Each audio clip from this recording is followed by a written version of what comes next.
Am I hot, Joe? Can you hear me? Joe, hello? Guys, can you hear me? Sup? We are back at it for another action-packed money match alternative with the first TYLER1 modern-only tournament. Yes! Dressed a bit spiffy for the occasion. As we all know that I'm not actually playing, guys. By the way, we all knew this. I got a sub. But honestly, with Street Fighter players and the way, with the gamers in general, I probably got a dinner saying that somebody doesn't show up and Big T's got to show up and perform. Anyway, I'm yapping. So we got a big tournament today, guys. Big tournament today. We have 8 players in 2 groups of 4, right? Top 2 go to the bracket. Oh, look at the bracket.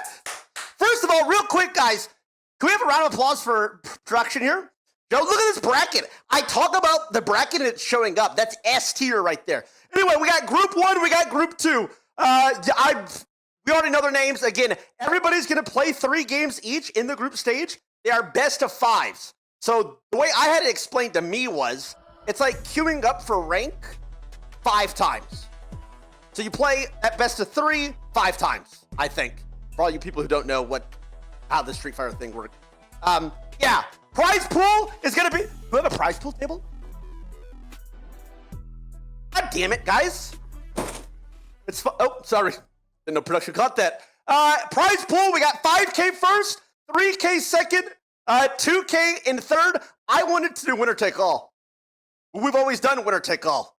But apparently there's favorites in the fighting game community and blah, blah, blah, and people are scared and people don't want to play for free. And long story short, I'm babbling. I have 2 great, amazing fighting community casters here with me. Tasty Steve, James, what's up, guys? It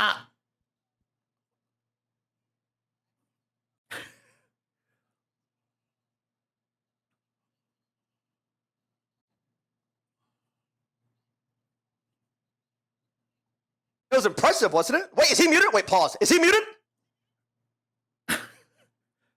Hey, is he muted? Wait, so am I muted or can I talk? Can you guys hear me? Can you guys hear me? Hello. Look. Hello? Obviously, Tyler, can you hear me? Can you hear me? I can hear you, James. Can chat hear him? Okay. God damn it. Look, obviously, you need the FGC guys here to explain exactly what's going on over here, right, in that bracket going. So, we'll be here to help you with that a little bit. But how you doing, Tyler? I mean, I hope you're ready, excited for some modern tournaments. Okay, pause. Guys, it's okay. Guys, I can't talk if I get this yapping. We need like 2 different rooms on Discord. Possible? We'll deal with it later. James, I'm doing wonderful, guys. I'm doing wonderful. I just started playing Street Fighter a couple months ago. Bro, low-key, what's your take on modern? Give me your honest opinion. Don't lie to us for Capcom. Okay, look, my honest opinion about modern is that I think it's just a different style of play. A lot of people think it's, oh my gosh, you can just do supers by the press of a button and such, but there are strategies to fight against that kind of style of play. And a lot of what's happening is a lot of people, when they fight against modern, they see someone using modern, they don't adapt their gameplay to that. It's just a different strategy, a different style on how you fight these kind of players. And honestly, if it was, super broken, we would see all tournaments with top 8 modern players. But honestly, we don't see modern players going particularly far in a lot of these tournaments. So until we start getting nothing but modern players, let it rock, let's go. And I think it's great, honestly. Okay. Yeah. Okay. Steve, how about you on that? So look, I've been playing fighting games for a long time. I'm an arcade guy, and I'm kind of. I can tell, bro. You got gray all over that beard. God damn. Bro. I'm a wisdom. I seek the wisdom, bro. I'm trying to go full gray hair because it'll make me look anime as hell. I'm one of those guys. But as far as modern goes, look, I like the fact that it gets more people in. Originally, I was like, oh man, this is about to be super cheap. But like James said, like, the fact is, if it was that good, we see so many more players doing it. And the fact is, they've actually made it a lot better for people who want to try modern to get into it with small adjustments across the board. So now I'm all for it. It actually gives you a new way to play and enjoy Street Fighter 6. So I've had to reverse my opinion, which was originally boo, into a yay, because it's a lot cooler now. So yeah, for sure. I understand that. So at the time that it was implemented, a lot of guys were like, "Oh my god, this is gonna be a cheat code." Pretty much is what people thought. I got you. For me, as a new player, it's my first fighting game ever. By the way, never played any. I played maybe it was like 5. This was like my first fighting game ever. I remember I started on classic controls. That stream I started on classic controls. I remember stopping stream. I respect Thank you. that. I remember stopping stream halfway through, going upstairs, and telling my girlfriend, "I can't play this game. It's too hard." I swear to God. I swear. So then modern controls came out. Like then my chat was like, "Yo, use modern," and it made it so much more enjoyable, learnable to an extent. I will say though that I think on my Gully guy, whatever the freak his name is, I'm at like 1600 rating, right? When I that's play pretty classic, good. Okay.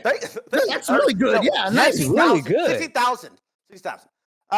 When I play classic players at my rank, brother, these guys are so much better than any of the modern players I play. Like, that are actually better.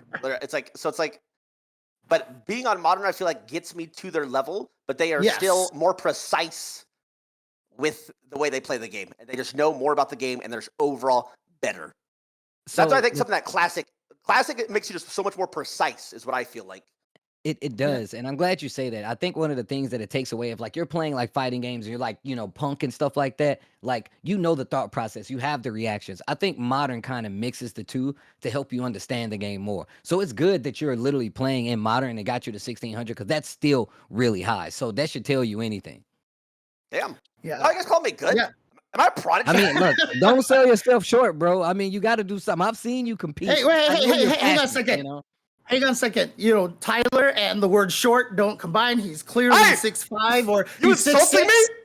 He's 6'6". He's growing taller all the time, right? So there you go. He's like 6'5" right now. Certified 6'5" right now. I've seen the certificate. They let him walk in before me, and they showed me the certificate. I had to wait for him and his entourage to walk by before they let me in because I didn't meet said requirements. So, respect. Fair enough. Okay, so with that being said, on the modern versus classic, guys, we invite a whole bunch of, I guess, good players. Would you say all these guys are top of the line players in this tournament? Literally, you have some of the best players in the world and the country. Okay. Yeah. Okay. Yeah. Go on. And honestly, you might have one of the best modern players in the scene right now.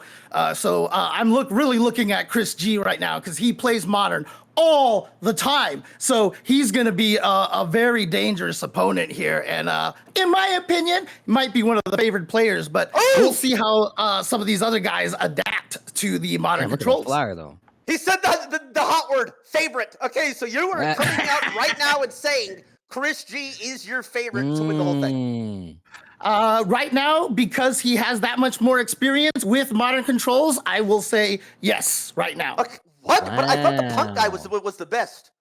That's crazy. He is on classic. On classic, he's one of the best. Right? I mean, on classic, he is literally like maybe top 3, top 5 in the game entirely. He just won Evo. He's the current reigning Evo champion. But that's on classic controls, so we'll see how well he adapted to modern. Wait, okay. Now you guys got me tripping. So it's that different. Yes. Even if you play classic, going to modern is hard. Yes. It's like you're learning a different language. It can be confusing. Yes. Oh, it is what it is. Okay, so Tasty, who's your favorite? So look, I don't want to go straight down the same path as my man James Chin here. I'm gonna go with Diaphone. Diaphone is one of these guys who, whenever you tell him like, "Hey, I got a challenge for you. I need you to learn how to play this game with a rake," and he's like, "You know what? I'll take that challenge. I'm going to learn how to play and beat you with a rake. Even if I need a microwave, he can do those kind of things." So if you give him a brand new like game with a new system, he's one of the players that is more known to go out, figure it out to the highest degree. No matter what the game, no matter what the specifications is, he's one of those guys that can always adapt. Damn, he made a YouTube video on me the other day. That son of a gun. Because about my take on players playing this, I was raging. This rank game pees me off, guys. What's the game? It sucks because when you lose, it's your fault, right? And that is never fun. That is never fun. You got to look at yourself in the video game mirror. It's no fun. Just saying. Shout out to all the solo queue players that have played against me. Listen, you've been playing the game for 25 years, since you were in diapers, literally. If I played it, like, I'd beat your ass. And I'm talking to the guys that are playing in the tournament today as well. Let me make that clear as well. Just saying. Hey, look, I wasn't sure when I was going to bring this up, but I think now is a good time to bring this out. I'm actually kind of disappointed right now that you are not in this tournament, Tyler. Yeah, bro. Because I would have liked to watch. I wanted to watch you just get your ass beat by all of these players out here. You know why, baby? I love it. I feel it. And do you know why, Tyler? Do you know why I wanted to see you get beat down? Why? Because in 2019,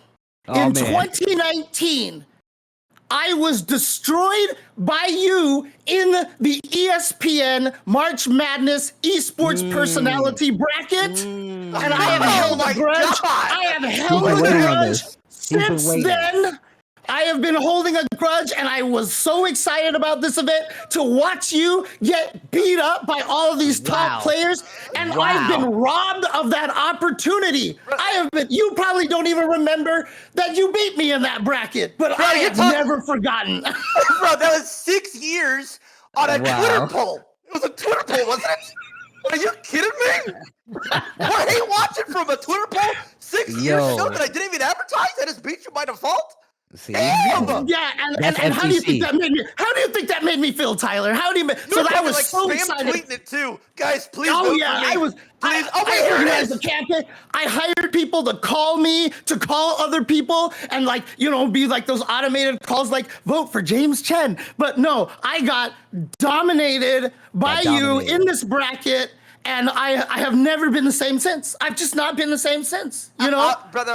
You know what? I'm gonna be a man here and say I truly apologize for whipping your ass in that ESPN esports personality. If I could go back in time, I'd let you win. I'm sorry about that, bro. That means a lot. All right.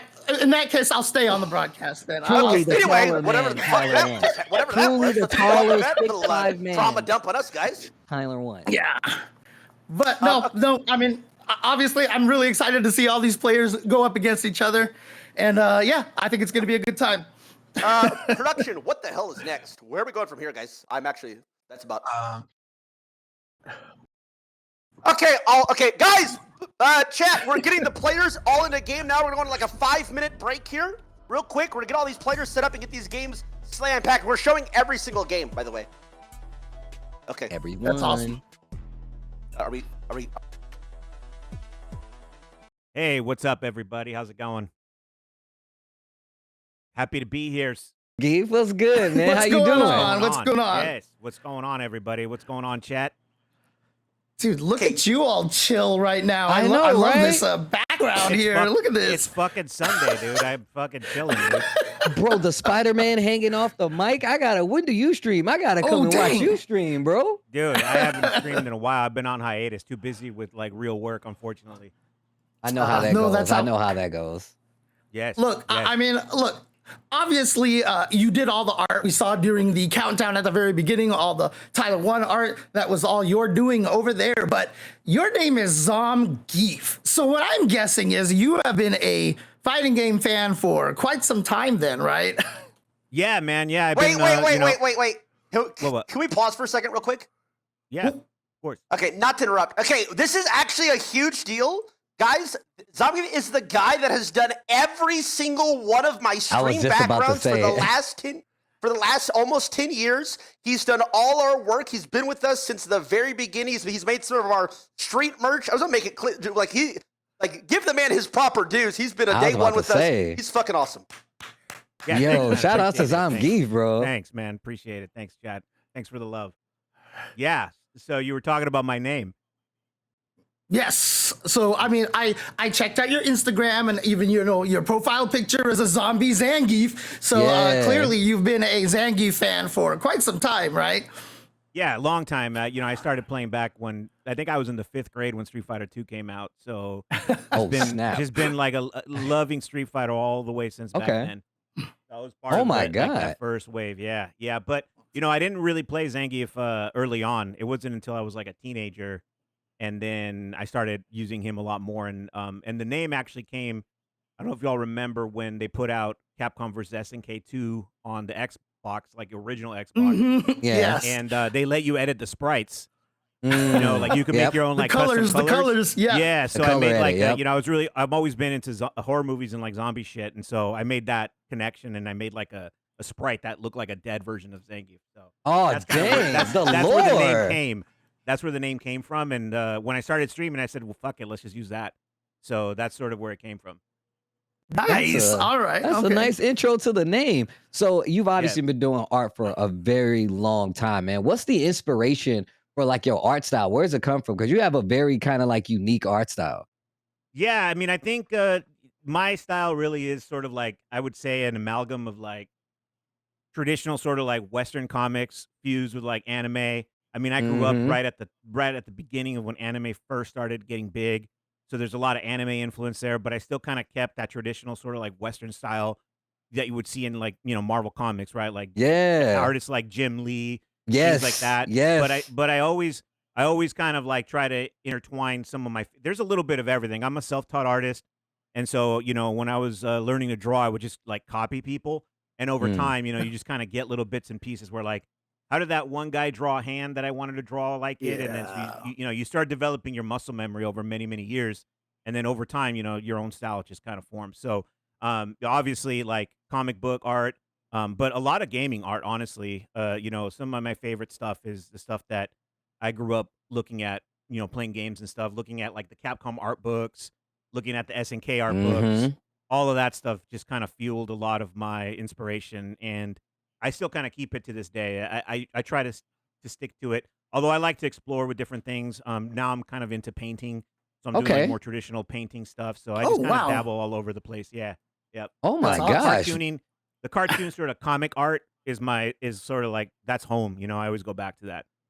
Well, I just wanted to ask like kind of a little extended question here, but I mean, have you been drawing a lot of fighting game stuff recently? And not only that, but you know, Street Fighter 6 every once in a while has these art contests where you can draw and add your art to the here comes a new challenger screen, and people can submit their stuff. I mean, is there a possibility, you know, maybe you might want to submit a zombie Zangief? Please do that. Maybe, dude.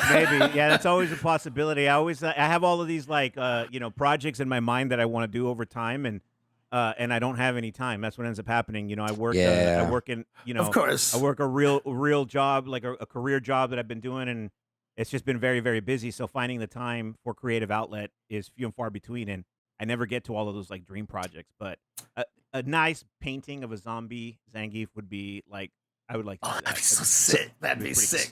Yeah. So I'm gonna tell you right now, make sure that when you put this art out there, that you put it on Instagram, tag me, tag James, and like we will definitely share that, because I love seeing that. There's a lot of, I follow like a lot of artists on Twitter anyway, and I just love seeing when their art actually gets into the game. It does a lot for the game's personality, as well as you've been a longtime fan, man. So it's only right. And a lot of those like instances where they've been added to the game, it comes via Twitter because they see people really like it, and then they add it to the game anyway. So you should definitely get in on that, man. Your art is really cool. Oh, thanks. Yeah, and that's kind of how I got. I mean, I think going back, I think that's sort of how I got hooked up with Tyler. You know, I started drawing a bunch of like meme drawings on Reddit, and then eventually Riot reached out and they hired me to do the picture that I have up, which is like they did this was a gift that they did for Tyler back in like 2018, I think, or 2019, after he got unbanned. And I drew it, and they printed it out and sent them. But here's the thing. Here's the thing. Like they made me censor it a little bit. I was a little bit pissed. So the one that I have on the screen now is like the original version, where like Draven has like the like he's kind of got like a smart ass face, right? Like I don't know if you guys can pull it up, but the version that they sent Tyler, they made his face be like less trolly. They wanted it to look like he was kind of like feeling sorry or something like that. It was kind of weird. Okay. But this version is way better, and yeah, so that's the version I like. I'm gonna have to send you the real one, Tyler, because you got the. Oh, I heard it has nipples on it, like bulging nipples. It does nipples, not have man. the nipples. They why do his drawing with a fat ass groin as well, bro? Because man, I gotta boost your confidence, dude. That's how you hit Challenger, bro. In animated form. My drawings is how you hit Challenger in all 5 rolls, dude. You got that ego boosted. The big. I mean, do you feel like you have at this point in time? You feel like you have any sort of like PTSD or nightmares from having to draw Tylers so often? I mean, I just gotta we're imagine. actually easy to work with. I swear to God, I feel like we are. I don't know behind the Tyler, Here's how it works, Sam. Look, I Tyler am is the literally best like client. test. What? I'm sorry. What did you say? Tyler is the best client. They're the best people to work with because they just let me do whatever the fuck I want. You know, like Tess just calls. He just like DMs me on Discord and say, "Hey, dude, we need a background, and this is kind of our idea." And then I just do whatever I want, and they usually don't make a lot of changes. And so it's just the best way for an artist to work, where like other clients will be like, "Change this, change that," and by the time you get to the end of it, it's sort of they wash it down, and it's not as good as it would have been had they just gone out of the way. So Tyler just gets out of the way, and it's always great. And I love drawing stuff for him because he just lets me play around. So a lot of the art looks different sometimes. Like I'll you get to express yourself. Yeah. I'll just change the style. Like I'll make one a little bit more cartoony, or maybe a little bit one more like anime, or a little bit one that's like more realistic looking. And so it almost never even looks like the same artist, other than some of the patterns that I use with colors and things like that. Bruh, I'm gonna tell you right now, a lot of times the vision of a lot of the artists is like lost in that translation when they make their own pieces. But the fact that you are like such a fan and a friend of Tyler, like, and you say how cool they are to work with, and he respects the vision, should tell you everything you need to know, man. Yeah. And and I think I'll pull up real quick. Let me see here. While we got a little bit of time, I'll pull up the first drawing I ever did for Tyler. Oh dang! Let's see this. I don't remember this one. It was the Mecha TYLER1 card. And, there it is. Yeah. I have those in my book bag. I still hand those out. Okay, so I have like and I'm gonna sound like I have ego. When people come to my house and they're like, "Yo, I know who you are. My kid wants something signed." Blah blah blah. I signed those. I still have those cards right there, and I give them to them. Nice. Yeah. I mean, people will hit me up randomly because I still have a few of them, and people will hit me up randomly, and they're like, "Hey, you still have any of those cards?" Because people really want them. I think I have probably, I don't know, I have like maybe 100 total left of that mecha that I still have. What? Dude, yeah. I mean, the crazy thing about it is like usually when you hear someone say like, "Oh, here's my first drawing," you could definitely see, like, I mean, obviously, I'm sure you can probably look at it and be like, "Oh my gosh, I could do so much better on these parts here." But I mean, that's an amazing drawing. That's really, really cool. He's bullshitting sometimes. He makes me way too small. A little disrespectful a little bit, so he has to widen me up a bit. Small. My muscles, bro. Come on, I'm like Tess. No, he needs to make me bigger. Right? I need more muscles. There was one where I drew you to proportion, and then Tess came back and he's like, "Can you make him bigger?" And I said, "That was not to proportion. If you had to make it bigger, it was already no. It was already big. Like I had to juice you up. You were on all kinds of juice by the time I was done. But it was you still look good in the original one, but they just wanted it like over the top big, and that's how I like it anyway. We want him to be able to fight prime Arnold Schwarzenegger. That's how buff we want my man to be. 52-inch biceps, yeah.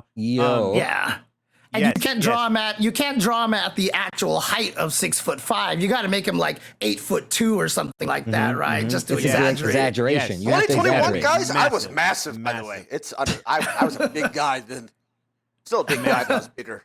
I think the last one I'll show you guys is just some of the other cards that we did. So I think we've done a total of 4 the Mecha was the first, and then the third one or the second one was the TYLER1 Unleashed, and I went with this like comic book cover idea. I really just like this like retro comic book style, and then the Attack of TYLER1 was the second one.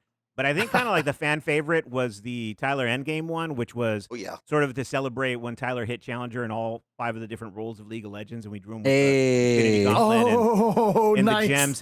The gems are all the different logos of each of the roles in the game. I think that one's probably my favorite if I had to pick out of all of them. Is that on a shirt somewhere? I will gladly take that on the shirt. That's a sick design to have on a shirt. Merch is being worked on. Okay. We're working on it. I'll send you you got the files. I don't think we made a shirt. They made a shirt of that one. I think that one was just the card.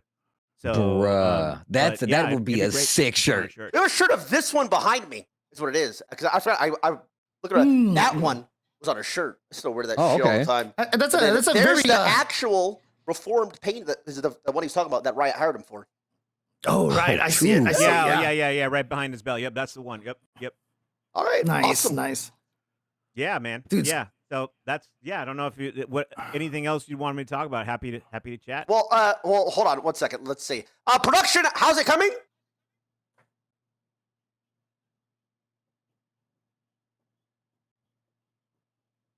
All right, looks like we're good. Bro, awesome having you on. Awesome, dude. Isn't it crazy, man? Isn't it crazy from where we were 8 years ago, 2018, 7, 8 years ago when we first started working to now? This is crazy, bro. Yeah, Awesome. yeah, dude. When it's kind of funny because like when I was talking to Tess to kind of get prepared for this, we were like looking for all the different files, and when you like stand back and like look at all the ones, because there's a few that never even got made. There's like maybe 3 or 4 illustrations that we made, and then they just didn't get used, and so they're just kind of in an archive. But together, there's like probably like 20 projects, if not more. So we've done a lot over the years, and it's always been a pleasure to work with you, and I want to appreciate that very much, and appreciate for having you come on and talk about art, and hopefully all those other artists out there, you guys keep at it. Yes. When I got started on this, like 2013, I think, is when I started sort of like doing stuff online, finally having the guts to actually put my art out there. For a long time, I didn't have any confidence. And then after I found an audience and people started resonating with it, it inspired me to keep going and get better and better. So, for all you artists out there who think that you don't have enough, just keep doing it. You'll get there. There's an audience for everybody, man. It's like a muscle. It's like working out. You got to work out those muscles, do it all as much as you can, and get better over time. So thanks a lot. Well, look, I'm gonna tell you right now, man. Like, I'm a fan. Like, I'm such a big fan, especially considering like I just found out, like I just met you today talking about this, and I know we were actually gonna be able to get to talk to you. But this is like the coolest thing ever to see. You guys been working together for so long, and it's like a working relationship. And you guys are making some really cool projects together, yo. Yeah, no, thanks. I appreciate it, and big fan of you guys in the Street Fighter community. I mean, James, I've been listening to you narrate stuff since I was like, I don't know, a teenager, and to talk to you was really cool. So it was very, very happy to meet you. Yeah. I don't know. Honestly, it's amazing stuff, and I mean, Tyler honestly is very fortunate to have a partner like you to be able to work with stuff, because it's really hard to find those guys that kind of gel with you, and you guys he could just be like, make this, and you do it, and he's like, great. So it's wonderful, and I hope this partnership goes on for many more years. So all right. Well, I don't know if y'all are going to be at Evo, but I'm going to be there. So if you pull up, we definitely going to be at Evo. Yeah. I'm definitely coming to meet you and taking a pic, bro.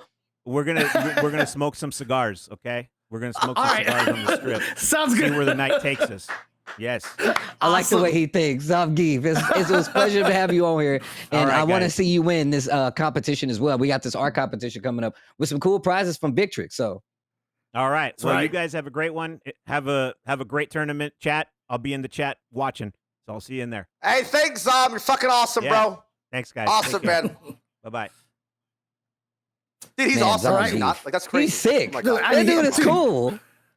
Dude, his room is like the coolest thing. Dude. Like, it's like one of those things that when you're a kid, you dream of having a room like that when you're growing up, and he's been able to fulfill that, and I think that's super cool. I've only got the makings of it. All my comics and stuff are like back behind me. I got like a lot of nerdy stuff up here, but my man has obviously accrued a lot more cool stuff to have in his background the whole time, and making some cool art while he's at it.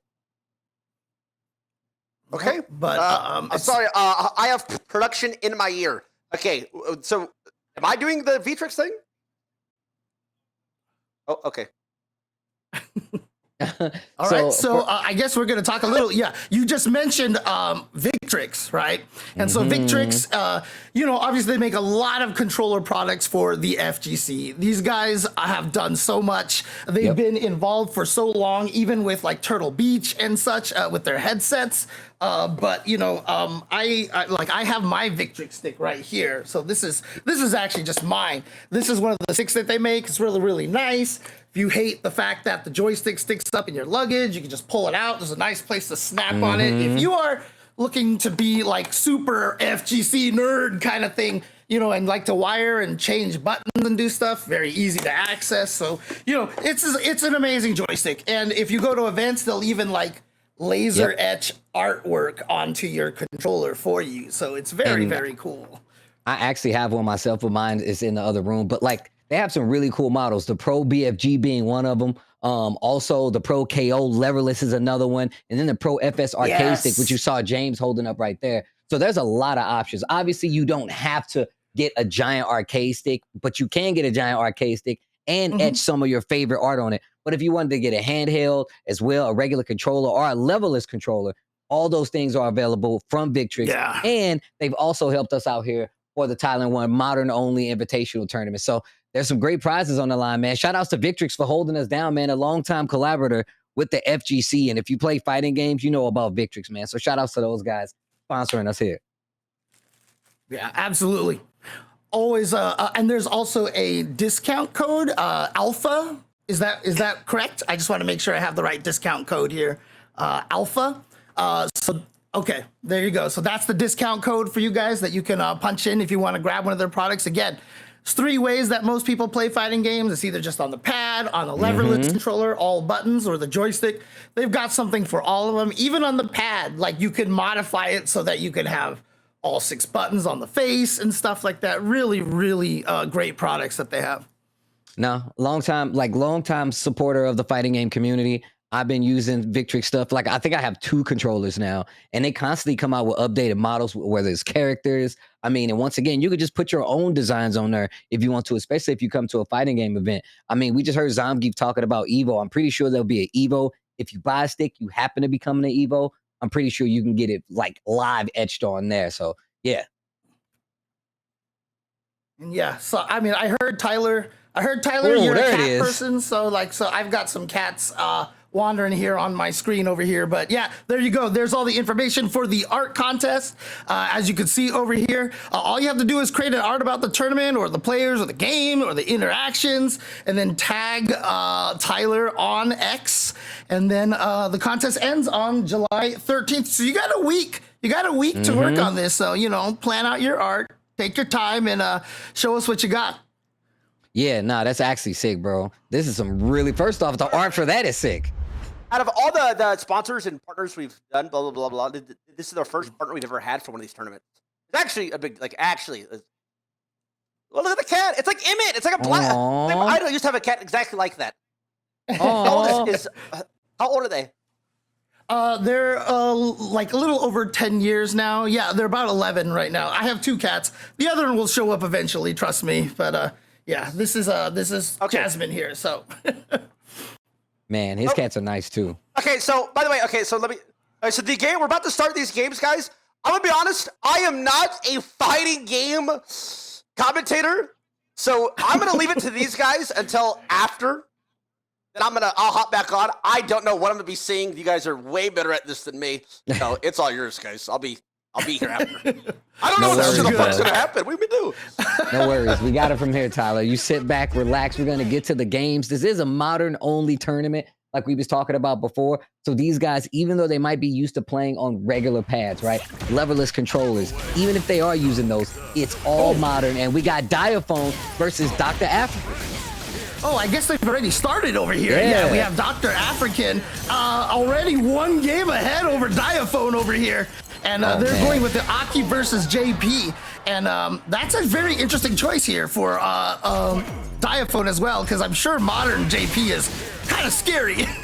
So first off, Dr. Afrikan actually plays a lot of modern since the beginning of Street Fighter 6. Diaphone, on the other hand, I feel like he's playing this character specifically because, one, he already has, the character JP has really fast special moves anyway, but it's even faster because it's like locked to a button. So zoning becomes significantly easier, and you get the knockdown for the setups a lot easier too. Speaking of, I'm out of there. I'm slithering out of there. Yeah, and Diaphone is going with Aki over here, who tries to get you as poisoned as possible. And you're right there. You see it right now. When it looks like there's like those little bugs flying off of you, like you're in a swarm of gnats or something. That's when she's actually got you poisoned. Yeah, she's one of these. She's one of the new characters, right? Like based around Fang from like Street Fighter 5, but she basically makes it so you're poisoned, you take more damage, and she's really hard to keep track of. But you gotta get the hit to make the poison count. Well, JP just really good at keeping you away from him, as well as just setting up obstacle on the screen. That's right. And you can see right there is going to activate the super. Not going to be fast enough, but using those modern reactions with that for that super, just one button supers. And here we go. Diaphone. Yeah, Diaphone trying to get in there and now has the corner position into the level 3 super. This is going to do a lot of damage. Yo, Dr. Afrikan with a big lead right now. Yeah. Okay. Oh, nice. Actually, okay. Just wanted to correct myself a little bit earlier. Dr. Afrikan was not 1 game ahead. It is back to 0-0 here. So whoever wins this will be taking the lead 1-0. And these are all 3 out of 5 matches. Yo, Dr. Afrikan with the JP going crazy right now. Okay. Yeah, right. Look at this. Just needs to take a little bit more damage. Dr. Afrikan, he can get chipped out because he's burned out right now, but they're both burned out right now. Actually, I'm sorry. It's Diaphone with the JP and Dr. Afrikan with the hockey. That is my bad. I am so sorry. Nah, that's cool. The names. They might have had it right. I might have been the one that got it wrong over here. No, okay, no. So, initially, I thought it was too. Production, right. No, production is flawless. The guys in back there are doing a wonderful, wonderful job. So, yo, the perfect parry. Definitely a lot easier to hit those bad boys when you set the bad button with 1 button, but it's perfect parry, so it's even harder. Wait a minute. Okay, knockdown. There we go. Yeah, and also, in case you guys are wondering, you are not mistaken here. You are listening to some Marvel vs. Capcom 3 music right now. This is Hager's theme. So, again, one of the things that we're trying to do here is we're also trying to celebrate all the music from all the different eras of Capcom. And so this is Hager's theme from MVC3 that you're hearing. Yeah, Hideyuki Fukasawa, man. But obviously the original by somebody else, but this is like the final fight mix. Marvel vs. Capcom 3. Hang on. The original is by Manami Matsume, who has been doing a lot of music for Capcom for a long time, including Final Fight, and you know what else? Mega Man 1. She is the creator of the Mega Man 1 music, especially the beautiful Bomb Man theme, one of my favorite Mega Man songs of all time. But she is amazing. So yeah, Manami Matsume, awesome music producer for a lot of Capcom games.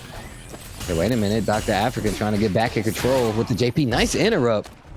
And also one of the things they just added recently was, you know, holding holding a button to get access to the different normals is actually a really cool feature that they recently added to their modern play. Oh, wait a minute. Yep, here we go. Nice. Gets the follow-up to the poison ball. Look at this! Catches him with a forward heavy kick. This doesn't need to use it all. Able to kill. The poison bubble. I also love the fact that Dr. Afrikan has changed his CFN name to TYLER1 although I think he did correct it and say he had 16,000, points. He doesn't have 1,600 in Master. So, he's still got a long way to go, I like how he's using his screen, though, with the projectiles. And look how much slower they're going. This is getting to the sweaty portion of the battle. Big punish counter. Still got those reset. Okay, trying to get kind of sneaky with it. Probably just going to hold the parry. Goes for the jump over so he can, mix him up on the other side. All right, so now they switched the names again. So, yeah, Diaphone is with the Aki. Oh, man. Or no. Wait, no. Dr. Afrikan. Yeah, okay. Diaphone's the one with Aki. Look, yeah. Oh, the reaction level 3 Diaphone. Hold on. To a fatal degree. Okay, wait a minute. Not dead yet, but in burnout. Not close enough. Big punish counter.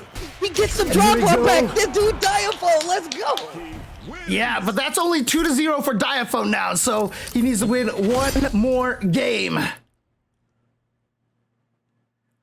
All right, so again, this is going to be 3-5, and just in case you guys weren't clear on Tyler's exquisite description of what the bracket was going to be like, these are two groups of 4 players, round robin each. So every player will play everyone, and so Diaphone and Dr. Afrikan, regardless of who wins or loses, will have 2 more matches later on the stream.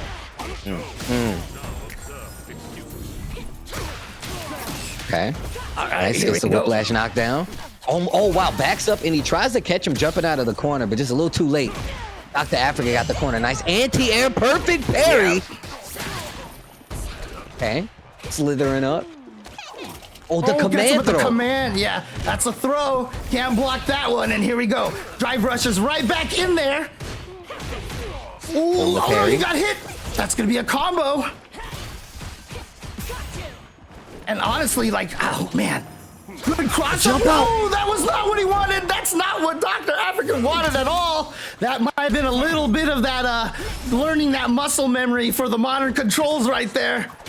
Hey, wait a minute. Punish, counter, throw. Overhead, but didn't get the combo. Okay. Got the jump in right here. Yeah, nice little combo here. But again, Dr. African rushing in, not trying to keep Diaphone out like JP normally does. You have to slowly walk him to this corner. You see him setting the poison rug down there. Like the spacing. Yeah, they're playing real patient. They're getting real sweaty. They starting to understand how it works. This is big trouble. Yo, Dr. African has a big opportunity. Almost blocked the whole thing, but nice throw and checks the little slide along the ground right there. Didn't catch Dr. African off guard. Gonna activate the counter amnesia, and there it is. Dr. African taking that round. He is trying to take the 2-1 lead now.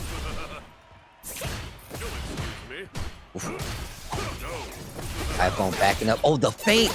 Wow, gets through it with the command throw. I don't even see people use that like that. Hold on. Counter hit. Trying to make something happen with it. And really just fishing for Dr. African to try to swing Diaphone with the momentum. I actually thought he might be able to get the juggle here, but this is going to be decent damage here on the counter, the amnesia, because it is automatically scaled right away. Here we go. Yeah, just applying pressure, but good anti-air right there from Diaphone. Should be able to block the amnesia this time, and good block on the empty jump as well. Okay. Back dash there just to get a little bit of space. Wow, what a whip punish. Not able to get the combo, though. I feel like that's a modern mistake. Regular, you would have definitely got that. Hold up. Oh, this is going to be it right there. It is the level 3, and that will do it right there. Diaphone takes game number 2. It's 2-1.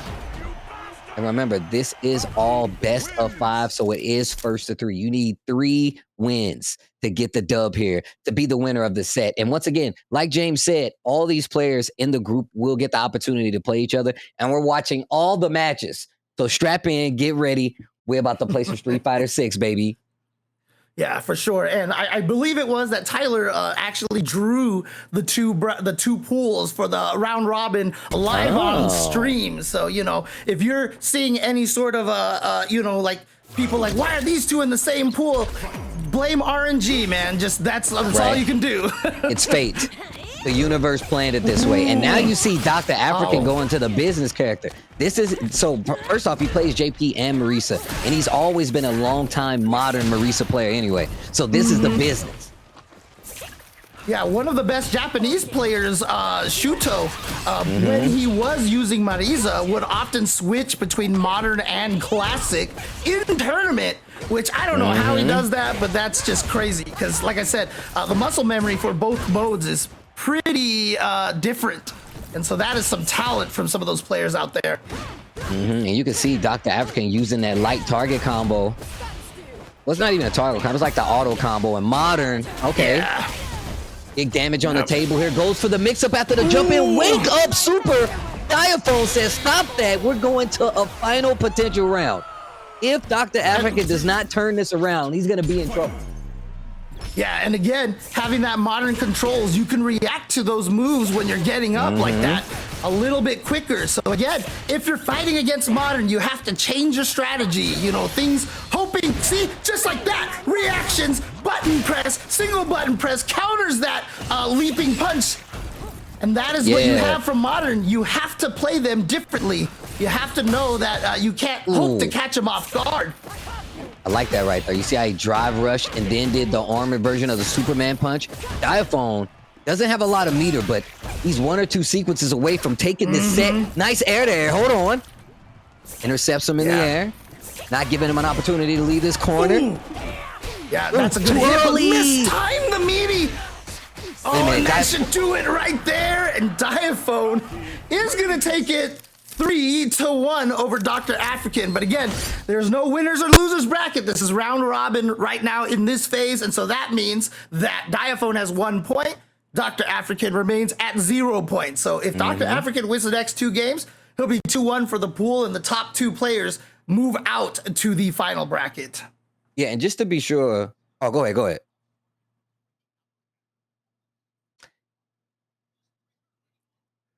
Oh, well, again, the rating is only determined by how often you play it online. They count Modern as a different character. Yeah. So if you actually start playing online with a different character, you have a whole new score.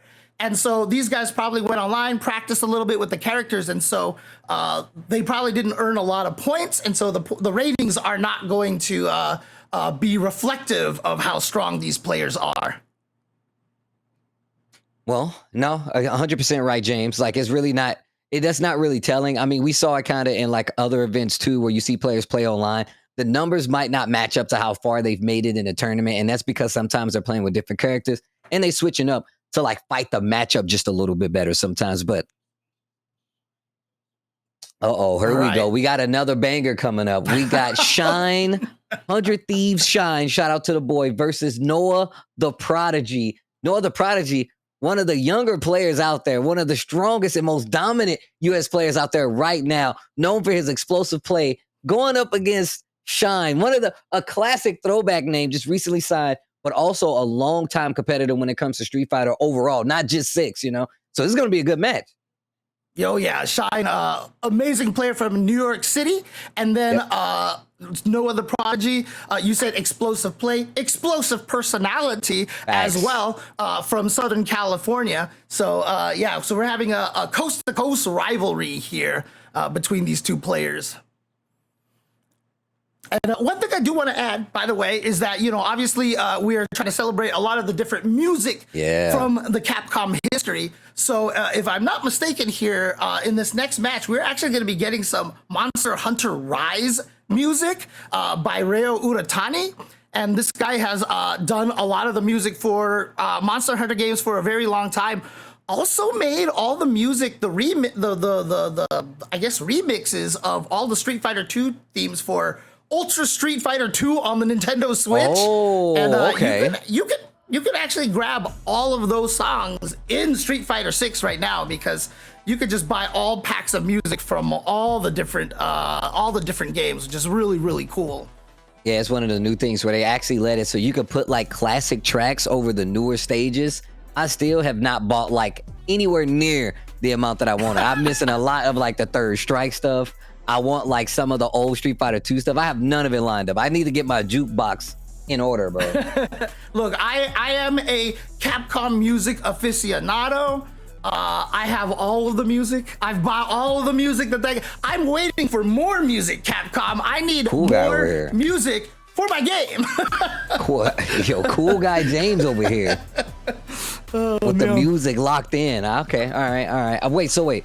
What game music do you have most, like across the board? Like, is it Street Fighter 2 mostly? Is it Street Fighter 3? Is it some Street Fighter 4? Is it some CVS 2? Like, what are we talking about? Look, if anybody in the chat is OCD, I am super OCD, and I get really, really like anal retentive about these kind of things. Like, I have tried to take every song and assign them to a character and spread them out evenly. So like I put all the Zangief themes on Zangief, all the Ryu themes on Ryu. So whenever I fight those characters, it's literally a crapshoot which song I get. That's pretty cool. Okay, all right. Okay, James. I know. See, I'm gonna go by stage and by character.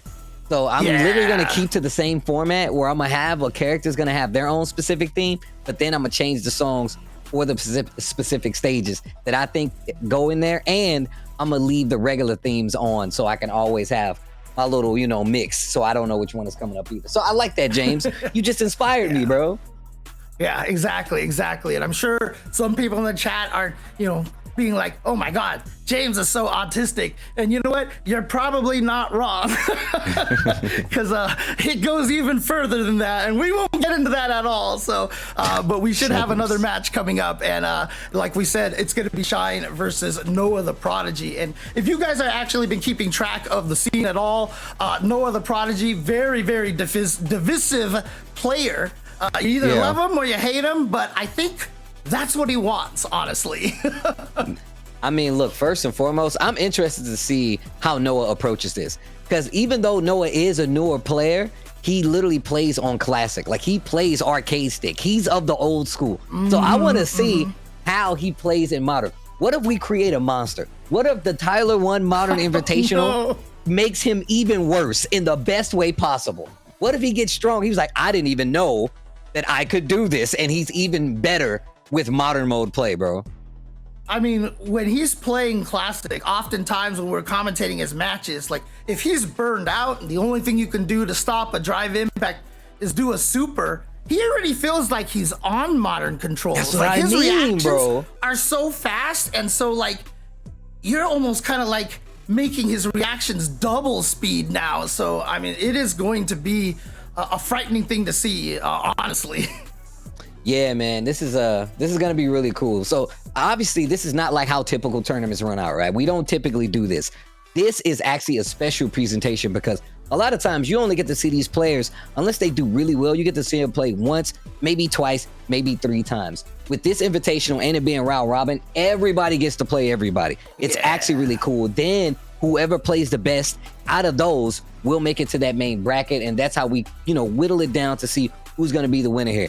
Like Tyler said at the top, $10K on the line, and that is a nice hefty payout, especially for an invitational for Street Fighter 6. I love that the curveball is that it's modern mode, Yeah. I mean, obviously Tyler's been learning modern, and at first I was like, why are we doing modern? But then you're one of those, god damn it. Yeah.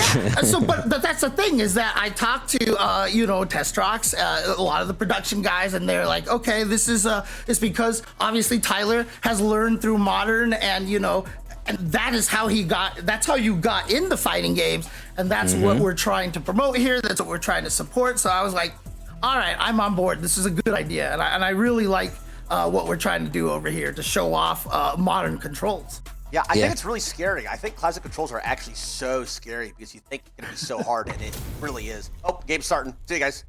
All right, back to it. And I want to mention Shine here too, because he's been one of the best players from New York City. New York has produced some of the best players of all time in the fighting game community. That's where Justin Wong came from. That's where Chris G, that we'll see later, Idom, from the New England region as well. And so Shine, just another one of those players, one of the top players from that region, and he definitely did not mean to do that up kicks right there that's in Shokout. Yo, so I'm gonna tell you right now, first off, Shine definitely has a Chun-Li. And I was like, yo, he's looking pretty sharp until he did that complete whip special move. I was like, oh, okay. Okay, wait a minute. Oh, yeah, he's just gonna do it. There's no invincibility on that uppercut right there, but Noah the Prodigy's like, you know what? I got modern controls. I can just press a button and do a DP. And he tried it, and it worked. So, and that's the thing, right? Like, I'm glad you brought up like his reactions, because his reactions are already next level. But now they're gonna be even faster. It's basically you make a thought, and it's like forward, up, or down is gonna give you your special move, and then you still got access to the reversal supers as well. Wow. Yeah, really just like that. And he's just gonna do one in the middle of the neutral as well. And Shine coming in here with the big Chun-Li combos. You can see how much corner carry she gets off of that. And now Noah the Prodigy stuck with his back against the wall. And Shine has a whole level 3 on deck. How is he doing this? Well, modern, this is crazy. Oh yeah, I know. It feels like he's been doing this for a long time. Yo. Okay, wait a minute. My man's looking good. Also, this Monster Hunter music in the background is getting me way too hype. I feel like I need to go hunting or something right now. I'm like, damn. This music, oh, I can hear it in the background. I'm getting way too hype, bro. And it's cool because the guy has been, I'll mention something else a little bit later, but here we go. Yeah, you can crouch right under those air legs like that. And he got the shimmy. You saw Shine go for the throw. And now here we go. Oh no, no, the project not getting the combo. Okay. Someone just woke up, I think, you know. Oh man, I tell you, it's the modern, bro. It's the modern factor. Okay. Exactly. Yo, but Shine looking pretty. Once Shine gets the hit, he looks pretty crispy though. Well, you also have to remember, Chun-Li is one of the characters. Oh no, my he God, actually level was pressing a button. Yeah, Chun-Li was one of the characters very early on that people thought was very strong in Modern, because if you remember, the first year at EVO, top 6, Haitani of Japan made it in the top 6 with Modern Chun-Li. But also, I think what Moke was for a long time playing Modern Chun-Li as well, and he was doing pretty well. He wasn't getting like big W's, but he was doing pretty well for quite some time. Oof, wait a minute, nice interrupt. Full combo conversion. He's got 2 bars. He can definitely close out into the level 2. He's gonna have to probably do the air combo. No, it doesn't even need the follow-up. There you go, Shine tying the rounds up 1-1 here. Yeah, guys, and just so you know, the M up in the top left and right respective hand corners is the modern mode. If it's modern mode, it's an M like you see now. For classic, it's a C, but you should see all moderns. If you see a C up there, let us know, because we gotta have to DQ that guy, because they're obviously cheating. Yeah, for this tournament, C stands for cheating, right? So that's exactly what it stands for in this tournament. Okay. Oof.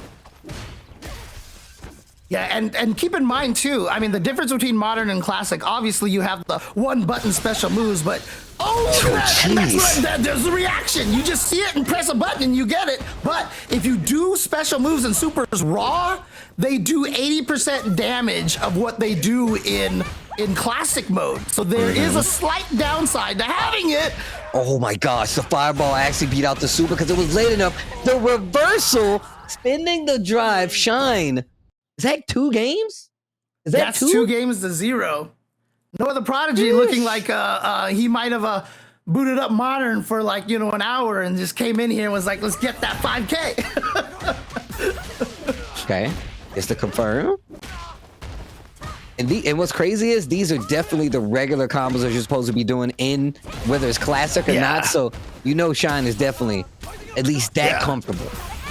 Yeah, one of the things that, you know, people I see are asking what the difference between modern and classic is. So obviously you have those single button special moves, but also you only have 3 buttons for your normal attacks, whereas in classic you have 6. And so you are missing moves in modern. There are some buttons that you do not have access to. So there are downsides to modern to kind of make up for the instant reactions with the specials and the supers. It's very reminiscent. Oh my gosh, the reversal super again, but block. Yeah, it's very reminiscent to me of like old Sega Genesis days. If you played Street Fighter, you had to hit the start button to actually get access to the rest of the button. That's what it reminds me of.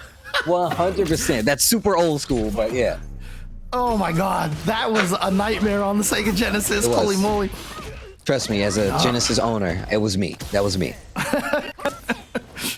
All right, well, Noah the Prodigy does take a round over here. He's got to get 3 games in a row now to actually beat Shine, but Shine is looking so smooth with it right now. I wouldn't be surprised if he had some practice before with this character. Oh no. Uh-oh. I think it's just a spectating thing. So I think you can, if you have the repair match thing on, which I just found out about, like you can go in and like catch up to it. So let's see what happens. It's a really cool feature that Capcom just snuck in. They didn't even like really say they were making it, but what they did was they put it in there. And if a match does die in the middle of it, you can actually choose, you know, resume match. It'll start at the beginning of that round with the same resources here. But obviously, you know, one of the things about fighting games is that, you know, it's all peer-to-peer connection when the 2 players are playing against each other. And so if something happens, it's done. Okay, wait a minute. I think we're already back in there too, so. Yep. Noah the Prodigy. Exactly at the start of the round as well, as you can see right here. We're back to Noah the Prodigy with just 1 round here in game number 3. Oof. Yeah, and another thing about, you know, modern mode is that you get really quick access to auto combos, right? So holding the button will, and with the enhanced button will actually let you go into super if you have it with the respective light punch or medium button. Actually, speaking of, there we go, and this. That's not what he actually says, but that's what everyone thinks he says. Right? Wake up, air legs. Oh, didn't get the combo. A little too far for that. Crouching medium to connect it. And look at this. Noah is going to actually complete the combo and take game number 3. It's 2-1. He is learning on the fly, and you can see how fast these players adapt, honestly. Yeah, they're definitely looking a lot more comfortable going into this. Hold on. Gets a knockdown. Wake up. Drive impact not going to do anything. Yeah, and see that move from Chun-Li right there, catches people out of the air. Normally you have to press down, and kick, but Shine just one button special move. Oh, drive impact! Armors right through the flash knuckle. Oh, speaking of,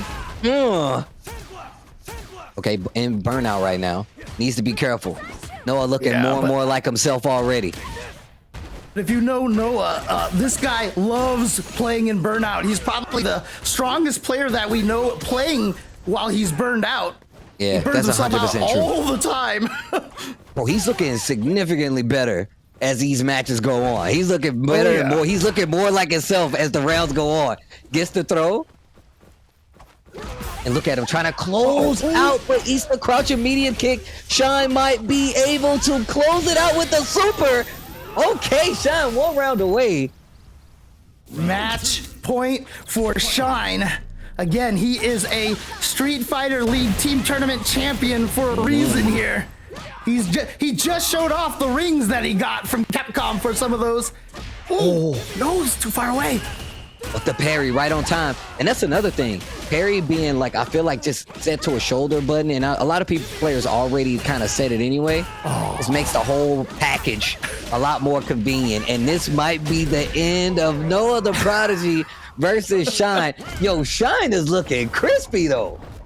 Dude, it almost doesn't even look like he's playing Modern at all. He's doing all of his combos. He's looking smooth and definitely very, very comfortable. But, again, Noah the Prodigy is very scary, and it's definitely looked like he was getting more used to this as it was going. So I'm afraid for his next 2 opponents, Can I say something, guys? Yes. This is my first time ever watching, high-level Street Fighter in my life. I've only seen my own Platinum games. What the fuck is happening? Just like These guys, it's just by like the way, that. Brother, I'm like this. My eyes...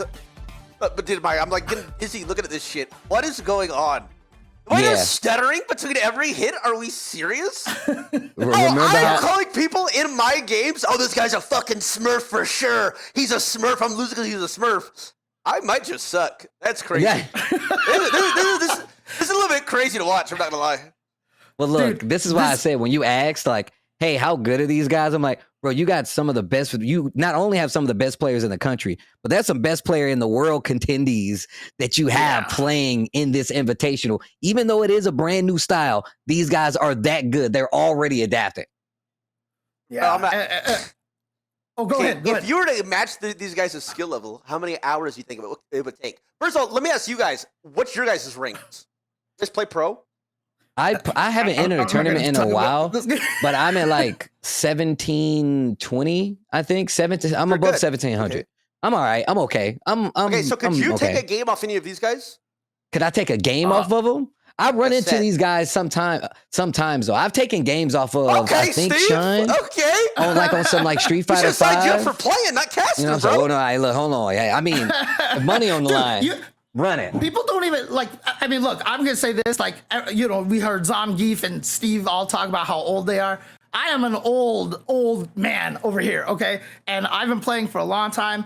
I am currently washed up as hell, but I'm about 1,500 something. I haven't been trying too hard in Master right now, but like I said, I haven't been playing a lot. Yes, I'm making excuses, but I'm washed up as all hell right now. But you guys, if you guys don't know, Tasty Steve used to be one of the top players in Guilty Gear and all these other games. Dude, this guy is ridiculous. So, And look, we all have our history, James. Look, James is one of those guys too, bro.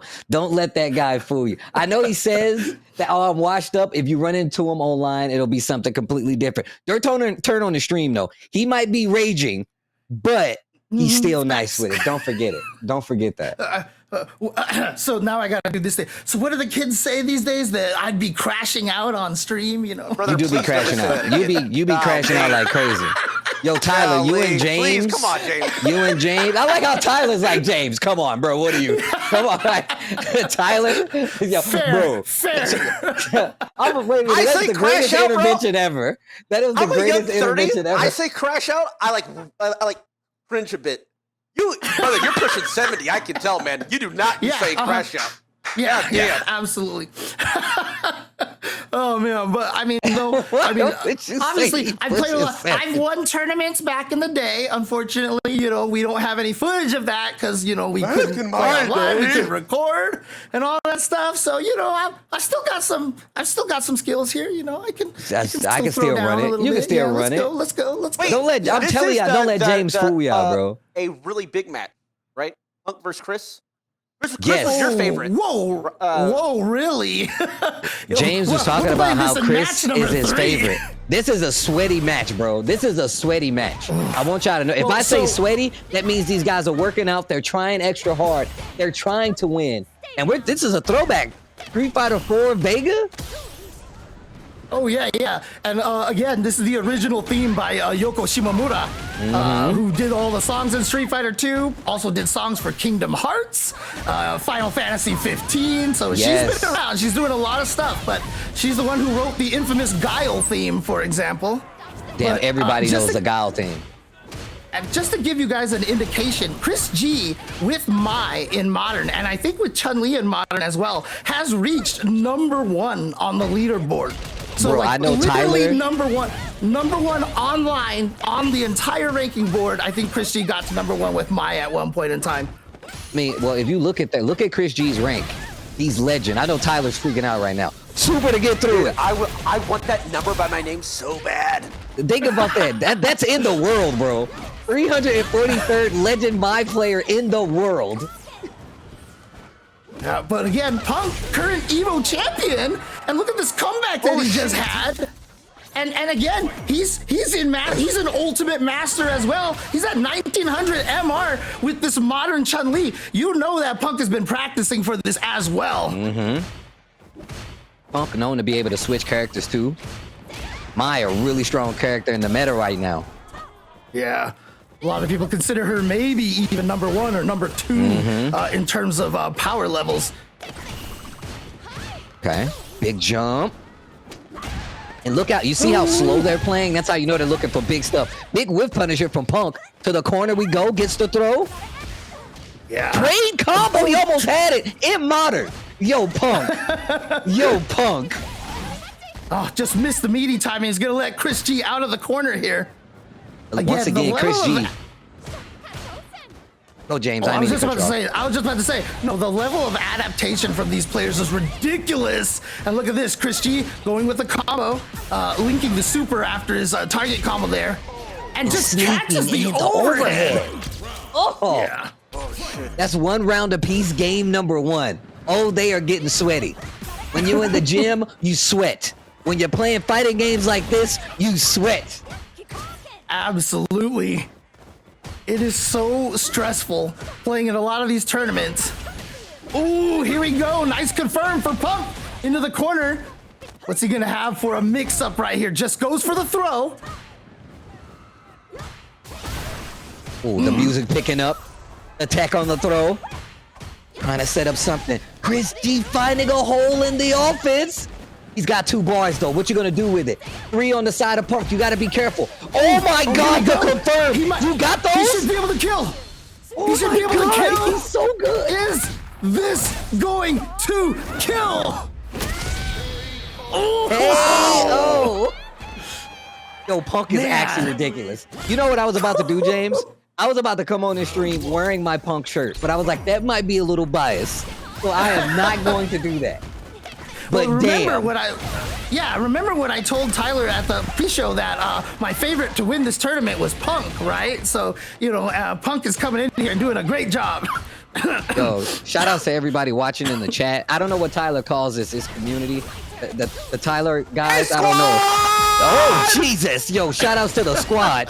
Scared the hell out of me. All right, here we go. This dude Tyler. Oh my gosh! Shout outs to the squad. Oh, bro. Oh, nice DI. Yeah. What you gonna do with it? Both of them in burnout or close to it? Yeah, Punk now has burned himself out, and he was going for that because Chris couldn't counter the drive impact with his own while he was burned out. But here we go, Chris now. Look at this pressure. Yeah, Punk has to try to go for that trade.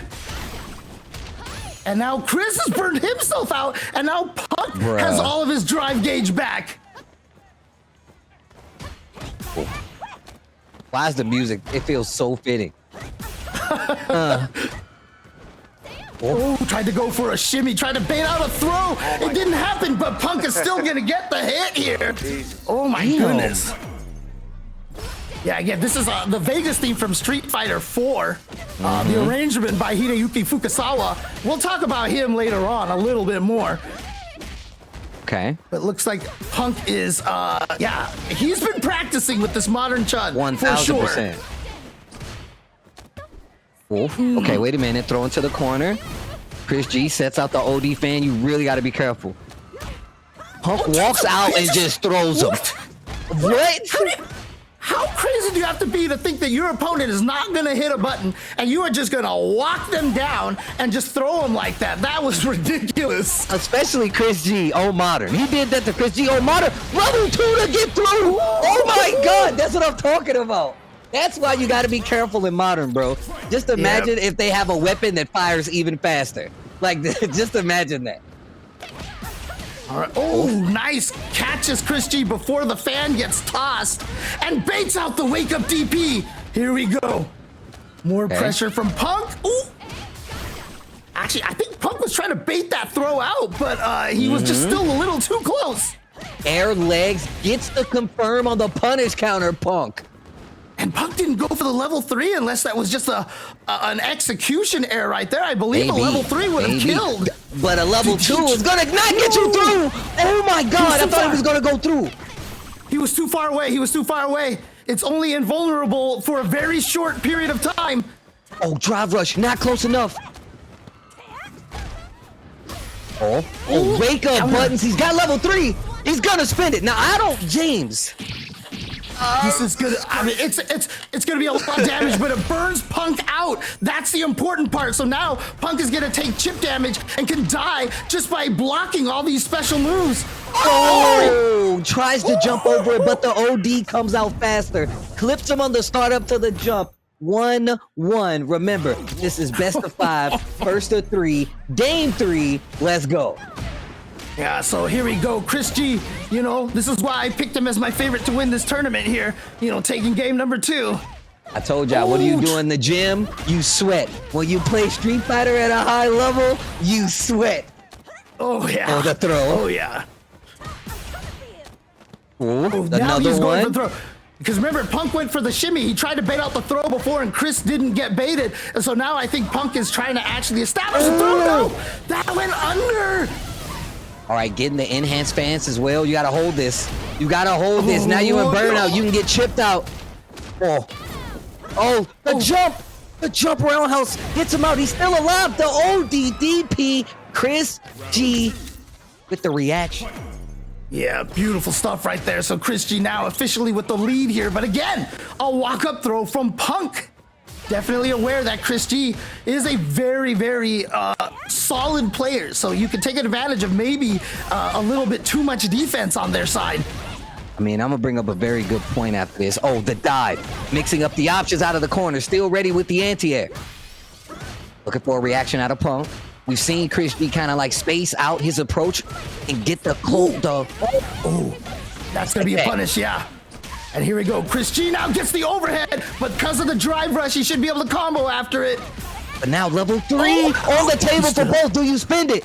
He does not. No. The throw. The next interaction can kill. The next interaction can kill. And he doesn't need to spend a whole level 3, but he could actually almost chip kill at this point. So Chris G tries to come in there. That was godlike. What the hell was that noise? Tyler, did you just yipe? Did you just scream? This is crazy hype. I know, dude. I told you. This is awesome. I told you. This is fucking awesome. I thought your cat was on the stream right there. All right, here we go. I was like, damn, even the cat knows how hyped the Street Fighter is. This is sick. Oh, and Punk, see, when Mai gets that found bouncing over your head, you gotta guess. Do you block? Do you try to, tech his throw? And Punk's been right almost every single time here. Is he gonna spend the level 3? He is. Yes, here we go. He's gonna do a lot of damage. And keep in mind, the downside of Modern, where it does less damage, does not happen in the middle of a combo. It's only if you do it raw. Okay. Oh, and the button to close out. Now I'm gonna bring out something very big right here. The fact is, Chris G always plays on Modern. This is Punk's tournament run in Modern, and he's keeping up with veteran Modern player Chris G right now. This is crazy. Yeah, again, Punk's ability to adapt. I mean, back in Street Fighter 5 days, you asked him what character he mained, and he would say the cast, because he just knew how to play every character. He basically defined the way the top players play Street Fighter 5. I've often joked that Street Fighter 5, we were all basically playing Punk Fighter 5. He changed that game, and he's gonna block that super. And yeah, she doesn't get the power-ups when it's blocked like that. And look at this, Punk is at match point. Bruh. And just completely adopted the game style. And think about it, obviously he knows how to fight Mai. It's more about him getting used to the Modern play scheme, and he's doing a good job at it. Yeah, I wouldn't be surprised if he had some Modern Chun experience before this. One, he's always liked Chun-Li. He's always been a fan of this character. And two, like I said, she was known as a strong Modern character early on. The reactions, here we go. Close enough to get it this time. Both of them in burnout. Both of them looking dry. Yeah, he missed that air combo. There doesn't matter. Is that gonna catch in time? Yes. And that means Chris G, you can see that number 4 under Chris G's name. That means he has now 4 more uses of the power-up. Oh my gosh, the reaction super. Modern, the Modern super. Oh, the OD! It kills the fireball! Goes for the DI! Chris G holds up! Oh my gosh! Oh, and the drive rush right behind it! Chris G still alive. He's not trying to go down. He needs his round. If he loses this, Punk goes on. Chris G goes down. Big jump in for Punk. Yeah, Chris got hit out of the air, and Punk thought he was hitting him on the ground, so he tried to finish the combo. And unfortunately, since he was in the air, it reset, and Chris was able to take that round. Everybody's clenched up right now. Everybody's clenched right now. Those OD fans. Oh, burnout on the side of Chris G. That means he can take chip damage and he can get stunned if he gets close to the corner. You know Punk knows this. You know Chris G's aware of this, and he's trying to push him to the corner right now. He gets the whip punish. Oh my God, the next interaction for Chris G can kill. In burnout. There's a trouble because now, if he just combos, oh my God. Just went and burned Chris G out. That's huge. That's huge that he got Chris G in burnout as well. Oh my gosh, they both can take chip damage. The thing is, Chun-Li's fireball has a little tricky scheme to it. Depending on the strength, it won't travel as far. Going for the chip out. Chris G takes us to a final game. A final game between Chris G and Punk in this Modern-only tournament. What? You. I like the Tyler reaction replays here. Nice. And again, you talked about how you can get sweaty playing these kind of matches. We call them sweaty matches. I'm getting sweaty, and I'm just watching right now. Oh, I'm sweaty. Wow. Knees weak. Oh. Wow, look at the spacing. Look, once again, Chris G using all his resources. He's in burnout. Once again, that means he can get stunned. Look at the chip damage adding up. But he still has Modern super, so you gotta be careful. Yep, you could react to those drive impacts with the super. Those level 1 supers do have invincibility at the start, so they can blow right through a drive impact like that. Oh, look at the slow pace. This is the dance. The old fighting game dance. Looking for a hit. Burnout again. Chris G living in the burnout, living in the dry. Was able to recover in time and block. Oh no, Punk went for the safer one, but wasn't gonna combo. He still got Modern super. You know Punk is thinking about it. But he gets the hit. Reset into throw. Throw, and now here comes Chris G. Tries to go for a throw bait right there. Tries to shimmy him. Yo, I mean, I was. Yeah. 20 seconds left. Burnout on the side of Chris G. Oh, the stun! That's going to be the round into the super. Punk taking us to a final potential round again. Chris G, the ball is in your court. I mean, this is blasphemy to say, but if mine just lost a little weight off of that ass, I don't think she would have hit the wall there. That was like pixels right there, honestly. Ooh. Oh no, that's gonna be a huge punish. I want another round. I want another round. Also, this song, bro, this Street Fighter 4, this Vega is going nuts right now. I told you it was fitting the reversal super again. Chris G. Yeah. And now he's got the power-ups again, and all of her special moves are stronger that way. Even her supers are stronger. Oh. Wait a minute. Oh, Chris. Oh, spins it. We're going to a final round here between Punk and Chris G. Final oh my game. Gosh. Final round. Let's go. Oh. Wow. You see the quick duck, the reaction to block that? Mm-hmm. Ooh, not fast enough to whiff punish right there. Tries to backdash, but he's gonna get away, and that's gonna be a punish. I think Chris thought it was gonna hit, and yeah, so Punk just went for the level 1 right there because he knew it would burn Chris G out. But both of these players have been so good, even in burnout. Mm-hmm. And you can see Chris taking that different approach to get out of the corner with Mai's dive, and now he's got the momentum in his favor, and now he's got drive again. Who gets the hit? Ooh. Wow, throw tech in there. Oh, hit Punk out of the air. And a reaction right there. Not gonna let you drive rush in for free. He's got the hit. There it is. Chris G is going to win this in the final game, final round, in one of the sweatiest matches that we have ever seen between two modern players. Oh my God.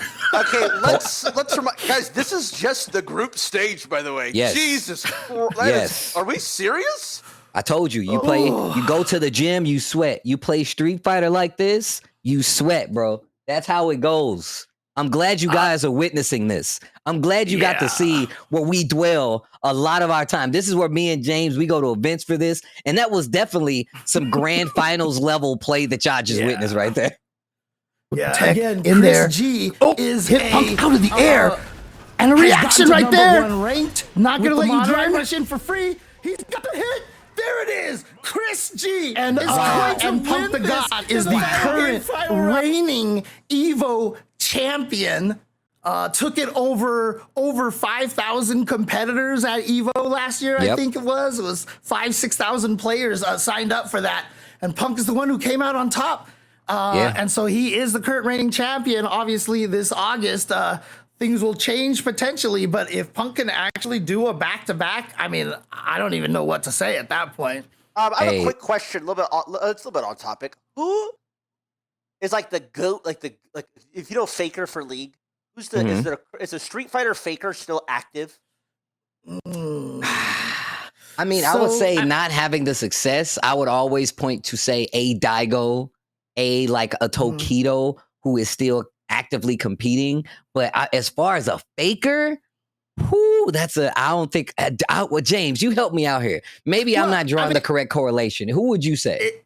It's really tough because if we just talk about Street Fighter in general, then yeah, for sure, someone like a Daigo would be a great answer. But one of the craziest things about fighting games is that we play everything. Like you see players jumping from game to game, and we're playing all sorts of stuff. And in terms of the player who can jump between all the different games all the time and be like one of the top players in every game, honestly, like my short list, of the top 2 is probably Tokido and Justin Wong. Yeah. But honestly, in my top 5, Chris G is in there. Yeah. He's actually in there. Okay. Yeah. Dude, he plays like everything, and he plays it really, really damn good. Like he's really good. Yeah. And then honestly, Sonic Fox, another amazing player that can play all sorts of fighting games. There's a classic player named Ryan Hart. We'll see him at EWC, et cetera, but he's another player that has been amazing at so many different games. There are a lot of players that we can put in here, but those ones are the ones that dominate like every different series that they play in. No, that's 100% true. I mean, and a lot of times the reference we like to typically make in the fighting game community is like, who's on your Mount Rushmore, right? Like, if you got 4 players to be in the Mount Rushmore, right? So you can't just put Faker up there by himself. I mean, I've definitely seen the memes of people just saying Faker all across it, but you know what I'm saying? That's typically how they ask. It's like, yo, obviously a lot of players play a bunch of different games. Who's on your Mount Rushmore, you know? Okay, so it's just pretty much FGC GOAT is when you don't necessarily refer to it as Street Fighter 6. Yeah. Like, I guess there's a lot of Street Fighters. Now that I think about it. I mean, people will talk about each individual game. You know, like, okay, so for Street Fighter 3 Third Strike, who's the GOAT? You know, of that game. People will talk about that, but you know, there's a lot of people out there who just specialize in one game. You know, so just want to make sure. I don't think so. The audience can't hear production, right? I just want to make sure. So yeah, I don't think they can hear. Dipshit chat. I'm sorry, Habit. Yo, Twitch chat. Can you hear production? Okay. Yo, you guys hear me? What's no, up? no.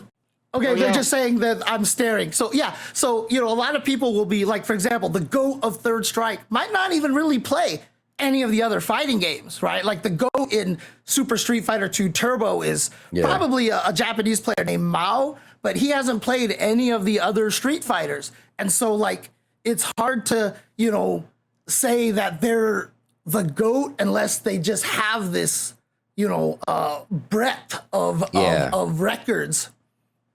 I got you. So it's a lot a yearly harder basis than probably for fighting games.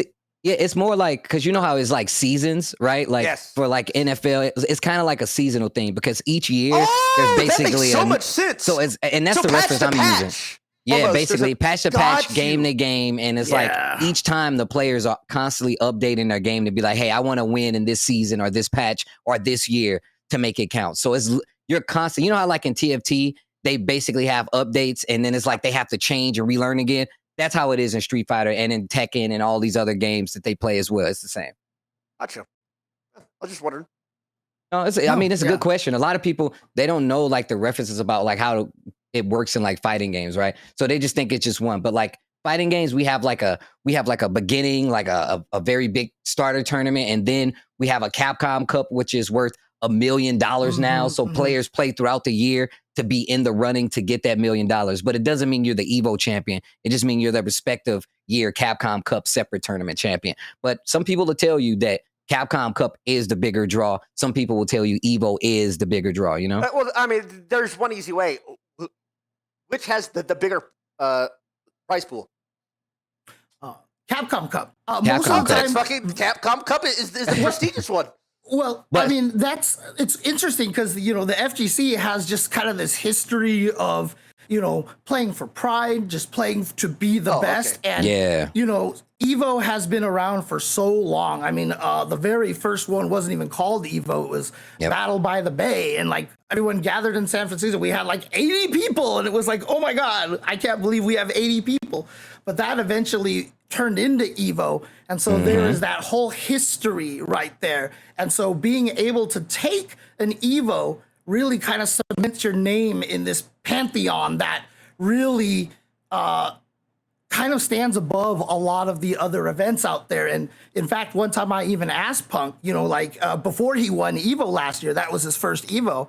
I asked him at one point, like, what would you rather win, Evo or Capcom Cup? And he said Evo because he knows the history of it and he knows the prestige that comes along with winning Evo.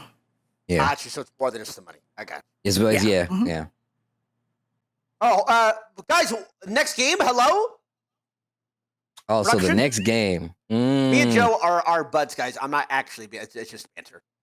Yo, hurry the fuck up! It's not the next game. Can the contestants lock the fuck in so that we can get this going sooner, guys? I mean, I'm just trying to keep everybody. I actually valued the contestants' time, actually. So if the people that are playing in the lower group stage, they're like, dude, I haven't played. It's been 3 hours. This is for you guys. So can we like get in the ready lobbies a little bit sooner, please? Yeah, I think the next match that we're having coming up here should be Triumph versus Big Mo.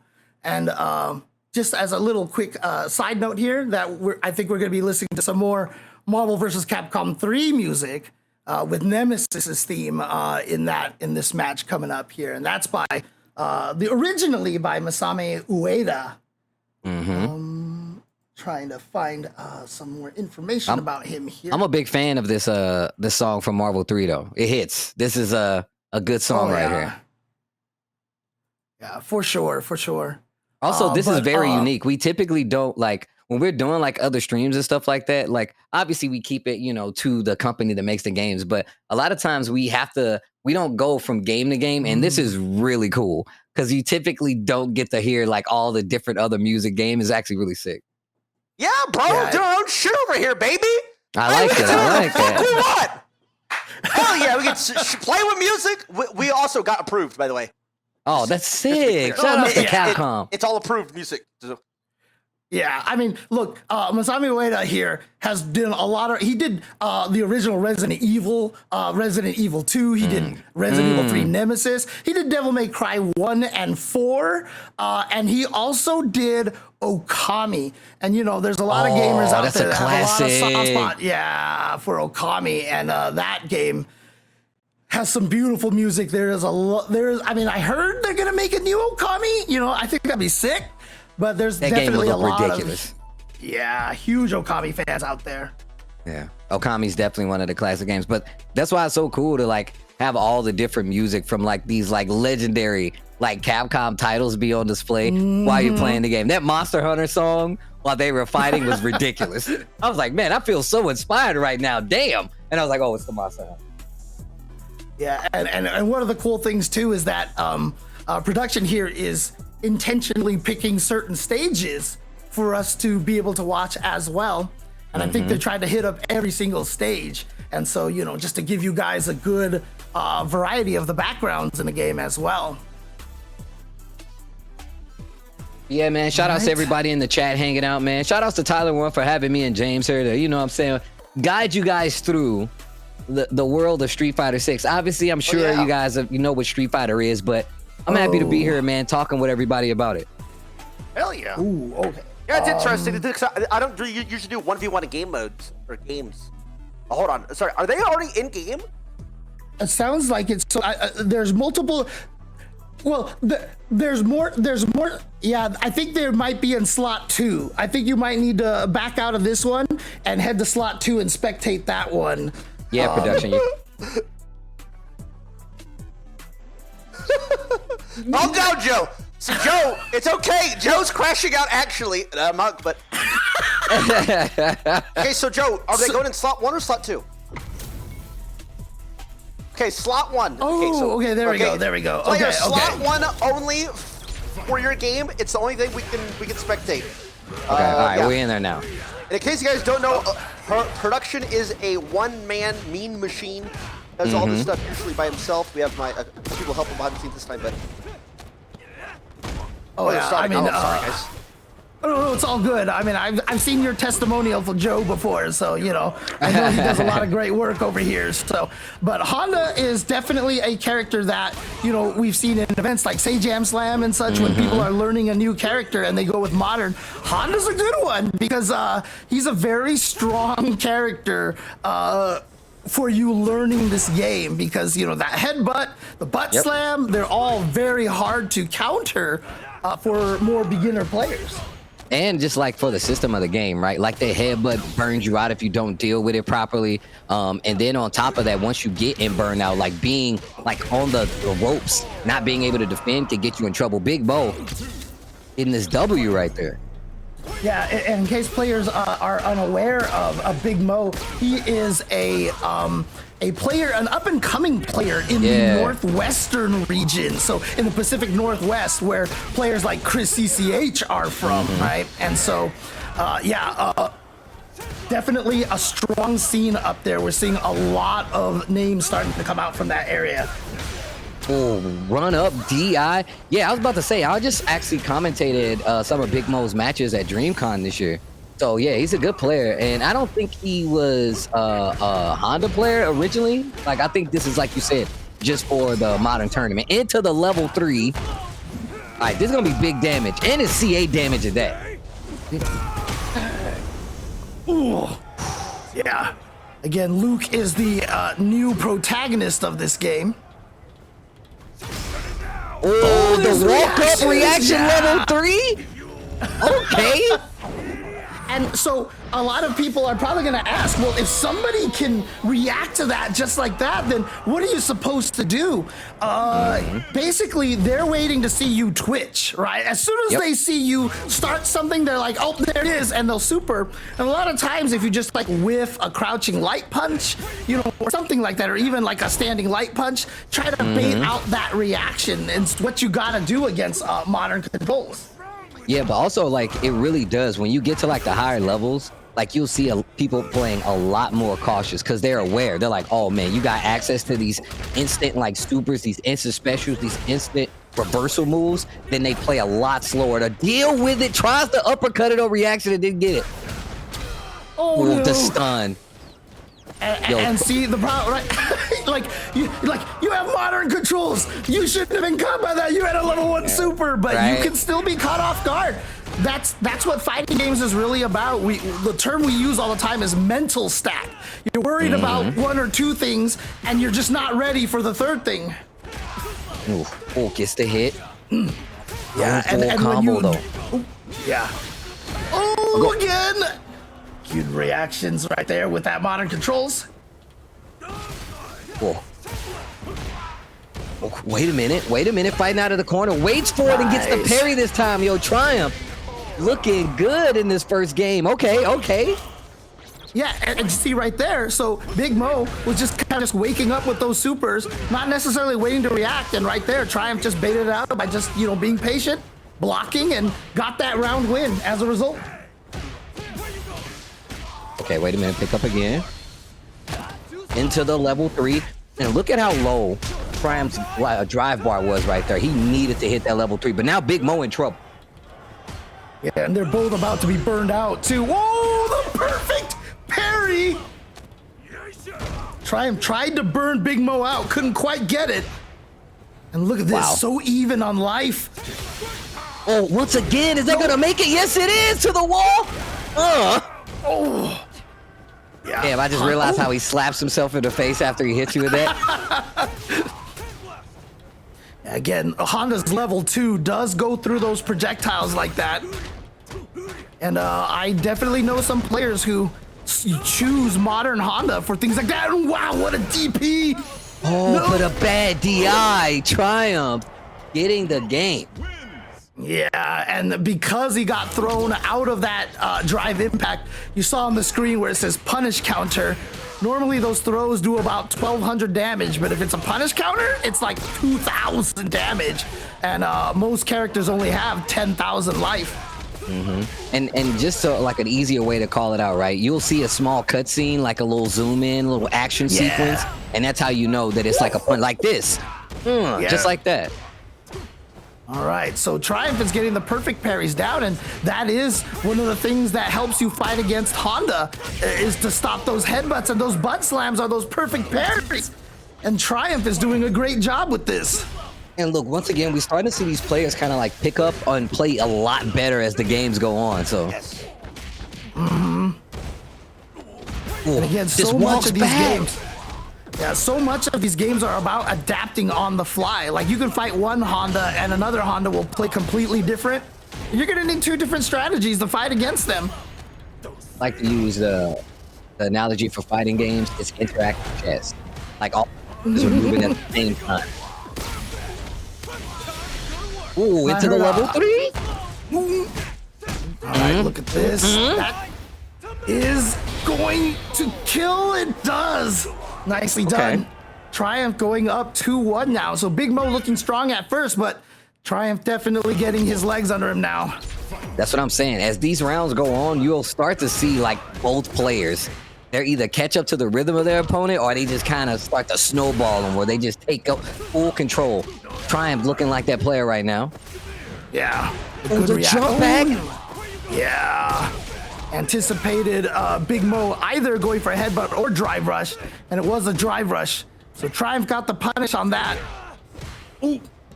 You gotta watch your legs right there. You gotta crouch block that attack. Oh, wow. See, and now starting to get the uppercuts on time. Yeah, those uppercuts aren't fully invulnerable, but to anything that is considered in the air, it goes right through that. And speaking of going right through it, Triumph looking like he's gonna try to go right through this match with 3 straight games. Oh, big jump in. Wait a minute, Big Mo. And I feel like now we're starting to see like some of the more intricate, like not familiar with modern mode stuff start to hit Big Mo, and Triumph is like, actually, I'm starting to get the hang of this.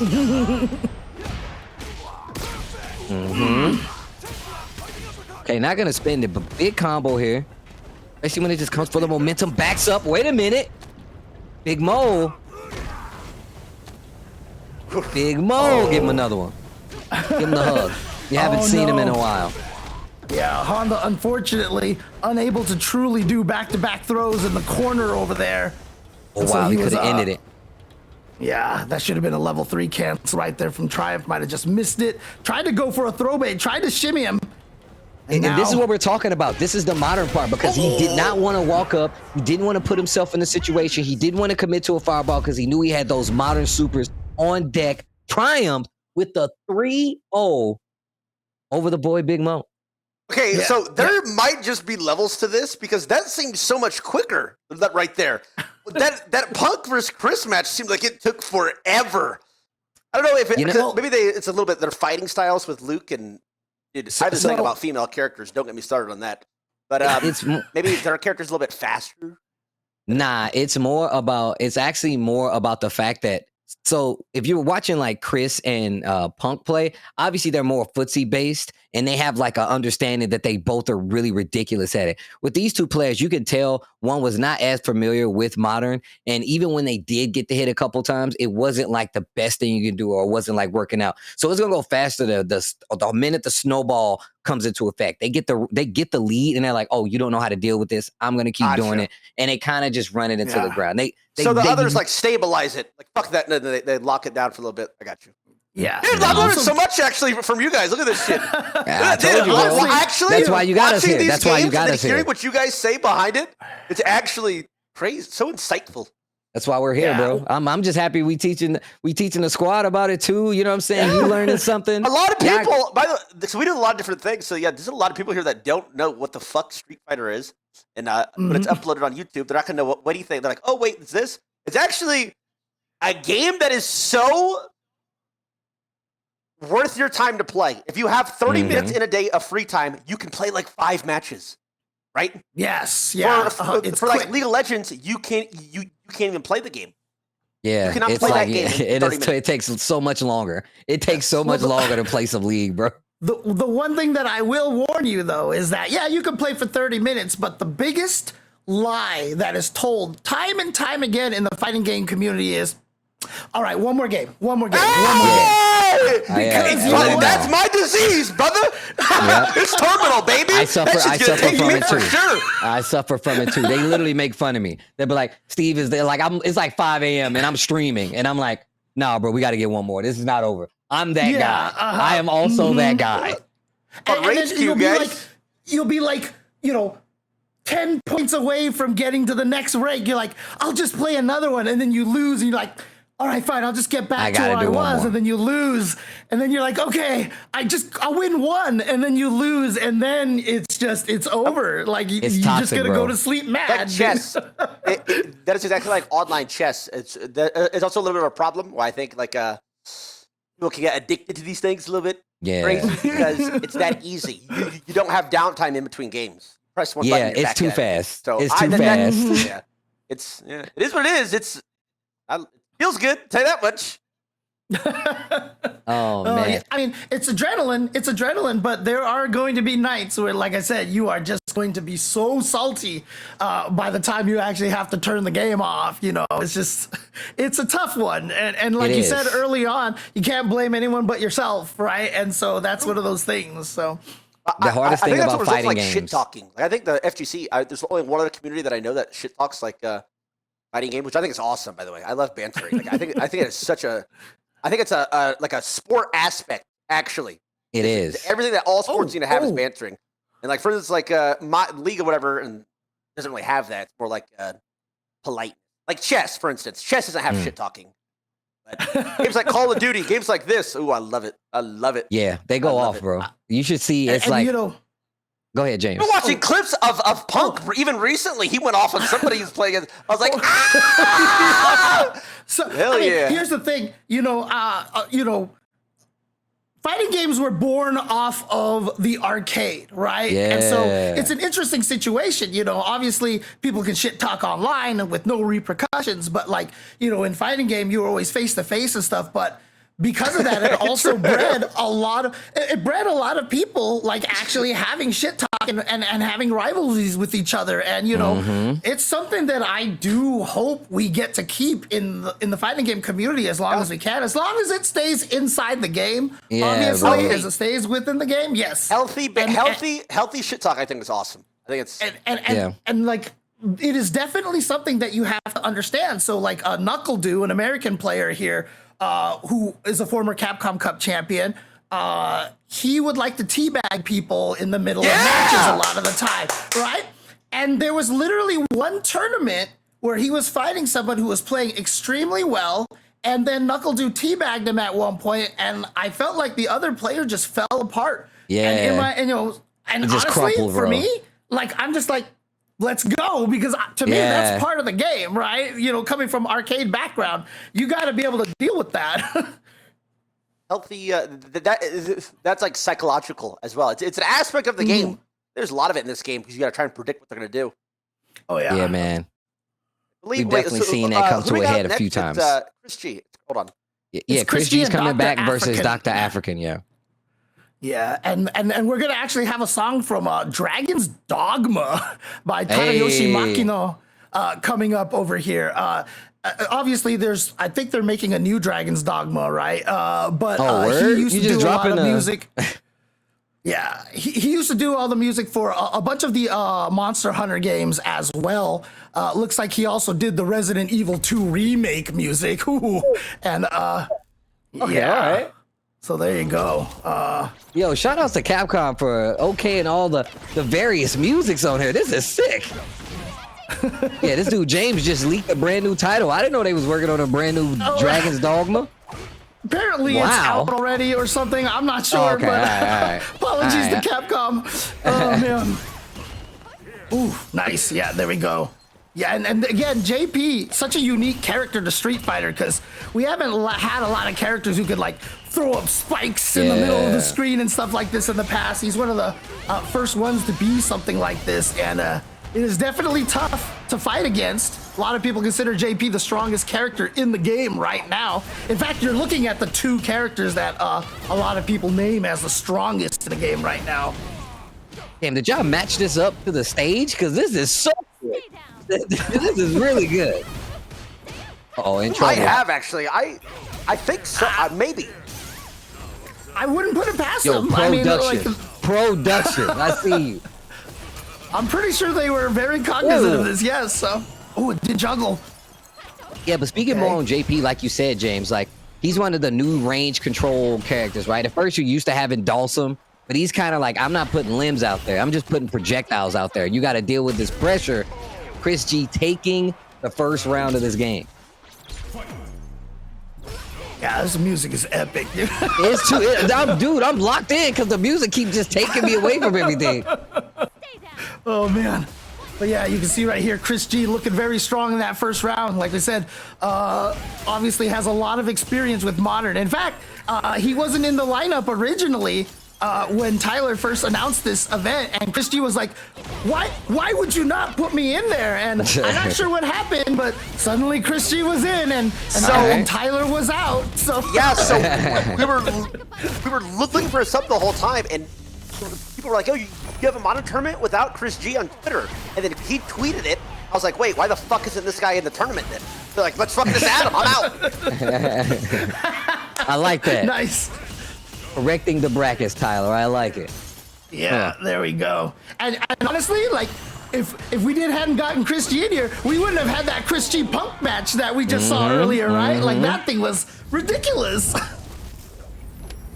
Okay, wait a minute. Speaking of though, Chris G looking real good, looking real familiar with the Mai. Oh, Dr. Afrikan is switching to the Marisa. So it's going to bring the big girl out here and see if he can try to take down Chris G. Thing is like, so I fight this match because I'm a Marisa player. I fight this matchup quite a bit. I don't know how I'm going to fight it on Modern though, because it's certain moves that I did. Sorry. We got player cams. Oh, they got player cams? Yo, pro production. Do you guys Joe, just call it like, bro? Do you just call it Joe Duction? I mean, like, it's amazing, dude. Yo. It's a There throw. we go. Uh-oh. Yeah, you got to be careful here. Mike can definitely get those throws in sequence like that. Trying to use the charge gladius, the parries. Yeah. Oh, that's the new stuff right there. That's the new season buffs right there. That's right. Oh, yeah. The You see Chris backing away. Oh. And so here's another thing, Tyler. You were asking why, the Punk and the Chris G matches were a lot slower. They're also managing their drive gauge a lot more. So Chris G, you saw him walking backwards because his drive gauge, which is the meter under their life, was very empty. So he was trying to run away to build a lot of that back so he has more resources to get in like this. Yeah, because drive rushing and stuff like that, it's taking away that drive bar. And if that drive bar puts you, once we say that you're in burnout, that means you're taking chip damage. And if you get hit by a DI in the corner, they basically get a free combo on you. So you really want to make sure that you have enough drive gauge to do special moves, as well as like dash across the screen and stuff like that using drive rush. Oh, perfect parry. And that's why it's so scary when you're burned out, because you have no access to any of those moves when you're burned out. Oh, the reversal.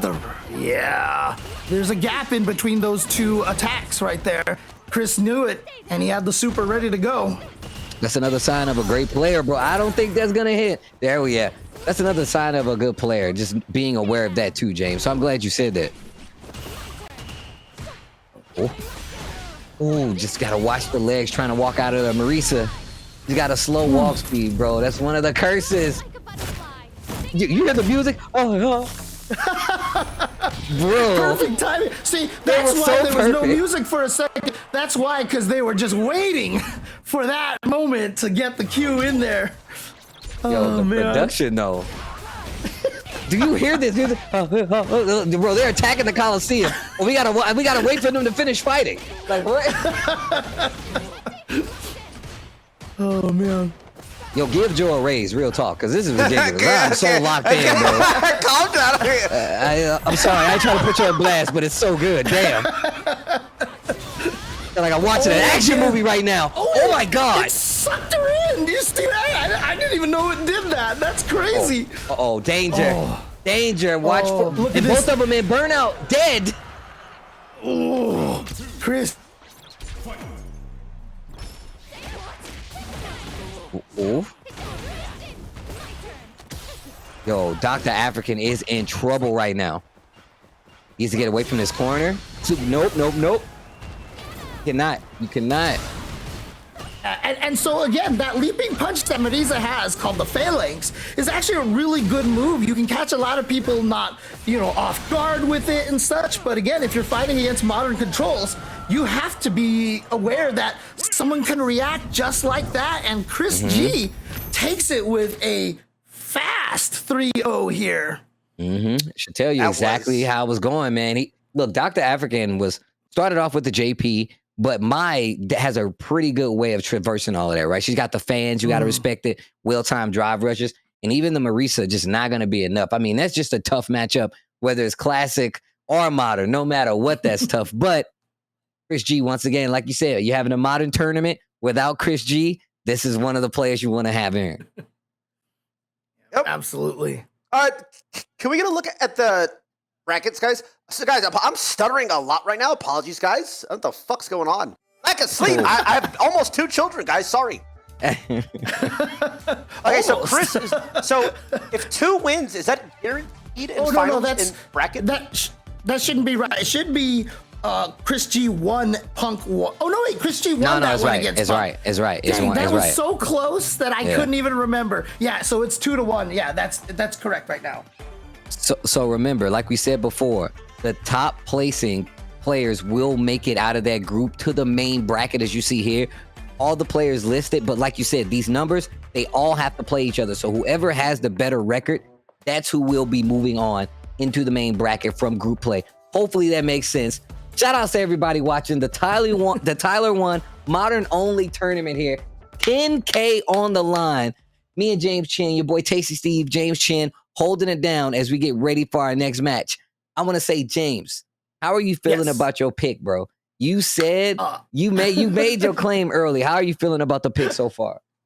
I mean, it's great to see him up 2-1 right now, so I could just be like, I never had any doubt, Steve. I knew he was gonna. No, but I mean, again, because he has so much experience, like I think of all the players here, he definitely has the most experience with modern controls. But again, a testament to Punk, take him to last game, last round, even though Chris, like, this is basically his main way that he plays. Again, just shows how strong Punk is. I won't be surprised, because if you actually looked at that bracket, how it works is that the person with the best record in each group move on, but then the person with the second best record, they kind of cross over. So the second best in group 2 plays the first best in group 1. Which means if Punk and Chris end up 1 and 2, they'll be on the opposite sides of that bracket. Yep. Oh, they could get a run back in grand finals. Do we script this? I swear to God, I have the ball right here still, actually. I drew those names. I didn't even plan that. But okay, let's not start counting our, whatever they say, our chickens or whatever. We still have a lot of good players left that still haven't even played yet, everybody. That's true. Yeah. That's true. Yeah, so... production, hello, Arena Game! Shine! Where's Shine at? All right, so just to set up this next match, we're going to be heading to the Bathers Beach. If I'm not mistaken, that's DJ stage, right? DJ stage.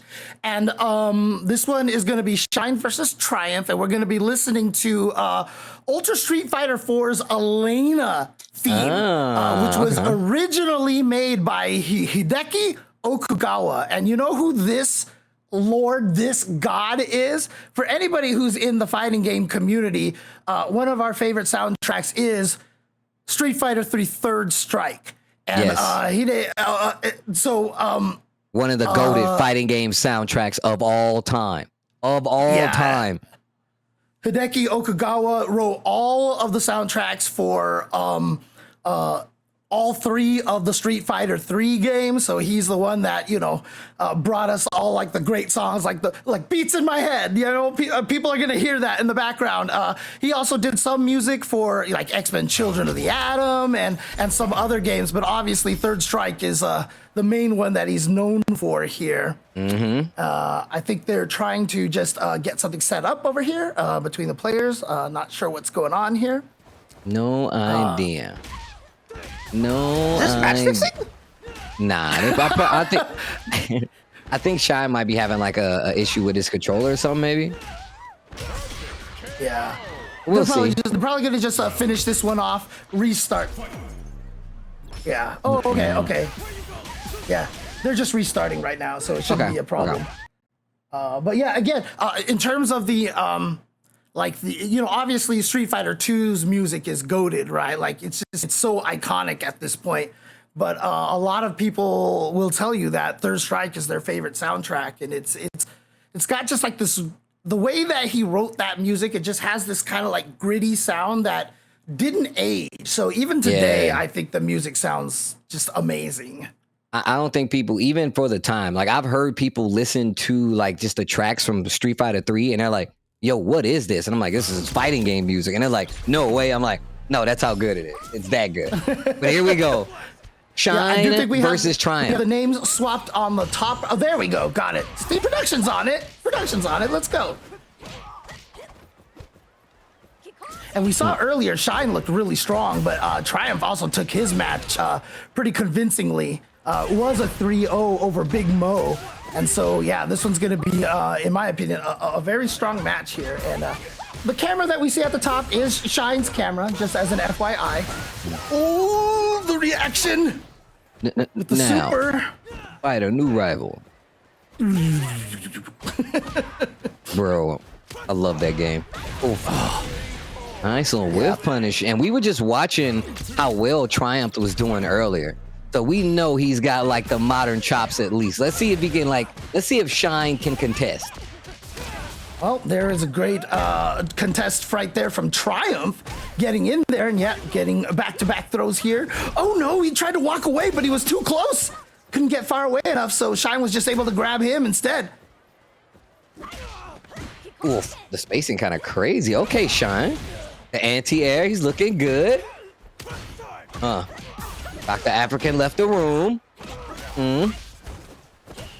Like the empty jump, nice. tries to go for the low, just holds the parry though. Okay, Triumph. One of the nice things about parry is if you're new to Street Fighter, using drive parry will let you block in every direction, but Shine just saw him running at him, so he just comes out with the super. It's not Still enough alive. to kill just yet. Wait a minute, takes the throw, gets the OD fireball, but it's not gonna be enough to start the campaign. Shine, 2 rounds to none, game number 1. Yeah, one thing I want to mention though is a lot of these songs that you're hearing are basically remix versions by oh gosh, the name is escaping me right now. I'll get to it. We got it. Hideyuki Fukasawa, and it's because he remixed all these songs for like Marvel vs. Capcom 3 and Street Fighter 4. So yeah, these are all his takes on these songs. But also just the fact that oh wait a minute, gets the throw. Oh, see, this is the respect game. Now they're dancing. They're staying out of range. Knows that Luke has those fireballs, so perfect parry. So you saw when he blocked the fireball, like since he perfect parried it, he was able to move right away. And here comes Shine, doesn't choose to spend any meter just yet. Right. Reactions. Super to get through. Oh, the combo drop. No. Wait a minute. He should be able to take this. Yeah. Just goes for the level 2. Goes for the simple combo here. And takes that round. So a drop from Shine.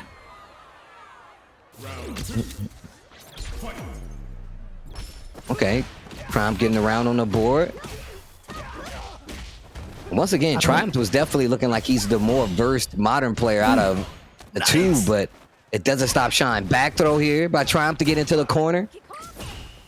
And there's also those little subtle visual cues. When Luke's knee hit, you saw the screen shake a little bit, which means that if you blocked it, you're in trouble. You still at advantage. You got to be careful hitting the button afterwards, and Luke hurt, so you definitely got to be careful. Back throw. And it burned him out too. About the chip. And yeah, at a distance where Triumph couldn't punish that. No, he wasn't ready. He had the meter for a super, but he wasn't ready for a Shine. Coming in, taking that second round. Okay, this is a contest back and forth right here. Wait a minute, catches the legs. Full combo extension, push to the corner, caught the button, but didn't get the combo. Shine fighting back now, hold on. I like how they're saying, it's not the bees, it's not the bees. Shout out to Nicolas Cage. Hey, no, didn't get the charge flash knuckle right there. Only just got the uncharged one. Otherwise, he would have been able to get some more hits. There's the charged one, and you see the kind of combos that he gets. Ooh, punish counter with those the air legs, which is gonna give him a full combo. Big throw, Shine. Bro, you just heard him playing neutral, and there's the beats. Yeah. Damn, now I could just hear Nicolas Cage. Not the bees. Not the bees, the bees. And honestly, like when you watch them walking back and forth like this, it really is about, spacing and keeping people outside the range. You want them to whiff the buttons. Oh, you reacted in time, but the level 3. I think Luke has more invincibility. And that means Triumph is gonna, he was baiting out Shine to do the super. He knew Shine had been reacting with the super. And so Triumph was like, do it. So I dare you to do it. And he had the reaction. Hit the button. Beautiful stuff. Go ahead. Hit the button. You know you want to do it, just hit the button. Okay. And you can tell. You can't block at the start of your drive rushes, but you can still do moves. And so even though he wouldn't have been able to block that super, he can still activate his own super. Okay. Small confirm here. And once again, a lot of the up close combos like that, like you can get by hitting like the auto and like the light punch and the assist button. And that way, that's how you get like the light combo or the medium combo. If you got meter, it'll go straight into super. So I'm telling you, man, Modern is like a completely different game. It feels so different to me. Shine just walked knuckle into that punch.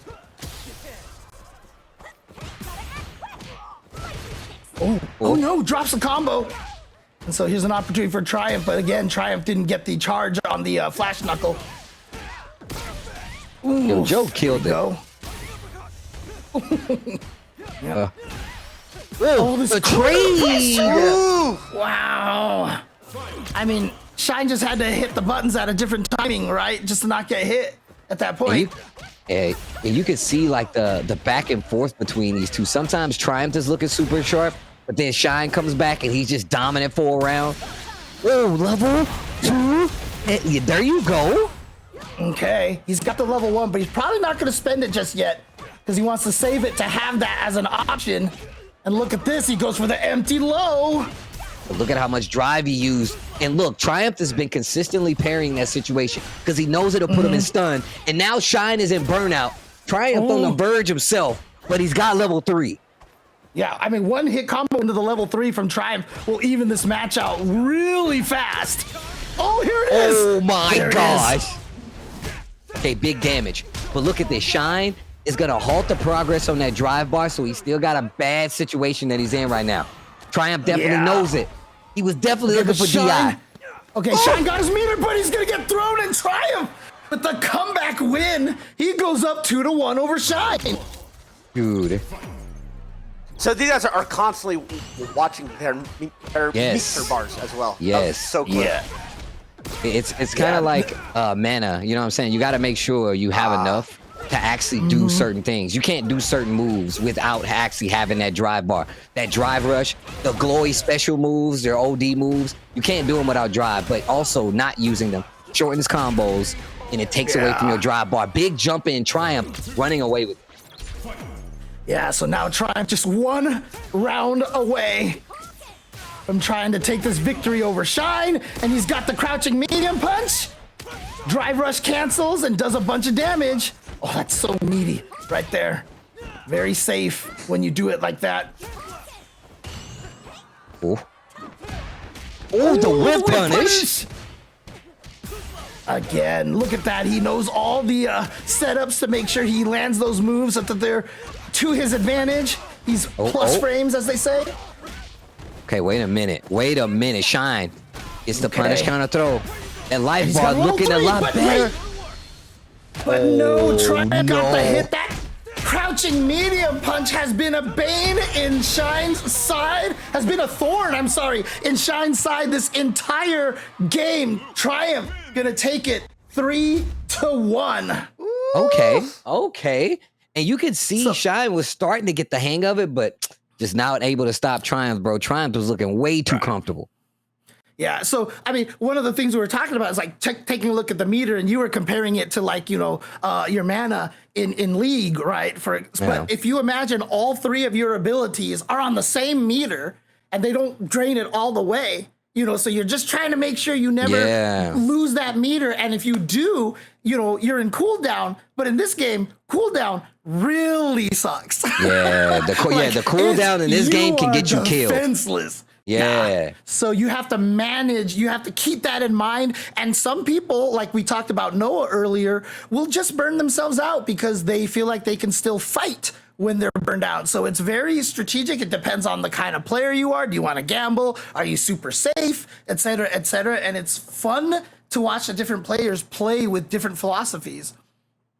Somebody said it's kind of like how in Souls games, if you use it all, you regain slower. So yeah, these are all appropriate analogies for it. Yes, but go on, Tyler. My bad. I didn't mean to interrupt, bro. No, you didn't interrupt. I was trying to remember what I was gonna say. Okay, don't question mark me. I was gonna say that, and he mentioned Souls games, so that I went back. I was like, wait, I played Elden Ring. I don't know why. So I was like, then I got like, now I'm like, well, lost it. Well, I mean, I can kind of extend off of that. So Souls games, I mean, is a great way. Like whenever I try to teach fighting games, shameless plug here, I like to teach fighting games on my streams and such. But Souls is usually a great place to learn because, you know, when you play a Souls game, like you walk up to an enemy and you know when they swing, they have a specific range. And so you stay outside of their range, wait till they swing, and then you run into it, attack them. We're doing the same thing in these games, but we're doing it on a 2D plane. We know which buttons the opponent likes to poke, so we stay outside of that range so that they can whiff, and then we can punish them for throwing out those swings. The problem is you're playing against another human, so if they know you're doing that, they're not going to swing, you know? And so there's the mind game right there. Yeah, and I think that's what makes this different, like this game differently, because you're getting put in those situations every second. Every time. Every second. Okay, what's every single second, right? For like League, it's like, okay, he has a 15-second cooldown. So you're like, you don't got to think about blocking that again for 15 more seconds. Right. Yeah. So it's like those little things are fucking crazy. It's one of the things I'm struggling with as well, because it's like, okay, he's going to do this. Oh, he did that. Okay, now you got to like switch instantly, like thinking about something else. And that's understanding it though, but you're on the right track though, because the whole goal is basically right, especially in a game like Street Fighter, you're fighting certain characters. They're really gonna play to your strengths, and you guys are gonna have to like kind of fight for that position in the entire time. And it's all about the stronger mind at that point. Mm-hmm. Oh, so like if you're on the aggressive, you're not necessarily reacting; they're reacting to you. Yeah, it's just a battle back and forth, right? Like I want you to swing so I can hit you, but now we're waiting on each other to swing. You know what I'm saying? Now we're like, that's why that one match was taking so long, because they were doing that constantly. Gotcha. That's what they're doing. That's what they're doing. So I think we're going to the next match. Yep. And it's going to be Diaphone going up against Punk the God. We're going to be taking it to the Solvalhall Arena there. And Yoshia Terayama wrote all the new music for Street Fighter 6. So Street Fighter 6, first time they really redid all of the character themes. They've had like themes that have been being used for like decades. So in this game, they decided to just shake it all up. Yoshia Terayama, this is Akuma's theme from Street Fighter 6. Bro, and I like a lot of the music in this game, man. Like Akuma's being one of them too. And like just the stage. This is a nice little composition. And again, we see Diaphone. Yeah, using Aki, character tries to poison you so that you just kind of lose health over time. And so there you see, you can see Punk is poisoned now, but Punk being very, very aggressive here. And depending on the player you're fighting, you know, like we were saying, you might want to be particularly aggressive against some players, but then, you know, defensive against others. Changes strategies constantly. And now look at him, getting closer to that corner. Because they know if they hit the DI, you can actually get a combo. And he was looking for a fireball right there from Punk. So that's what he was trying to get past, but Punk didn't give it to him. Playing the superior footsie game right now. I love the player cams. You can see Punk smiling a little bit. They're all talking to their chats as well, which is really cool. And Diaphone looks like he's playing from outer space right now, or the void, or something like that. I'm not. My man playing in the atmosphere of Earth. That's where he with the trade. So when you say DI, oh jeez, yeah, it just goes right into the level 3. Someone in the chat is asking what DI stands for. That is drive impact. So a lot of the things that use the drive gauge are called drive something or other. So we've got drive impacts, drive rushes, etc., etc. Oh, the overhead. Oh, stun on the table. Oh my God. He's fighting back in burnout, even though he can get chipped out. And she's really good at the range because she has these long reach and special moves. You can see right there. Oh, the drive rush to get in, Punk, with the whip punish. The level 3 is there. He's going to spin it. Oh, my God. Is this going to kill? I don't know, James. Is it? Is it, James? Kill? It did. Oh, my goodness.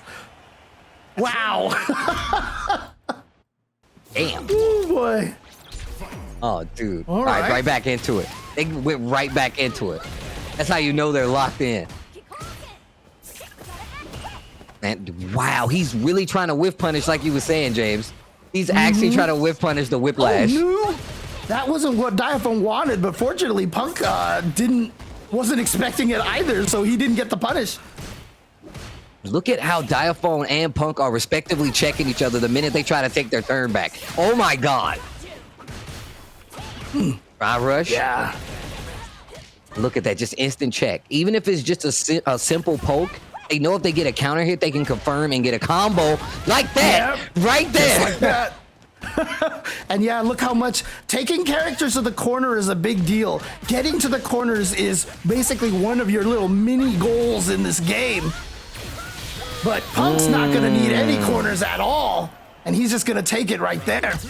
And try to go 2 games in a row here. But the corner is very important in this game because as soon as you push people to the corner, they can't walk backwards anymore. And so they can't change their distance from you. And so you have so much controls dancing in and out of their attacks. Yeah, because this is just back and forth, right? And as well, just that wall pressure is, if you actually don't react to DI drive impact, they get a free combo a lot of times. So being in the corner is just a scary place to be in. Like this. Oh, the super. Oh, the thing about this is, which makes that so smart, is that if somebody does a drive impact, you can use a super in most instances to actually counter it, but you got to be fast enough, just like this. And Modern makes it so much easier to make those reversals happen. Diaphone in trouble though. But the interesting thing about it is that Punk doesn't really mind because he had such a huge life lead. Even if he loses this round, he's gotten Diaphone to spend 2 of his meters. Oh, but he doesn't lose the round anyway. But, you know, that's another strategy. If you have a lot of life, like Punk did, he's like, I'm going to drive impact, let Diaphone super me because he's not doing any damage to me that's significant. And now he's taking away resources. As you see, Diaphone has no meter right now in this round. Going back to this range once again. The spacing Punk is using with Chun-Li is crazy. Sorry, actually, they started a new game. That was fast. That was hella fast. So they have 0 meters because it's the start. So there you go. Good normal usage here. Wow, it breaks the armor on the DI. That was sick. That's literally what they show in the Aki trailer. It was her doing that. Yeah, it's those drive impacts can absorb 2 hits total. But as soon as they get hit by a 3rd one, that just blows right through it. Oh, the counter hit. Punish, counter, confirm. Diaphone trying to get one on the board, but he doesn't opt to use the super. Okay, all right. That one? Oh my God. Come on, dude. Diaphone, you're making me sweat for no reason. I'm not playing, bro. Oh. Did production put Diaphone into outer space? Or did he do that? 100% it had to be production. That's production. From now, that's production. Gets the throw. Oh my God. Oh man, just getting back to earth. Oh, yeah. And sometimes you know, he's going to whip that throw there to get Punk to react and try to tech it. So Punk whipped his own. Oh, wow, he tried to walk out of range. He got the counter hit. He didn't go for the level 3 yet. He wants to keep the threat of the level 3 and kill with it, but Punk. The whiff punish was crazy. The fact that he's purposely moving into this range so Diaphone could swing it, he can punish him, big jump in. But that's when you could see the unfamiliarity of like Modern come in because Punk is getting the hits, but he's dropping the combo. Oh no, that was hit out of the air, so Punk was able to land and punish Diaphone right there. Oh, again, just throwing out that poke right there from Chun-Li is so good. He should go into the level 3 right here. Is this going to kill? Might be talking to the next of kin because Diaphone is dead. I need Diaphone Jr. Game over. Diaphone Senior didn't make it. No, just this guy Punk again seems like he's such an annoying player. He never fucking goes. He doesn't go down. That's what's. I bet Diaphone's like so pissy right there. I'd be so pissed because he had no drive. He had no mana, whatever. I forget what it's called right now. His drive, he had no mana. He had no life. Drive was right, yeah. Yeah, and right. he couldn't get that last bit to kill him, and then he ended up fucking losing 2 more in a row. Like, dude, like he's so annoying. These guys, it's just obviously, yeah.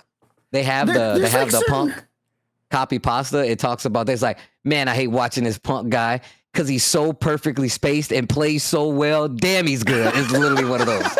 That's what the copy pasta is. Like, we hate watching him play because he's that damn good, bro. Yeah, and there's certain players out there that I swear when you get the lower health they have, like the stronger they just play. It's like a weird power up for them, you know. And Punk, definitely one of those players that it's so hard to just eliminate him at the very end. Well, no, you're right. We talked about it with like Elden Ring and like bosses, and we relate to that. It's the same exact damn thing. When the bosses are low health, you just want to go and finish it, you know, like just one more hit. Yeah. You can't fucking do it in this game.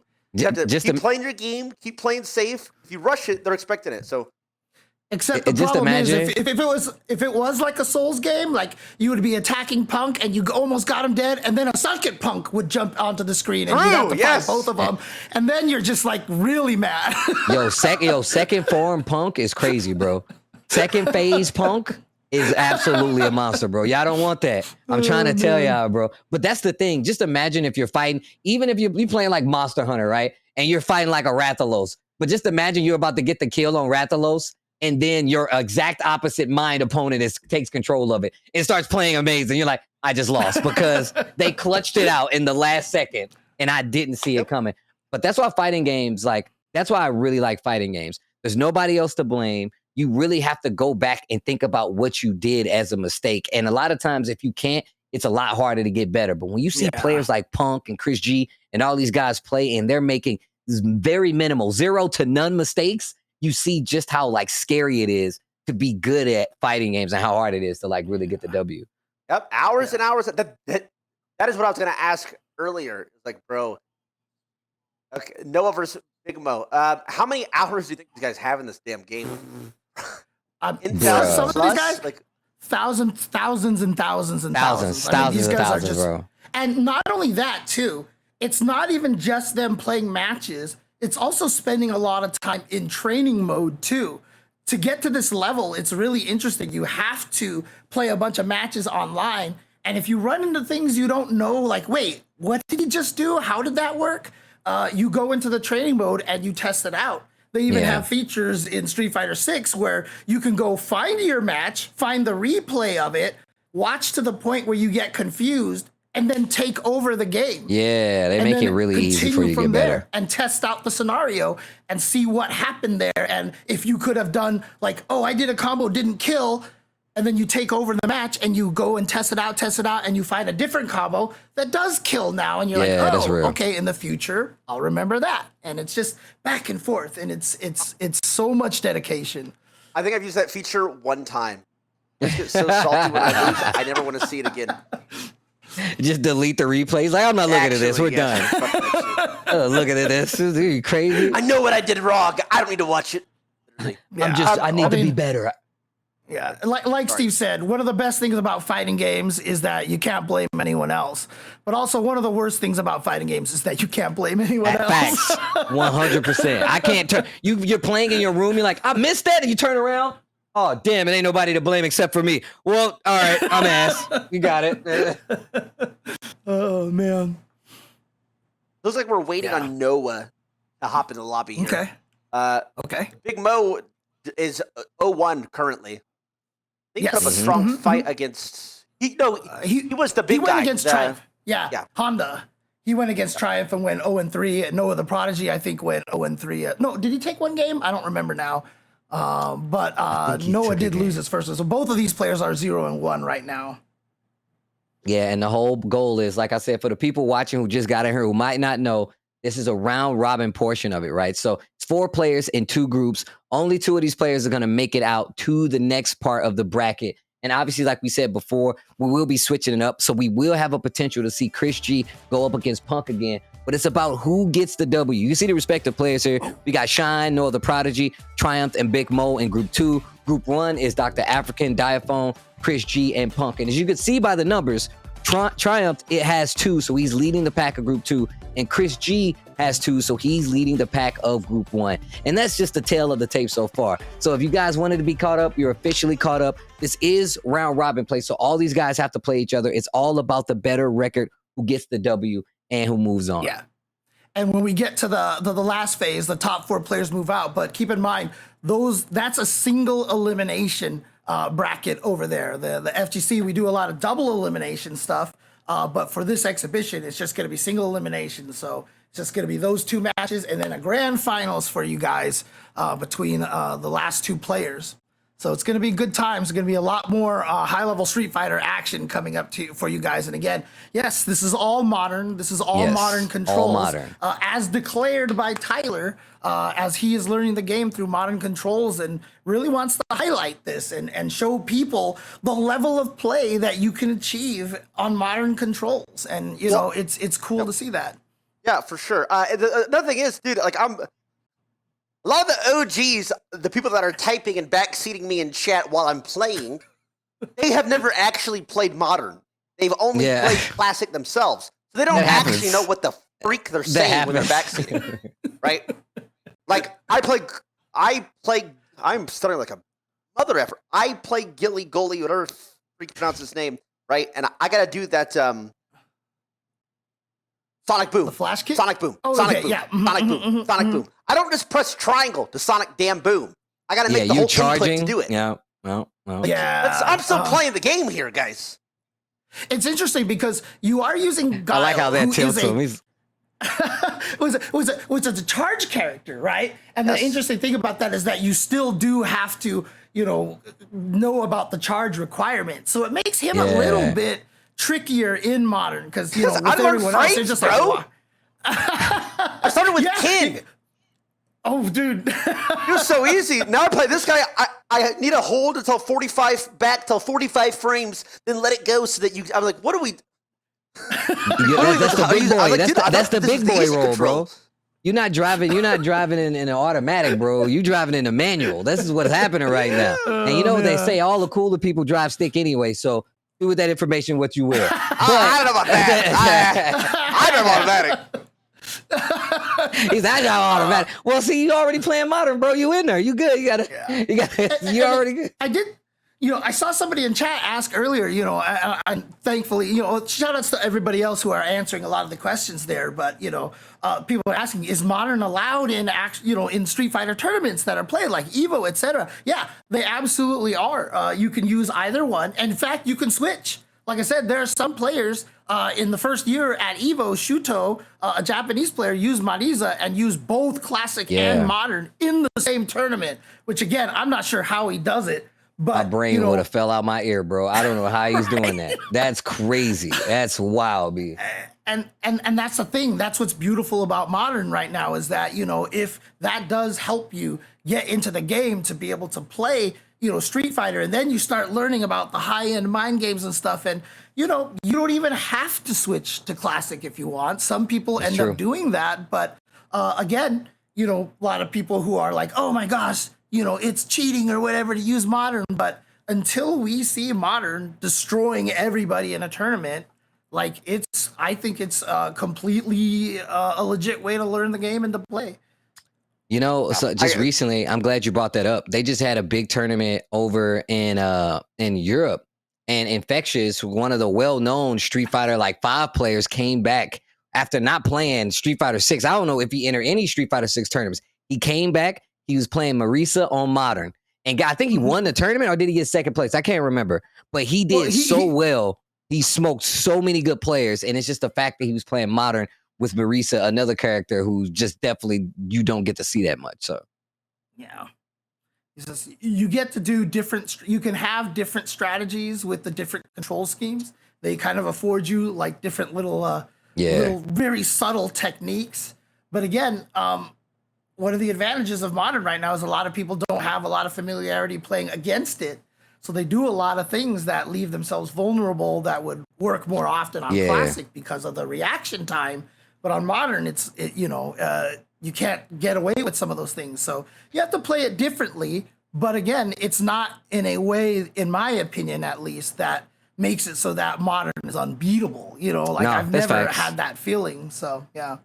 Dude, when I play online, literally now I can tell even with not seeing them if they're playing modern. Like I play and I'm like, no, for real, I can feel it. I'm like, he just DP'd at the speed of like, oh, he's playing modern. Like I was like, there's no way. I didn't see the character move. I'm like, oh, and that makes me instantly play different. I instantly go into a completely different mode when I recognize that people are playing modern. It is not to make it cheap. It's just saying like I have to think about that beforehand. I'll ask him. Yeah. You guys, it's really need funny. a break, guys? Like 2 minutes where if you need water or anything? Oh, yeah, I can go use the bathroom. We can definitely do that. Yes. Well, sorry, we're waiting on Noah, and I don't want to like you guys fill for forever. Yeah, no worries, no worries. Sure. All right, we're cut to commercial then. We'll be back. Yes, 2 minutes. Yeah. Oh, you say? I think he said 50. Not halftime yet. Noah's here. Not we're just waiting. Okay. So just like 2 minutes. Just a 2 minute, 3 minute screen, 5 minute screen. All right.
Hello. Welcome. Okay, you guys are here. Thank you.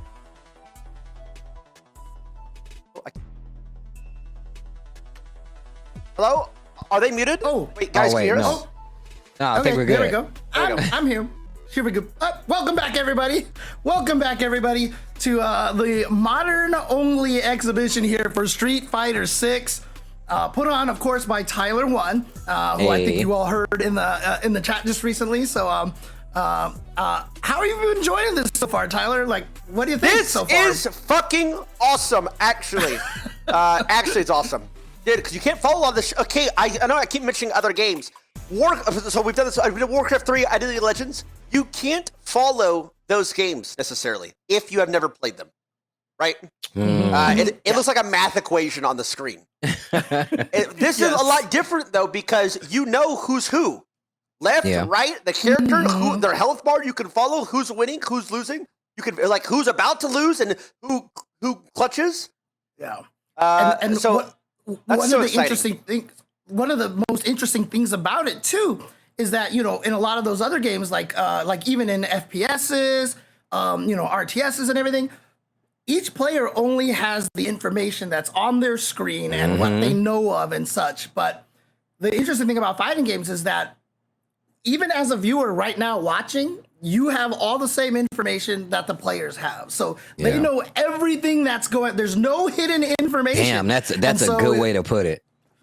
Yeah, it's all out there, and that's what makes it so tricky. It makes it hard. You can't sneak anything in. You're not gonna be able to gank someone from behind or something like that. Like you see everything 100% of the time. Yeah, exactly. That's why I think it's just like a different experience for me. Yeah, I mean, it's awesome. This has been awesome. Like, I love it. No, this has been cool, man. I mean, I tell people all the time, one of the best ways you can learn about stuff like this is just getting involved. No Other Prodigy versus Big Mo. Next match. Oh, we playing on a banger. Peep the song, though. Peep the song, though. This is Dudley's theme from Third Strike, once again by Hideki Okugawa, and this is one of the best songs from the soundtrack. Bro, people hear this and they're like, "This is video game music." I'm like, "It's video game music." Woo-hoo-hoo! Sneaking in the Oicho throw. Oh, I'm out. Mo. I like it, Big Mo. We just see the top of his head over there. I like it. Oh, the DI. Oh, he's gonna go right into the level Beast 2, mode, baby. Wood. Nice.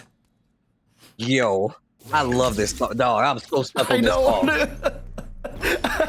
It's hard for me not to just stop and just listen. Right? I'm over here grooving. Y'all can't see it, but I'm grooving over here. Oh, trust me, I can see it in my mind. Let's. You know. Oh no!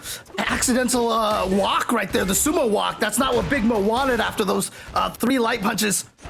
And now Noah in the corner over here, and he has a reaction. Yep, nicely done. Again, we saw it that Noah the Prodigy looked like he was getting more of the hang of things, towards the end of his first match. But Big Mo is going to take this round here. You can actually see where Noah's switching back to regular inputs because he's dropping certain strings. Like he missed the uppercut instead of just doing like the down input or the forward input. Oh, trust me, I can see it in my mind. Oh no! Let's go! Oh, I forgot they had eyes. Man. Joe Duction, bro. Let's go. Bro, it's a banger though, I'm saying. Oh man, I gotta be careful. These dudes are watching me when I ain't, hold on. I know, right? They got him with the level 2, and look at this, Noah the Prodigy taking game number 1. And I do want to highlight what you just said there, Steve. So, even in modern controls, for some of the special moves, you can still do the classic motion for them. And the reason why is that if you do that, raw, they do 100% of the damage. They don't have the damage penalty, but also some moves, it makes a difference if you use the light one, the medium one, or the heavy one. And since modern controls just picks one of them, you don't have access to the other 2. But if you actually do the motions and use the light, medium, and heavy buttons, you can actually gain access to the alternate versions. Okay. Oh my God! He grabbed the knuckle holder. Ooh, there we go. Hit. And by the way, I just want to make a correction here. I was given incorrect information, or my own brain. But Big Mo is actually from Atlanta, not the Pacific Northwest. So I apologize about that. I want to make sure I got that right. Representing Atlanta. Sure. Oh! Okay. Gotta be careful. Jumps out of the DI. The perfect yeah. Big Mo. Yeah. So the interesting thing about when you're burned out as well, like let's say you block a certain move and it has delay, so you can basically attack first. But if you're burned out and you block that move, it could be the complete opposite, that basically the other person could attack first. So you have to be careful when you're burned out. Cool. Oh, they starting a fight for real. And look, I don't know what he's trying to do, but it is not working. Oh, nice. Went for the air-to-air right there. Interesting. Now here's this corner pressure. Noah the Prodigy got to find his way out. But Noah the Prodigy is typically one of the players that does really well fighting out of the corner, but he is having some trouble here. Finally makes it out, though. And now the tables have turned. Lots of jumping, too. Oh, counter hit. It's a small combo. A throw. Okay, Noah, you got to do something. Not real. Okay, he gets him. Oh, my gosh. So I will tell you, in classic controls, you could not do that. You cannot do what Noah just did right there, which is walk backwards into last second level 2. Because in classic controls, you have to do a whole motion, 2/4 circle forward motions before you press the punch. So you can't even do it while walking backwards. And there right there is one of the biggest advantages of having modern. Ooh, try to grab him again. Didn't work this time. And he's just backing up, trying to see if he's going to react. And Big Mo guessing wrong a couple times here. Eating throws, but goes for the jump on the wake up. Okay. Ooh, interesting. Wake up. Light flash knuckle. Actually, medium flash knuckle. Oh, wait a minute. Oh, no. Just go. No punish. I'm really surprised about that. Oh, back throw. Wait a minute. Back throw. Yeah. Put it back in the corner. One good back throw into the corner could change the whole tide of a round, but Noah backing up, trying to build some meter, and again, reacting with that level 2. Wow. Okay. All right. Oh, this is a stupid dope mix. So good. Yeah, one of the nice things is that different versions between the rounds. It changes between rounds. The third strike, bro. That's why he's one of the GOATs. This is Neptune's for real level production right here. So Big Mo has to be careful. We've already seen now that Noah's just willing to anti-air with that level 2. Oh, and gets the perfect parry as well. Dude, what were we saying? Noah's just he's getting the hang of this really well. But I will say, I do like how Big Mo is going to the simple, strongest game part plan of Honda. Throw, mix up, butt slam. How are you dealing with my headbutt? Standing fierce. If you try to jump out, this is exactly what you want. Oh, chip on both sides. He didn't have the power up. Both of them in burnout. Yeah, but a level 2 might just chip him to death. Oh, he had the react. Oh, he did not. I thought he actually had the DP out there, but didn't get it out in time. Big Mo trying to tie this up. 2-2. Oof. Okay. And look at this. Just a simple play. Honda's good at this. You don't have to overextend too much. Honda is what I like to call a fortress kind of style character. Hard to get in on him. Into level 3. Okay. That should be the kill right there. And so that'll make it 2-2 here. Go, baby. Let's go. Going to a game 5. Okay. Big Mo. Both of these guys are fighting back and forth, and they're getting more and more control. Let's see who's gonna close out this last game, though. Oh, no anti-air that time. A little too far away. Ooh. That's a punish, but Big Mo only with a jab punish right there. Cool. And you can see they kind of hitting the brakes a little bit.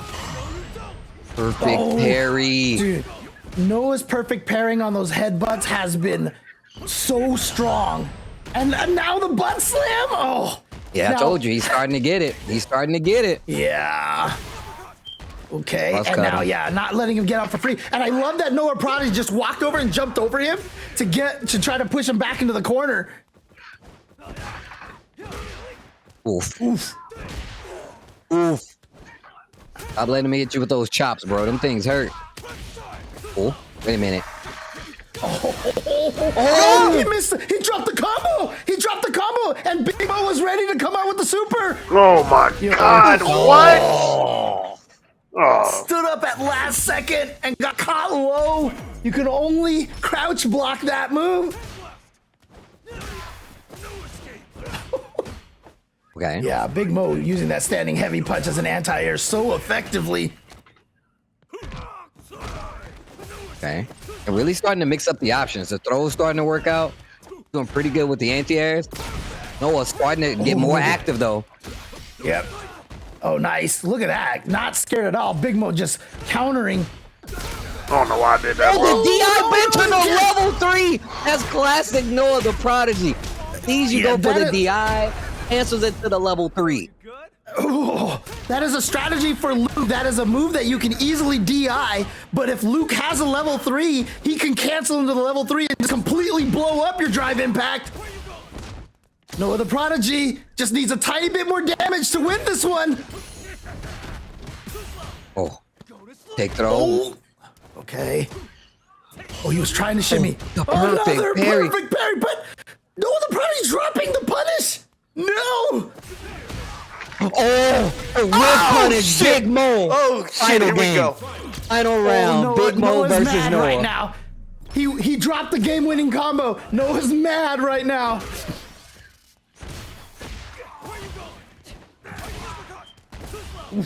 Okay, good anti-air, but back throw into the corner. Now you're in the corner. This is such a dangerous position. Yeah. Ooh, okay. Wow, finishes it. The throw, the Here we mix go. is getting stronger.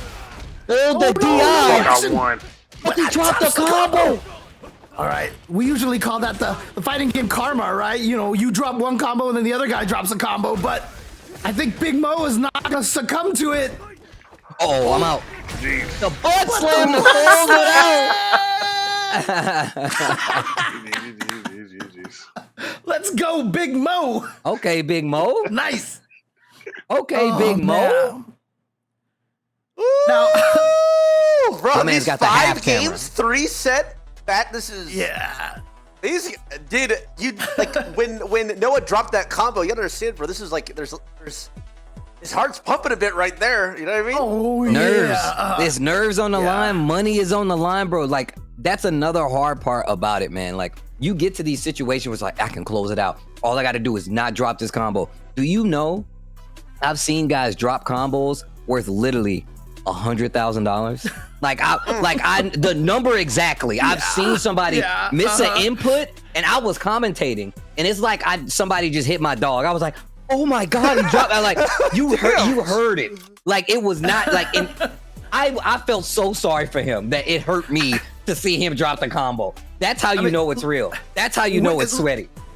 Like I said, me and Steve were players, before, and we know how this all feels. And so, like, as soon as you see someone drop a combo like that, I mean, it's just like, oh, like we know exactly. We've all gone through it, and it's heartbreaking. It really is. Like you are disappointed in yourself for doing it because you've done it like 100 times. Right, exactly. And so, like, a lot of the times, you know what's going through those players' heads, and you just know, like, you want to tell them, like, don't worry, next time you'll get them, but it's like, that those players are beating themselves up for that stuff, and it's how the competition is, right? That's just how competition is, and it's tough. It's tough, but again, the highest highs and the lowest lows, but it's just something that everyone should experience, honestly.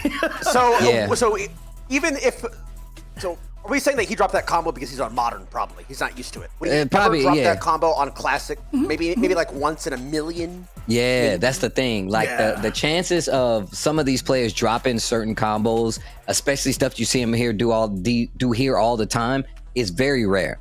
And that's one of the things that makes a difference between a good player, a great player, an amazing player, and one of the best players. And that's why the better the player, the slower the matches in a lot of instances. Because they know they're waiting for specific things. They have certain triggers. They're looking for you to make a mistake. So it's the beauty of it all. It's actually the beauty of it all. Yeah. My games are crazy this game. Hell yeah. See, now you're seeing it. Now you're seeing, you know how in the Matrix when they started seeing the code? Now you're seeing the code. Everybody in the chat right now, you guys are starting to see the code. Right now, I play Morpheus, I'm giving you the pills. Let's go. Good, dude, because it's still like, so I'm probably at like 90 hours now deep. Even though okay, my Tyler? What's up? I said, okay, that's what I'm talking about. Bro, I'm not bullshitting around. When I say I like the game, I play in my games and these against like platinum players, and I get in a corner. It's like for me, it's like they're doing things that I can't even comprehend. Oh my God, even the best player in the world would lose here, is what I tell myself. But it's like, now after watching a couple of these games, bro, God damn it. You're going to be looking at the world different. You're going to be looking at, you're going to be outside. You're going to be playing League. He's like, look at these guys. They can blame everybody else. They can't even blame themselves. These different games I play do translate to me becoming a better League player overall. Yeah, 100%. Even like chess, so I just want to ask, decision making. Yeah, so I was about to say, like, I know you've recently gotten into chess a lot, right? Have you played a lot of like speed chess or anything like that? Or recently, I have been playing more speed chess than more rapid. Yes. Yeah. No. Just imagine playing speed chess, but you have like a 5-second limit on every move that you have to make, right? Like it's that, like, or even like 3 seconds. Less. It's even smaller. It's less. It's 1 second. That's what's so hard with this game. It is 1 second you have to think about it. It's actually crazy. And it's just, it's insane. Yeah, you're just constantly have to be like, wait, if I do this, he might do this. And it's like, and yeah, it's just, and then when, I've always said to people, like, the greatest moment, the one part in fighting games where you know you've kind of reached the next level is you're playing against somebody and for some reason, you just know exactly what they're going to do. Like for a giant chunk, you're like, okay, you're gonna wake up DP this time. Now you're gonna block. Now you're gonna block again. Now I'm gonna shimmy you, and you're right 4 times in a row, and you're just like, oh my God, like I get it now. It's just the craziest thing. It's you go in the flow state. when you feel that, it's euphoric, honestly. Yeah, no, for real. It's when you play fighting games, and let's just say you're playing, and you're like, this combo is gonna kill, but only if I do this specific combo and I can't drop it. The feeling that I get from hitting you with a game-winning combo with the last hit, woo-wee. I don't even have any kids, but it can't feel that good. It cannot feel that good. I don't got kids, so I'm speaking from experience. There's no way it can't be. It can't be that good. There's no way. Seeing them walk, who cares? Watch this combo. Dude, graduate college, I don't give a damn. Tyler was like, I don't know about that. Dad, I graduated college. Magna cum laude. I'm like, yo, watch this combo though. You got. Oh man. And here we go. This is a Dr. Afrikan going up against Punk. We've already seen how strong Punk is. This is Spider-Man's theme, by the way, from Marvel vs. Capcom 3. One of my favorite characters of all time. And you know, people are asking why. I mean, like, we're here to celebrate a lot of the music as well. So I'm just talking about music here. Yo, nice. Okay, here we go. Punk with the OD spinning bird kick allows him follow-ups right there. And you can see Dr. Afrikan, he's definitely, like, he's a little more experienced with modern, so he can switch between characters, but he's still going to have a hard time versus Punk. Again, even if Punk hadn't ever touched modern coming into this event, I still feel like he would be at this kind of level because he just adapts so quickly. Yeah, that's what makes him good. The DI in the corner, yo, the check. This is how you check people, bro. You hit them with the DI in the corner to see if they react. If you ever run into me online, just drive impact me in the corner over and over and over again, because I can't react, dude. I can't do it. I swear. Too old. Heavy punch has saved my life. Oh, here we go. He said the heavy punch has saved his life. Oh, that was godlike. That is not what he tried to do, and it came out that way because he accidentally switched sides. And you know what? He might even be able to get the kill for that. My wakes up with the super and takes it. He could have did super. Oh. Oh man. All right. Oh, a little too far away to punish. And distancing matters. Like moves that are completely punishable at certain ranges can be safe. And this is part of the strategy. He jumps out of there. It's like a light auto combo there. Oh, got him low. There we go. Into the three bog right there. With the cane swing, launches him across the screen, but Punk right back in. Oh boy. Okay, here we go. Gonna be able to build that space. Look at that. Pushes him all the way across the screen. Oh, yeah, too far away for him to be able to get anything extended off of that drive rush crouching medium kick. But here we go. Combo into the level 3. You know how this ends? Is this going to kill? Not quite. Okay.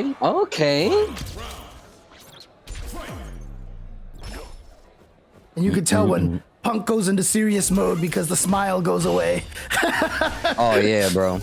There you go. So Dr. Afrikan looking pretty strong right now.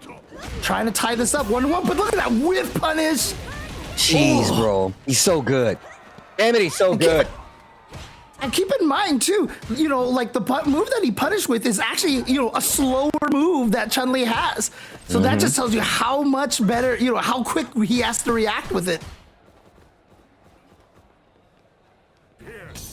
Oh, yeah, they playing right now. Look at the footsies, though. It's slow, like you said before. Like slow. Yes. And this is how you know. Because JP is a character that forces slow play. Yep. Because he is so strong at ranges, and approaching him is very, very dangerous. And you can see Pump getting into this range where he can react to certain things. And now Dr. Afrikan playing back to get the space back. So, the whip punish? Yo! Modern reactions. And he's got the modern games. Modern Yeah. games require modern solutions, modern reactions, modern mode. So Like I'm one selling thing a that, car. you know, like Tyler was saying, like this game is significantly slower. Also, not just because of JP, because Punk, you know, like I said, he kind of defined Street Fighter V, and he did it through a lot of whiff punishing. Punk is so good at just basically making you impatient to swing a button, and then he hits you for it. You'll see it at certain points of time where Punk doesn't hit a button for like maybe 5-6 seconds in a row. You know, it's crazy. I mean, I feel like he started the whole shimmy wave. Like, I don't feel like many people was on like the shimmy before. I mean, obviously it existed, but how prominent it became and how prominent it is now is definitely part of some stuff we've seen Punk kind of.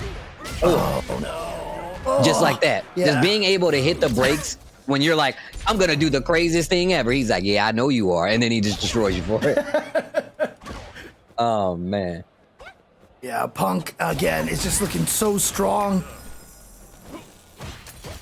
Dr. Afrikan trying to figure something out here. Oh, again, the whip punish. And see, and like I said, you know, like you're playing a Souls game. You know how far those buttons hit. You stand outside it intentionally, and you can get the damage that way. You can get the whip punish that way. Oh, my gosh. The drop. Burnout. Dr. Afrikan, you better do something. Look at him just walking back and forth in front of his face. He's daring you to hit a button. He's playing chicken with you right now. Take him to church. Hold these purple ghosts. Stop trying to hit me and hit me. Here we go. Look at the combo, though. And we're setting up the departure. Yeah, unfortunately. Oh, No. reactions again. No. Is this Punk gonna the kill? God. Is this gonna kill? Oh, this is raw. This is hella gonna not kill. Oh, my God.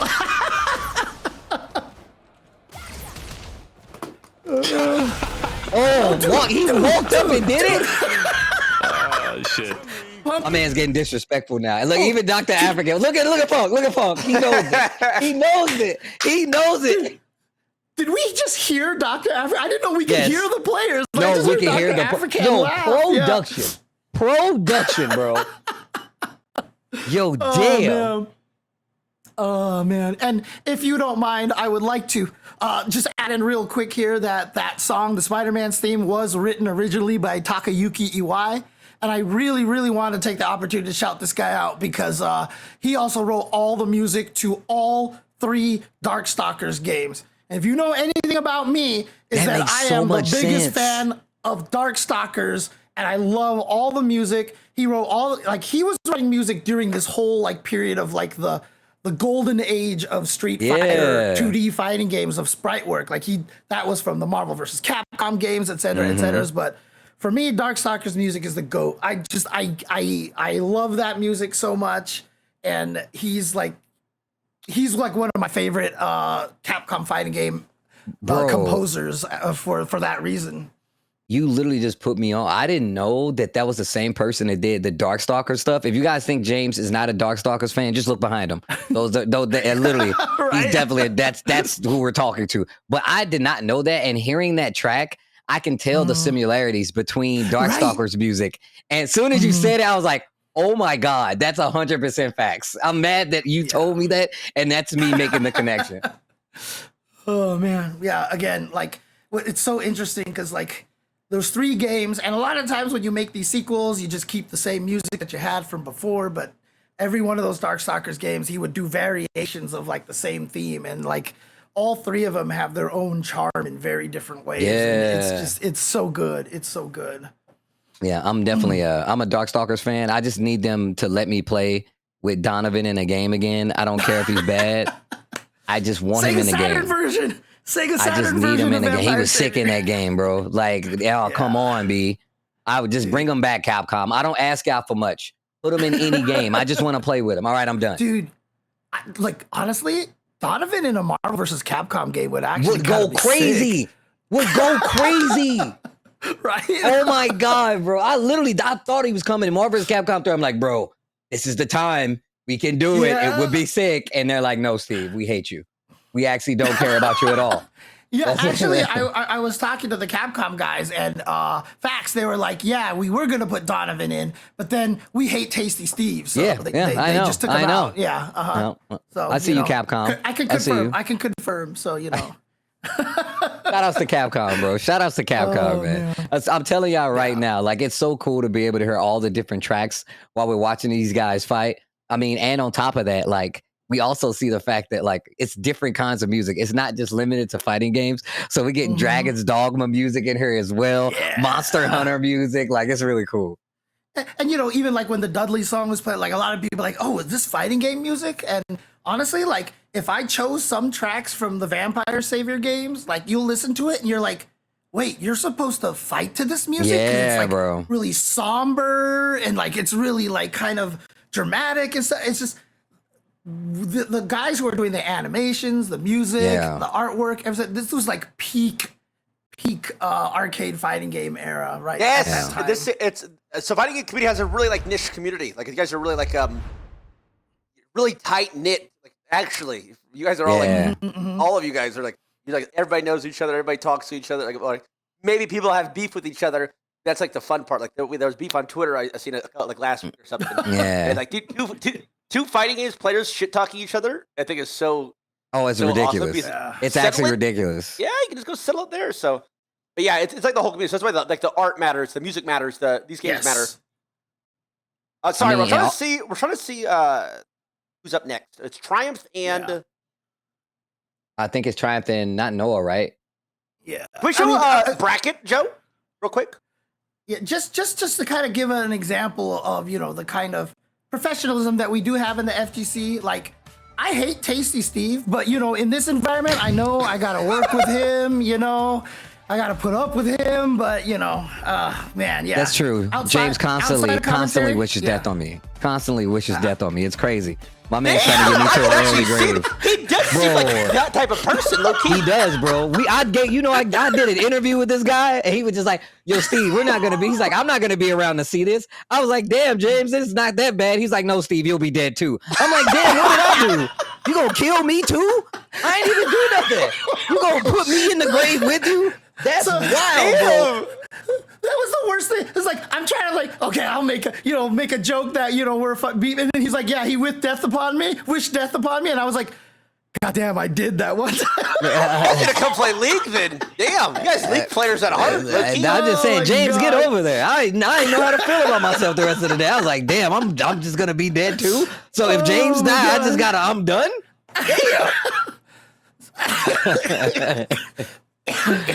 Oh my God. Oh, excuse me. So this is Noah versus Triumph. Triumph, yeah.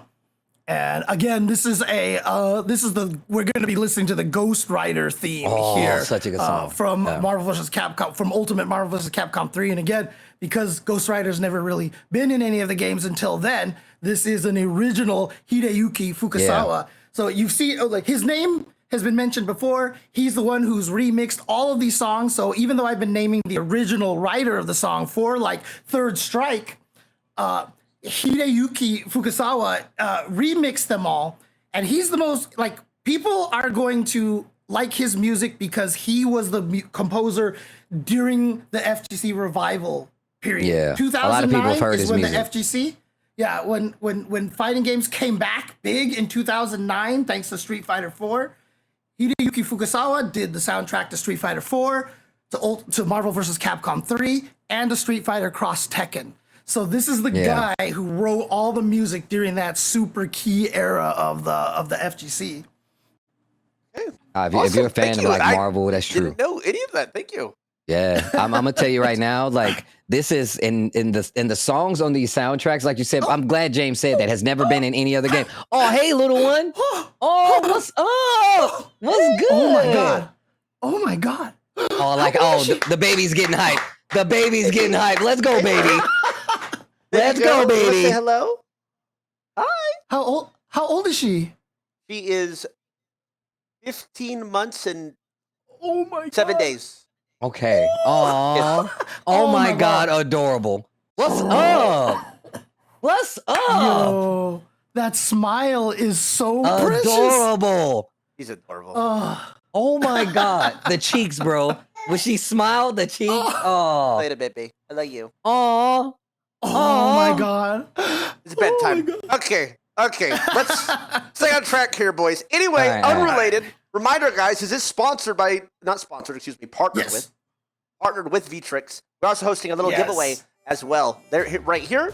Guys, if you tweet me your art about anything that's happened today during this tournament, anything, any memes, anything you want to say, James, yes.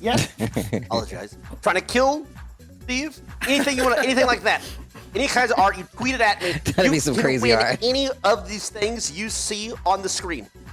Yeah. So whether you are a joystick user, a leverless user, as you can see, there's only buttons, or if you're a pad player, and keep in mind, in the old days, we used to be like, oh, you have to play joystick. It has nowadays, like, it's not true. All three of these controllers have their own advantages, and we have had champions using all three different control types. Whatever you are most comfortable with, Vtrix has you covered and will be able to fulfill what you're looking for. So definitely check them out.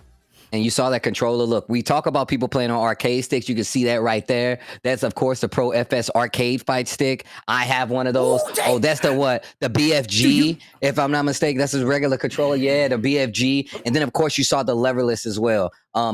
Vtrix has been a long time supporter of the fighting game community. That's why I always thought it was so sick, Tyler, when it was like, oh, actually, we got Vtrix on. We know those guys. We worked with them before. We use their stuff. So if you guys are interested in getting more into fighting games, if you want to take the plunge like Tyler did, and whether it's controller, levelist, or arcade stick, hit up Vtrix. We also got a promo code, if I'm not mistaken, for Vtrix as well, man. So if you guys can, if you want to get into it, get over there, show some love if you can, and just let them know the fighting game community sent you, bro. Yep. Discount code Alpha, guys. Discount code Alpha. It's actually really nice. This controller is low-key a cheat code. Because I was using an old one before. It has these buttons on the back. Oh yeah. What are the buttons doing on the back? Wait, what's the buttons on the back? They're just like actual like a like kick or something. I don't use them because I'm not advanced enough. I misclick a lot. I think you can program them to be any of the other buttons so that you have access to them while you're playing, like here. So just so you have extra buttons. Actually, that makes sense because a lot of times the buttons on top, I can't do that anyway. I like to have my hands are like crazy big, so I like to have the buttons on the back anyway. So that's actually really good. Steve, do you use leverless or? Oh, I use arcade stick. I use arcade stick. Like I got a classic arcade stick controller guy. That's me. But I also play leverless though. Okay. Do any of the? We'll talk about it later. Yeah, but just to finish out the Victrix stuff there, go to their site. They've also got a lot of headsets, keyboards, mice, all sorts of cool stuff. So whatever your gaming needs are, they've got them. All right, here we go. Back into it. Noah the Prodigy versus Triumph. Triumph. Oh, wait, actually, no. Wait, or is this yeah, it is. He just switched to Mai. Okay. Yeah, okay. Yeah. So he was using a Honda before. And now Triumph is in space. So is he and Diaphone in the same room, maybe? Right? Oh, this song. Oh, it's so good. Bro, my man was cooking with these. Yo, damn. Oh, man. I'm just listening to the music right now. I can't. It's so hard, bro. This is why they leave the regular music on, because then we just start vibing to the new songs. All right, gets the powered up fans. Ooh, runs into the enhanced fans as well. Fans here, yeah. And he's really just trying to rush him down right now.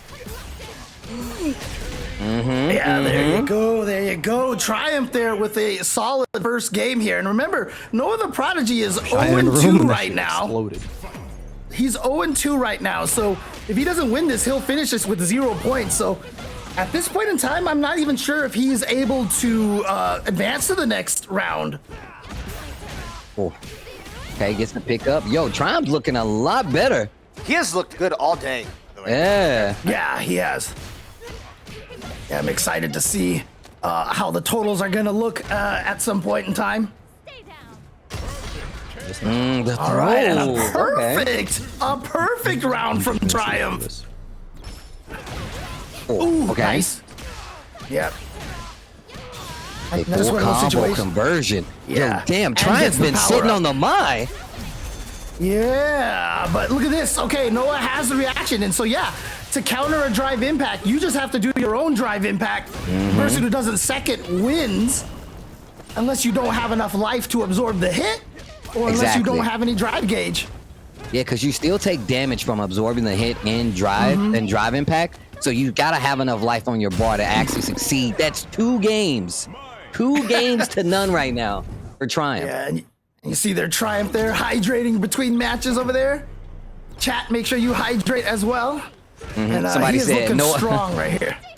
Somebody said Noah's not burning himself out. Clearly, he's not in his A game. Right?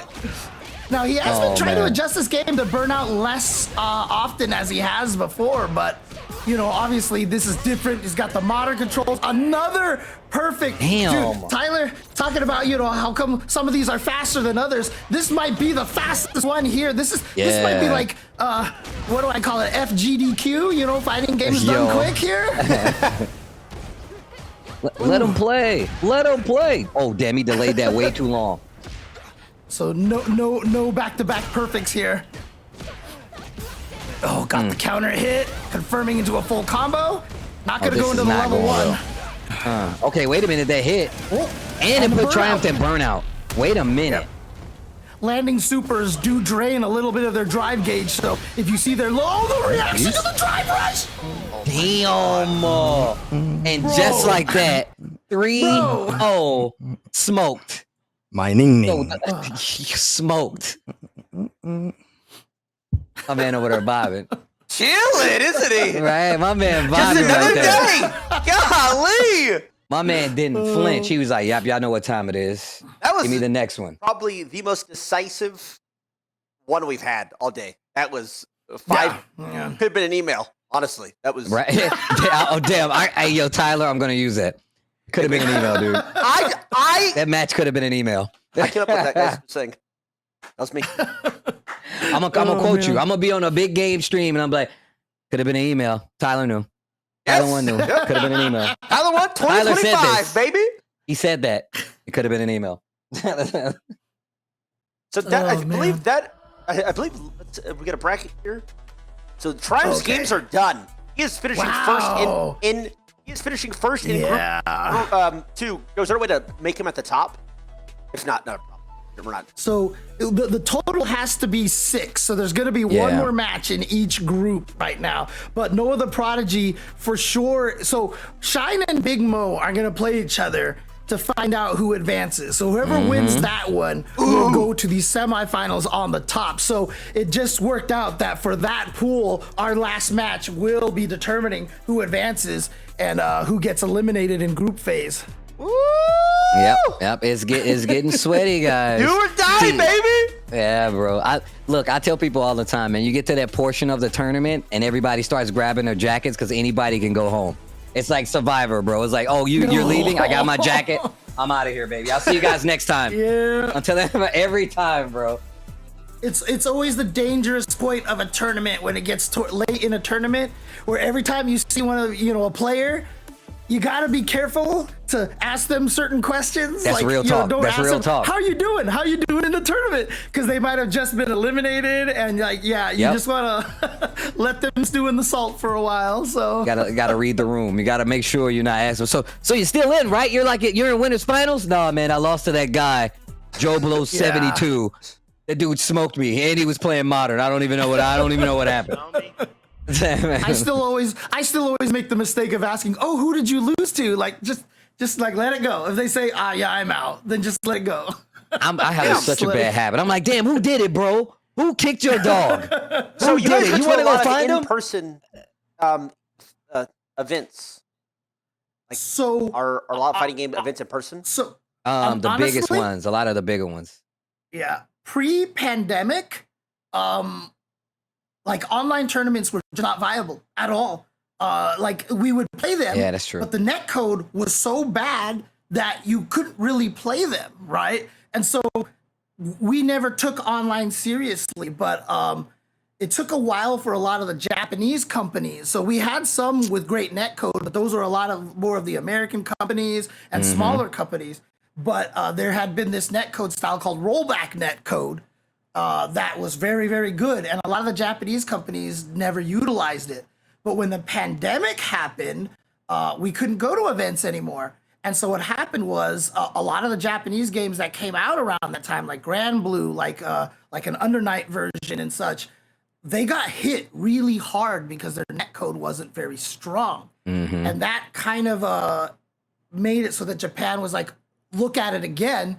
And then they started implementing the rollback netcode. Yeah. And so we end up with Street Fighter 6, which in my opinion has one of the best rollback netcodes in the FGC right now. And now we have like 9 online tournaments every week. That's crazy. facts. Now they're everywhere, bro. Now we're playing in a TYLER1 modern only tournament online, baby. Exactly. We here. Coast to coast. That is true though. Like we definitely had a huge blow up when it comes to just having like performing netcode. You know what I'm saying?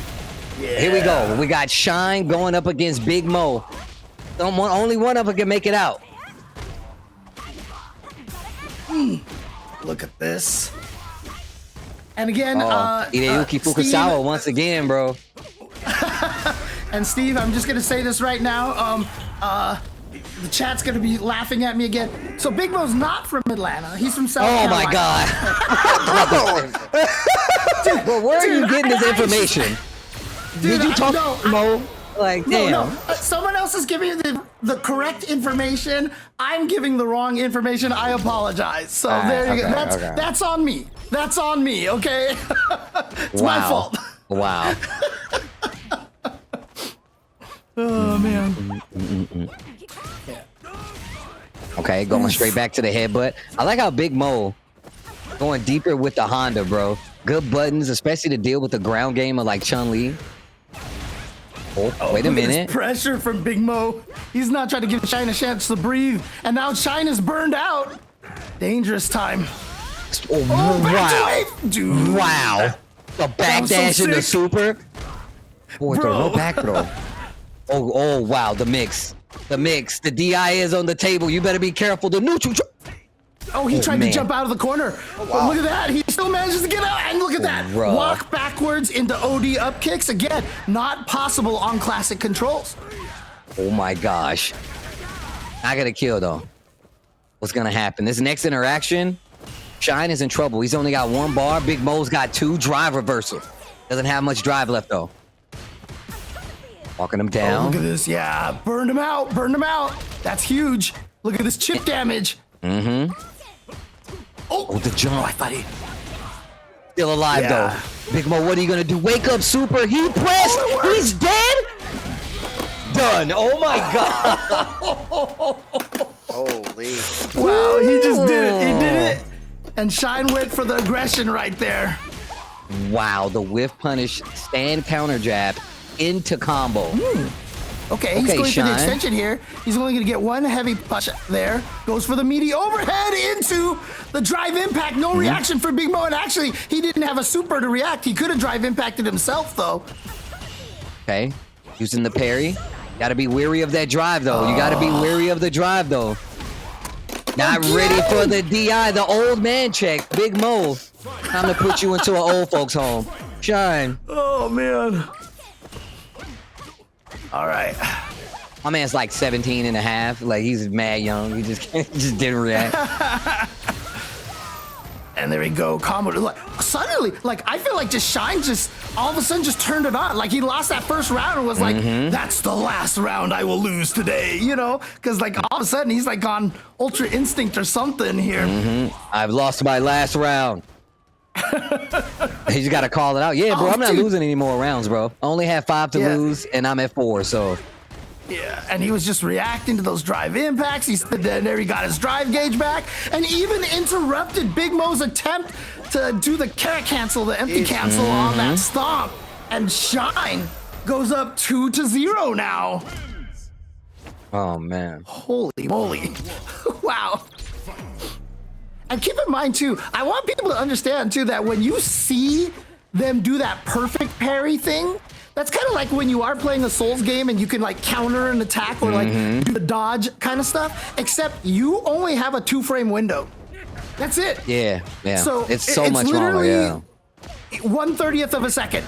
That's it. Yeah. And It's so if much you don't smaller. time it right, yeah, you don't get. You got to be nice with it, man. And once again, that's why I got to say, bro, if you see some people be like, man, I could beat this guy. I'm like, I don't think y'all understand what you're saying right now. As somebody who plays these guys, and I know I ain't that nice, there's no way in hell you beating this guy. I'm like, I don't know, dude. I got a pretty mean Blanka. And I'm like, dog, nah, man, I don't think it's going to happen. Wait a minute to confirm. Yep. Oh, yeah, it goes for the side switch variation on that combo. Again, you have different routes, some for damage, some for side switch. Oh, gee, Shine! Dude. This Shine guy, bro. I think we're going to see modern Chun-Li Shine in actual in tournaments now, dude. Damn, he's got to enter under a whole new name. Modern Shine, bro. Oh, this is Modern Shine, all Chun-Li, bro. Dude, Modern Shine sounds amazing, actually. Dude. It does, It's like it does. a product name, you know? A cleaning product, bro. That's crazy. Put it on the front of a spray bottle. All right, Modern Shine. Like Get rid of your old Shine with the new Shine. Has to be a car waxer. Modern You're Shine. You're tired of doing manual inputs? No. Switch to Modern Shine. DI. Oh, and now the drive impact. Oh, he drops the combo. It's okay. Shine is feeling it right now. Like he's grooving. You see him? He's like smiling and laughing right now. Oh, bro, I'm looking at all teeth up here, bro. My man's smiling from ear to ear. Yeah.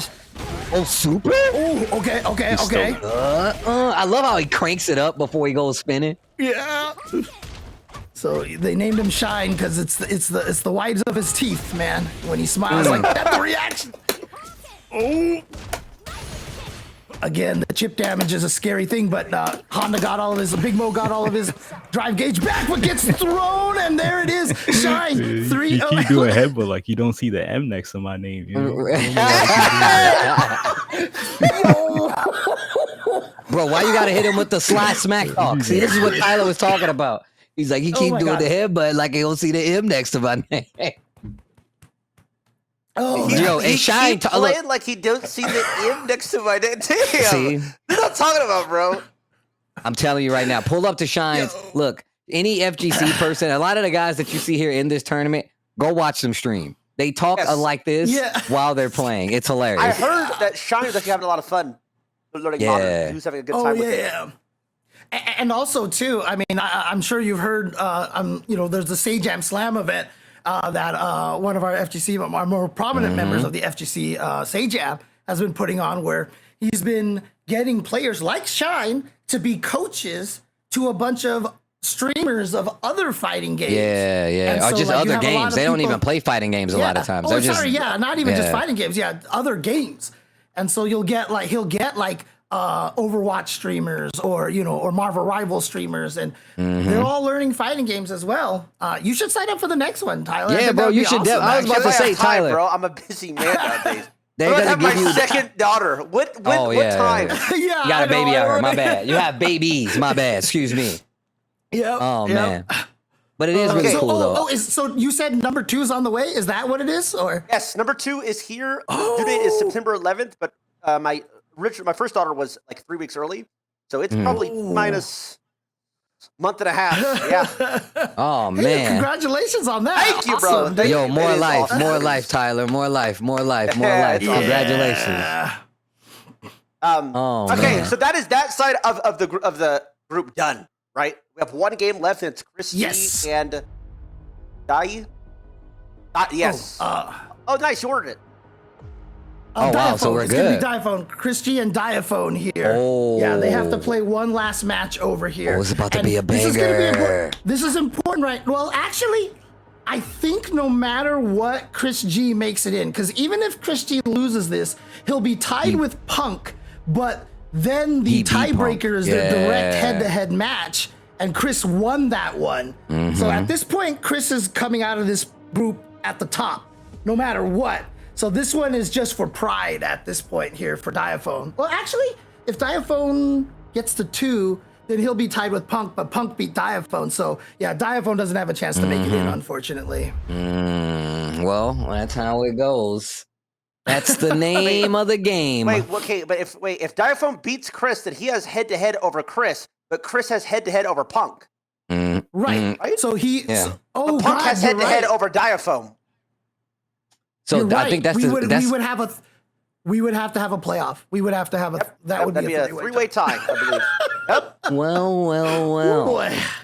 Actually, so Diaphone can still make it in. More than just pride. More than just pride. Well, come on, Diaphone. You got this. Let's go. Yes, bro. More games, dude. Come on. More games. More games. Oh man. I'm always down for more games. And I think on this. What? Oh, sorry. Sorry. No, I was just gonna say on this next one, we're gonna get Guile's theme, but in the Street Fighter V version. So that's once again, he's my main. Yes. Yeah. There you go. Goulet. I'm just gonna start calling him Guy. Is Guy? Guy's fine. I think no, it's another character named Guy. There's a character named Guy. You can't call him. Wait, can't call him Guy. His name is Guy. It's literally GUI. Who? He's a ninja. He's in Street Fighter 4. He's in Street Fighter 4. He's in Street Fighter Alpha 1, 2, and 3. He's just not in this game here. So there is a Guy, and now there's a Guile. So So the girl character Kimberly in Street Fighter 6, the new character, the girl character Kimberly. Yeah, her master, his name is Guy. Like that, they're all in the same lineage. It's like Zeku, Guy, and then it's this new character, Kimberly. Oh, I just Googled him. How come? Would these characters get added to Street Fighter 6 eventually? Nah, the last time we saw Guy was Street Fighter 4, right? Yeah, Street Fighter 4 was the last time we seen Guy. Or Street Fighter Cross Tekken, actually. Yeah, the first time he showed up was Street Fighter Alpha 1 a long time ago. He was originally from Final Fight. So the side-scrolling beat-em-up game with Cody, Guy, and Hager. And Cody and Guy eventually got added to Street Fighter games later on because they just basically tied the worlds together. Yeah. And in fact, if you play World Tour in Street Fighter 6, the entire game takes place in Metro City, which is where Final Fight took place. Yeah. And so they, there's so many Street Fighter characters. There's no way they can get them all into this game by the end. So yeah, that doesn't stop people from asking though. So if you, I'm saying he might be around. He might be around. You never know. What I was gonna ask real quick is, what is your guys' average Street Fighter gaming session? Like how long or how many games you usually play when you sit down? Because I was saying I can only play for like 2 hours straight, and then I start getting like really tilted, and my thumb starts hurting. Like I can actually go 2 hours. It's interesting because like when I play online, I feel like it's a little harder for me to play longer sessions. So like I'll play like, like maybe, like a couple of hours, or like I'll get a really clutch win and I'm like, I should stop now while I'm ahead. Yeah. I understand that. I get that. But back in the day, man, when I was younger, like I would go to my friend's house, like, and then like maybe at 11 a.m. and then we would play the same fighting game up until like 11 p.m., like 12 hours straight, stopping for food. And by the time at the end, we couldn't stand up, but because our legs were dead from sitting on the floor. But yeah, sometimes you can play for like 12 hours straight, man. Diaphone changed his name. Modern is hard. I love it. Oh man. Here we go. Oh no. No reaction. Well, actually, he did have the level 1 meter, but see, in that situation, if Diaphone, he certainly could have done the level 1 super to beat that media, to beat the drive impact, but he was so down in life, it wasn't worth it. He'd rather just lose and save that meter for the next round. Okay, gets the combo confirmed. Yo, Chris G looking real good right now. Big jump in.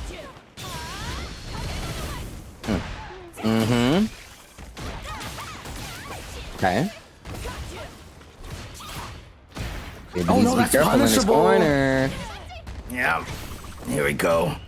Gonna get the jump. Oh, see, faked the jump attack and just went for the throw. Diaphone held the parry to gain some more drive gauge back. And look at this. Chris G has all the combo routes. It missed with the fan intentionally. He purposely threw the fan earlier because you could hold it, but he let go of it early because that would make Diaphone try to parry it on his wake up. And he got locked into the drive parry, so Chris was able to throw him. That was high level stuff. Okay. Walking out of this corner, Diaphone still has a chance. Just the OD uppercut. Just dash any dreams you have of fighting back. Oh, it was too far. Chris was a little too far away from that. Okay. It's the poison. Like that, walking behind the projectile, the whiff punished by Chris. Bro, mine's buttons recharge make her go so far. Dude, that standing heavy punch, where she just basically, bonks you on the head, right? That's her standing heavy punch. It reaches so far and it's cancelable and it's so good. Yeah. Oh, punish counter throw.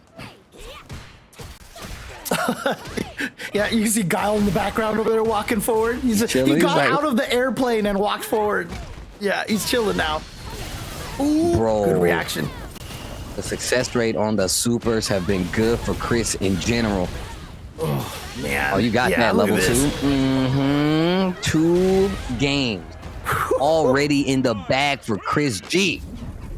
Yeah, Chris G is just kind of showing off right now, showing all of the combo routes that Mai has.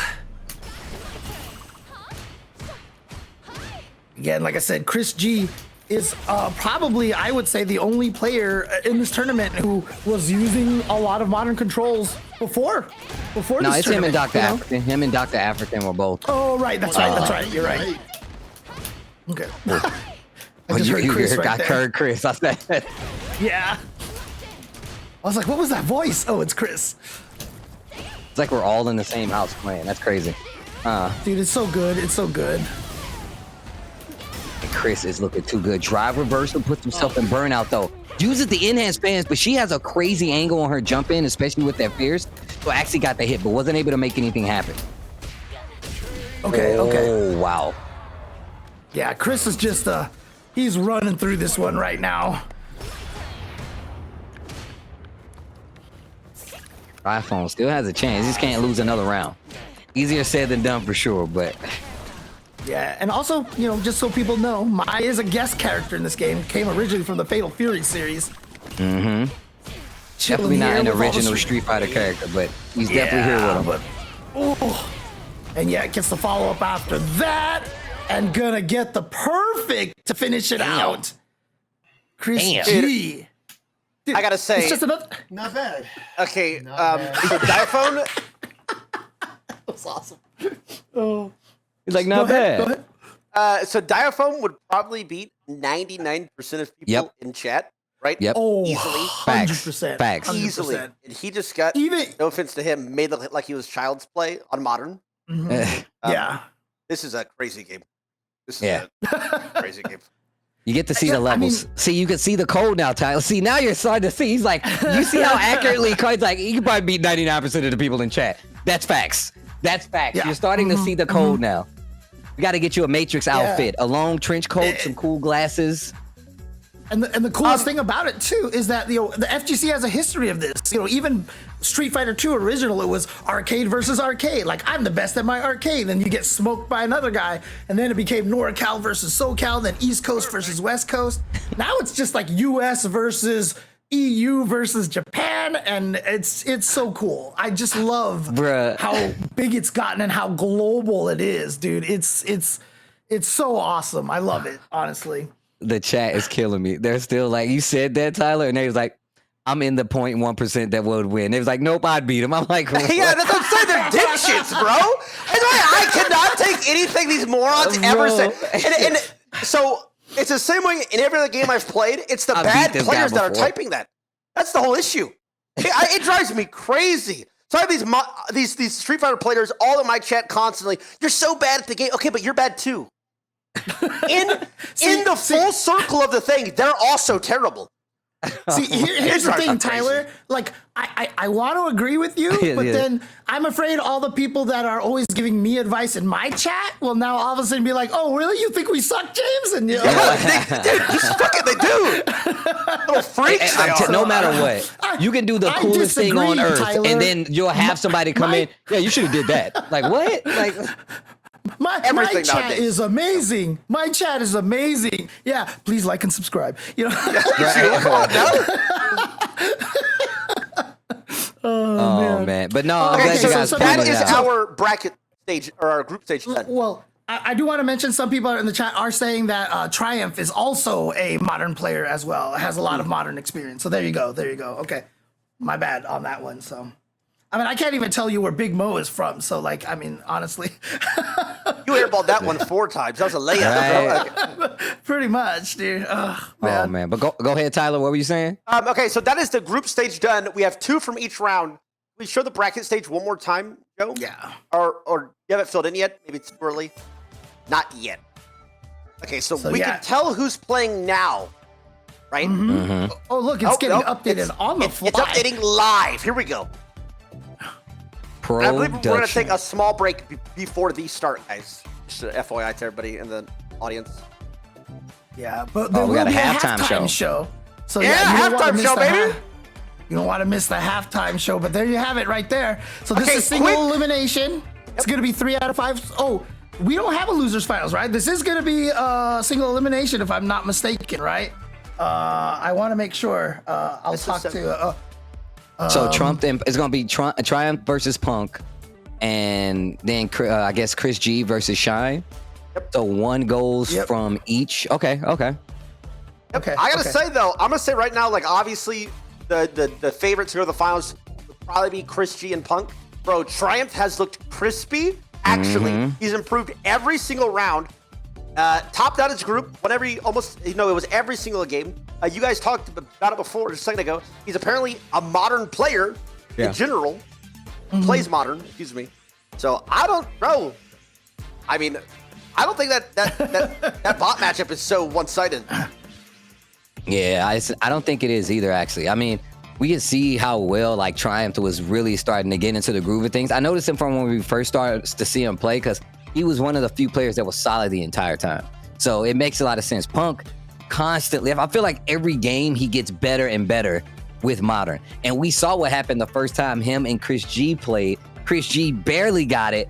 Punk was looking good, but now we got Chris G versus Shine. Shine, somebody else who's looking crispy with the Chun-Li Modern, is going up against Chris G, who's, like we said before, a through and through, tried and true, like modern player.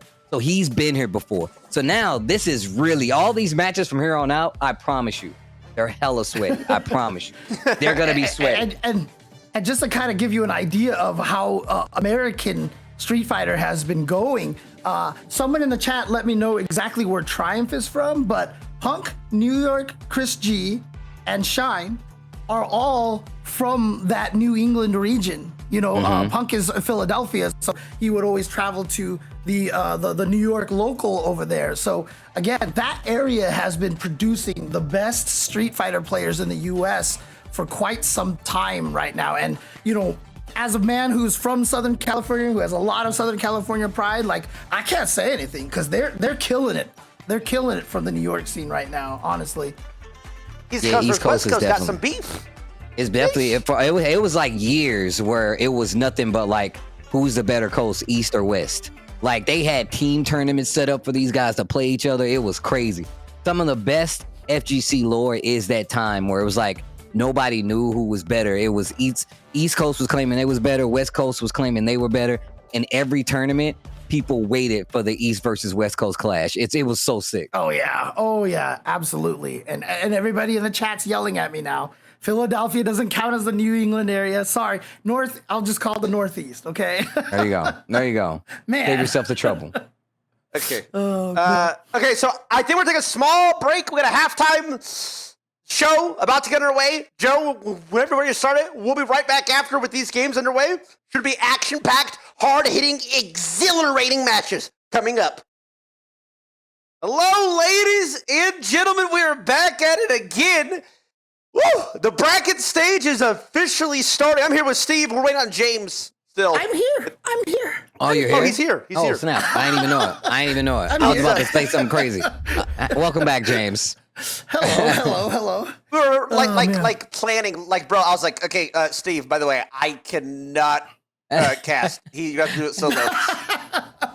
He did. He came back. He was like, yo, Steve, I'm not going to do this. It's you. Dude, all you need to do, right, is just turn me on in the game. Oh, actually, that's you true. You could turn Steve on. If me and James weren't here, here, right, you literally can turn our voices on in the game. You know me and James are in Street Fighter 6, right? No, I didn't. Wait, what are you talking about? Yeah. Me and James both our voices. Yes, wait. Like the commentary. You literally that can turn setting that's always just like auto off. But if you turn it on, it's you guys. Me and James are in there, yeah. Look, bullshit. You can look at the minute. It's crazy. Well, I can't leave. That's crazy. So you guys recorded voice lines for him? Yeah. Well, I mean, Steve keeps doing it because he's like one of the main commentators. I'm just the color guy on there, so you know they don't ever ask me back into the studio to record more voices, but I'd be happy to. Yeah, I mean that's what happens is because like obviously the game's still like releasing characters and stuff, so it's like there's still work to be done. We're not done just yet, but yeah, man, it's actually amazing. I love doing stuff like this. It makes me want to go more into voice acting now that I've done this. Like I actually want to go into voice acting now. So, but yeah, man, it's actually amazing. I didn't know that. That's bro. Okay, now I'm like, guys, look who we got casted for us. these official Street Fighter 6 voice actors. Like, you know what I mean? Boom, let's go. Next time you play some Street Fighter 6 on stream, turn our voices on. It'll just be like we're talking to you the whole time. So there actually is. And I'm gonna tell you something. So recently I went to my friend's house because I was staying with a friend, and we went to play games at my other friend's house. And while we were playing, he plays with our voices on, and I didn't realize how helpful it is because we're literally like, "Hey, look at the drive bar. Watch out, because you can get DI'd." Like we're literally telling you how to play the game. It's so crazy. And I never thought about it. Here we go. We're getting into it. Start it. Yeah. Chris G versus Shine. Yeah. All right, here we go. Cool. Okay, wait a minute. And we've been seeing the Chun-Li actually do some work for Shine. He's definitely been getting into it, but we've said this from the beginning. Chris G is probably the guy to beat just because of the modern idea, right? The fact that he's so used to modern. All right, and look at this Shine now, trying to get something going here in the corner position now. Got the hit on Chris G. Backs off a little bit. I'm out. And just dives out of the corner. That was like a CS2 escape. Oh, nice. Okay, there we go. Again, modern reactions. And like I said, it's one of the reasons why Chris likes playing modern controls, is because then he can react to a lot of these things and blow them up. Oh, wow. Especially that combo was sick. Yeah, especially it's important for Mai because when she hits you with her level 1 super, she gets those power-ups. It's the only way to get those power-ups.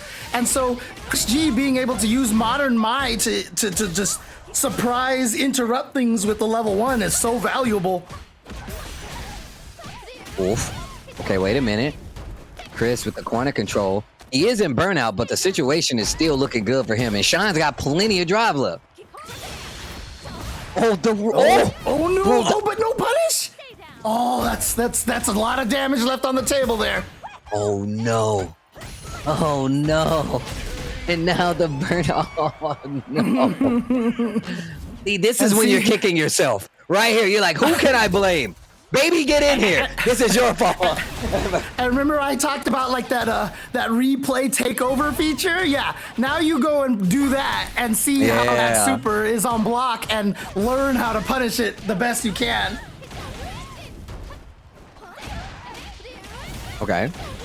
Okay. Once again, the thing that I noticed about Chris, he definitely has no problem burning himself out. Mai doesn't do too bad because she definitely can control the screen with fans a little bit easier, but it's harder versus Chun-Li because of the walk speed and her fireball being a little bit similar with the fact that she can walk behind it. Yeah, exactly. Chase after the fireball, use it as a shield essentially. Yeah. And here we go. Shine getting some hits, and now he's got the corner position. Goes for the throw. Obviously, the throw only will do like 1,200 damage. Oh, dude, the amount of active frames that Chun-Li's crouching heavy punch has still caught Chris jumping back in the corner. Oh, that's my trade. Oh my gosh. Yeah. And he still got the combo. Yo, Shine is doing this so modern. This is crazy. Yeah. Oh, it's almost like Shine's reaction was too fast that he actually traded with the fan. I like that air legs to get over. Dude, I can hear the buttons. I can hear the buttons. Oh, sweet sound to my ears. Nice block on the overhead. And look at this. Chris is burnt out. This is a dangerous situation for Chris. He's trying to build that meter back because he can lose a lot of life through chip damage now. Look at this. Watch the reactions. Watch the reactions, though. Goes for a tick for it. He got so much drive back from blocking that it's not going to get rid of the fan. Oh, my God. Okay. So what happened right there was that Shine busted out the super. He was expecting Chris G to advance forward when the fan was bouncing over his head. He was just hoping to hit Chris G before the fan hit him. But Chris didn't engage. He stayed back. And so Shine ended up losing that round. Okay. Oh, big combo in the corner here.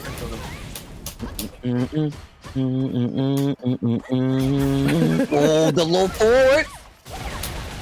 Oh, okay, wait a minute. Hit by these lightning kicks. Look at this. Oh, nice. Triple reset. He hit him with a triple reset and put himself in burnout. And that bad part. Uh-oh. No. Chris, no, he jumped.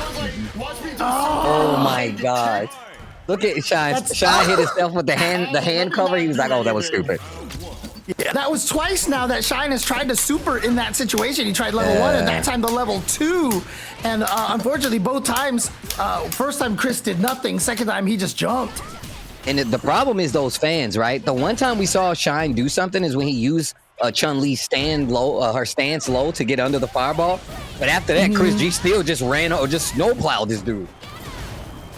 Oh my gosh! And then still gonna combo after the neutral jump. So that right there, that move where Mai throws the fan at you and it bounces and it hovers over your head. You notice that that Mai can choose 3 different versions, so it bounces different heights, and then you're just kind of locked down under it. And it's one of the reasons why people consider her one of the strongest characters right now. Yo, Chris, oh my gosh, that might be a perfect pending no drop. No, he's still alive. Run it back, Shine. Right now. This is your chance. Nope. Oh, it worked. No, I did not think it was going to. Moral victory, no double perfect. Let's go. Right? Just leave, bro. Rage quit now. Just leave. Wait a minute, but he does have this. Oh, wow. Oh, the Ryuembu. The raw Ryuembu right there. It's too good. It's too good. Yo, the transition was crazy. Production. Money. Production. I will say, I think that second game, or is it, I don't know how you guys call it, game set rounds.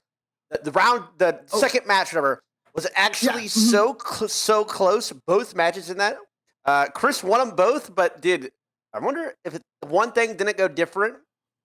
Shine wins that round. I wonder what happens in the second next. It was actually really close, but that was GG. Mm-hmm. That's on Now Shine, you get into the hole. He did perform really well. That was very impressive. I mean, like we said before, Shine is typically known as he doesn't typically play modern. So just to see how well he was doing versus Chris G, who is a modern player now, that is a really good thing. And once again, he's still getting better as these games go on. But now that puts him down in a sense where he has to wait. Because now we got Triumph versus Pump. If I'm not mistaken, the way that we're gonna do this right now is that this is still single elimination. However, Shine and whoever loses the next match will go to the losers quote finals. That is just to find out who gets third place. So we're just gonna be playing that matchup to find out who gets third place, and then we have grand finals. So Shine now can finish only as high as third. So that's basically what we're at. So that should be called third place match. Yeah, but it's not. Okay. So that's how it's gonna be. But Triumph versus Punk coming up next, and we could get this Punk Chris G run back, right? We could. We all predicted from that first match, but I don't think it's gonna be. I think so. I would pick Punk to win, obviously, but Triumph looked really good in his entire group, every single game, and he looked like he was getting better as it was going on. Who knows, bro? Maybe he can ascend for this last game. We'll see. I don't know. Or for possible. Series. Tess, what'd you say? Sorry to hear you. Yeah, we have.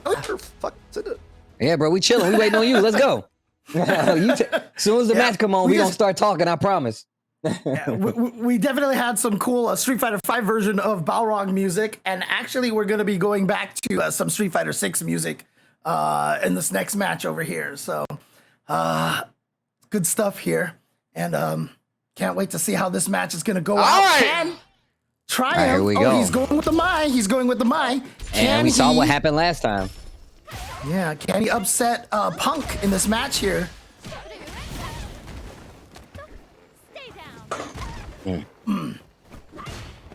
Ooh.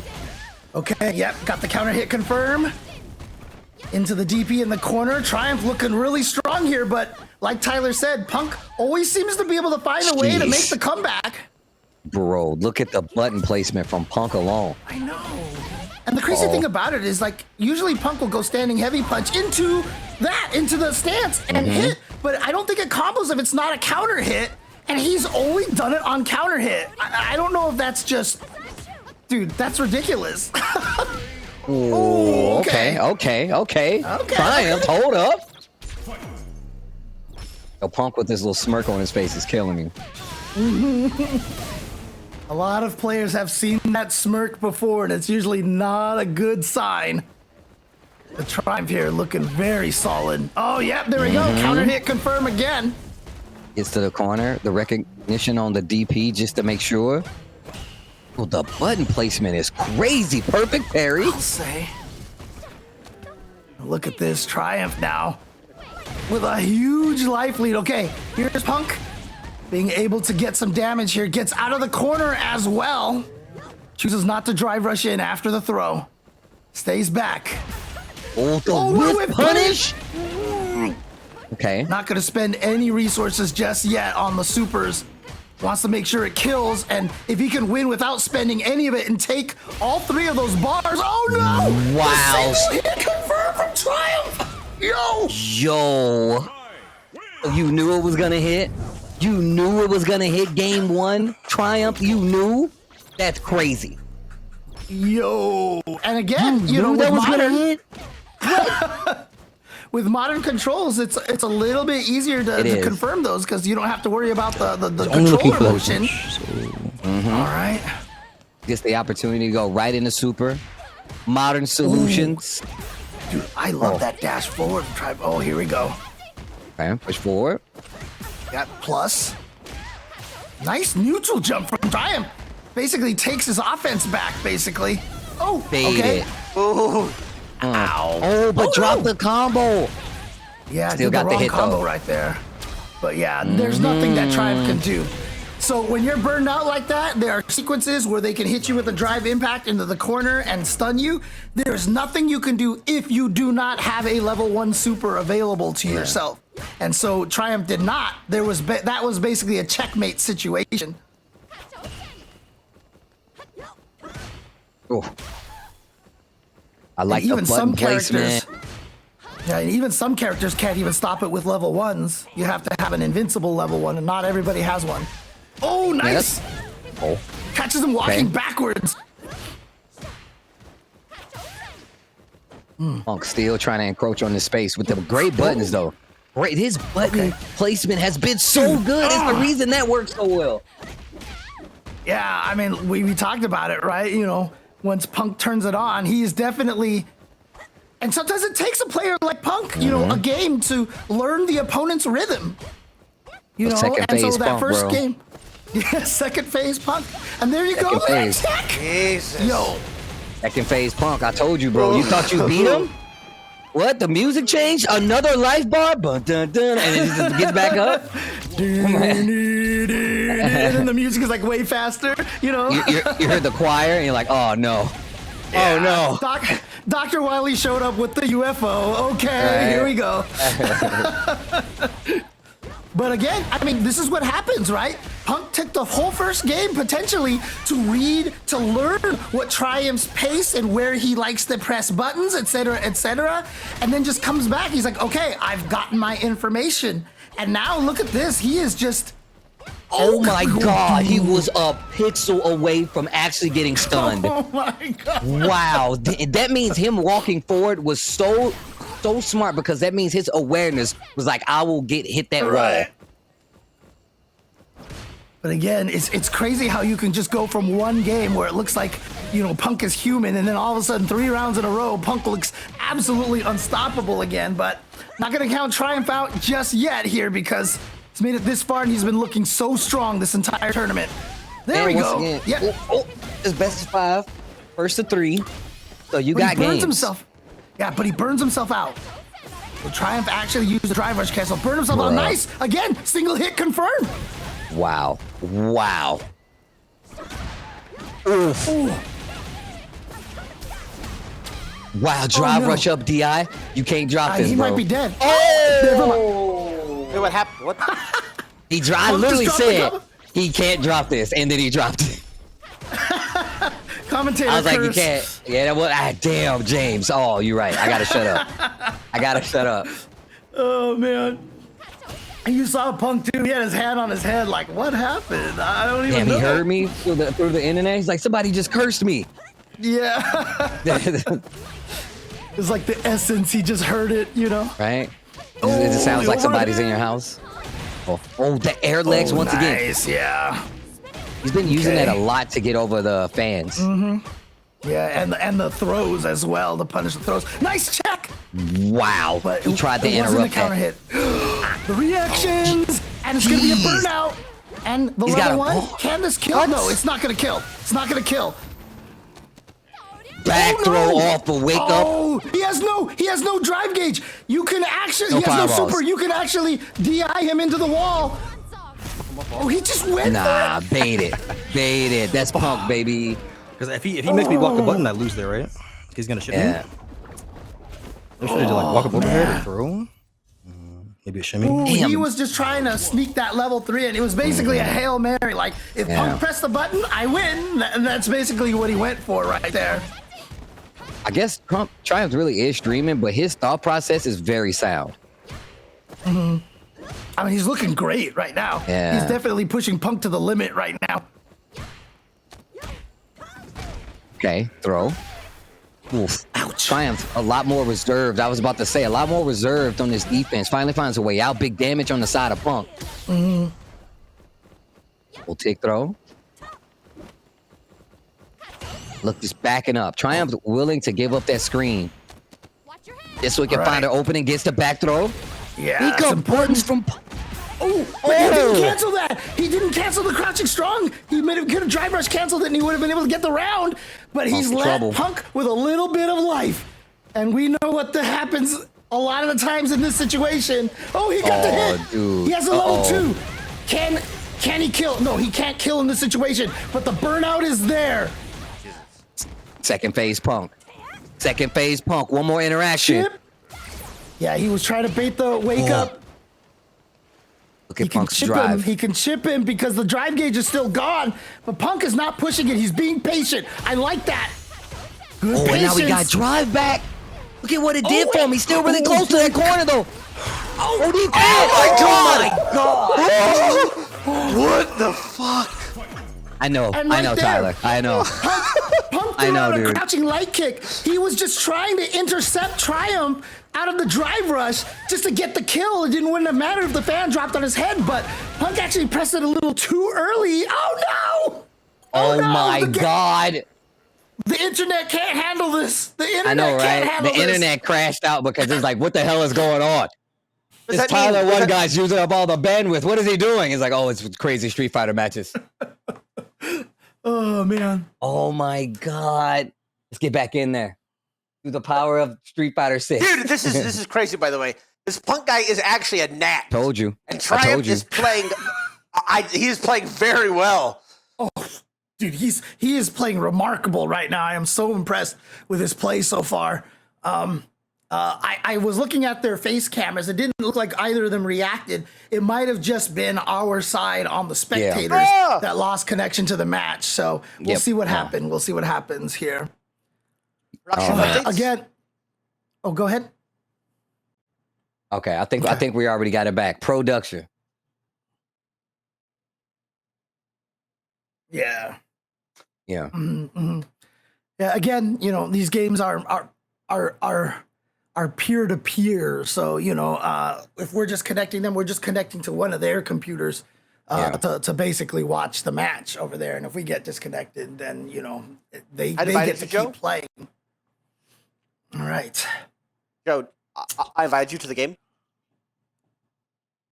But yeah, man, we're getting set back up so we can get back into the game, guys. Just give us a little time.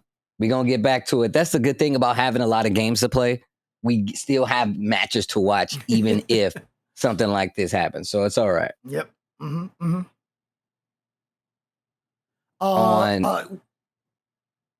Oh, you have to. It's invitations. It's via invitations. Yeah. You have to find. So if Custom you go to match, Fighting Grounds, if you go to Fighting Ground, to accept an invitation, will you go on?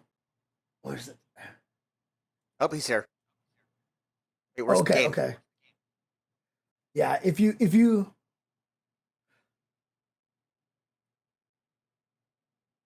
You guys got it? Okay.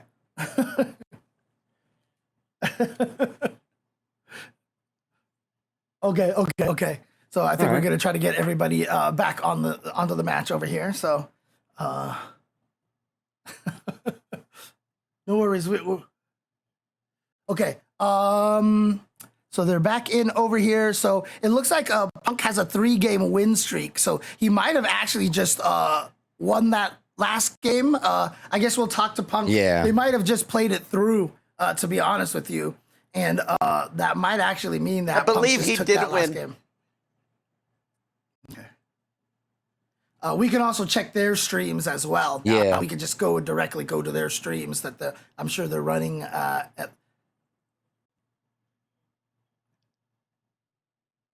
Okay. Is that normal? Is that happening normal? Does that happen in spectators? It does happen yes, sometimes. It does. Mm-hmm. It does. Okay. And that's why I feel like they have we talked about the whole recovery match thing. And I could see that they're talking in Punk's chat about needing another invite. So maybe one of them maybe have gotten kicked or something, who knows, but at least they're on top of it. Okay. Okay. Sure, this doesn't happen in the finals. That'd like suck if we're in the finals and just like, oh, by the way, he won. What the?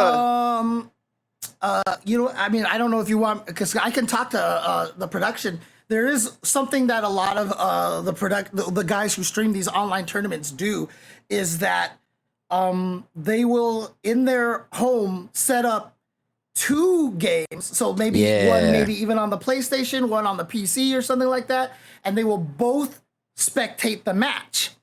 And so if one of them dies, they jump over to the other machine. Right, that's the problem, is that you would need another game. Actually, if you want, I mean, you can. Oh yeah, if you invite James or myself, and then you'll always have a backup. And I'll watch it, and if that happens, I can send you guys my feed, basically. Okay. But just let me know what I have to friend you on CFN so that you can invite me, right? Oh yeah, so you can actually invite him, yeah. Right. Okay. Yo, Punk, what's up, bro? Yo.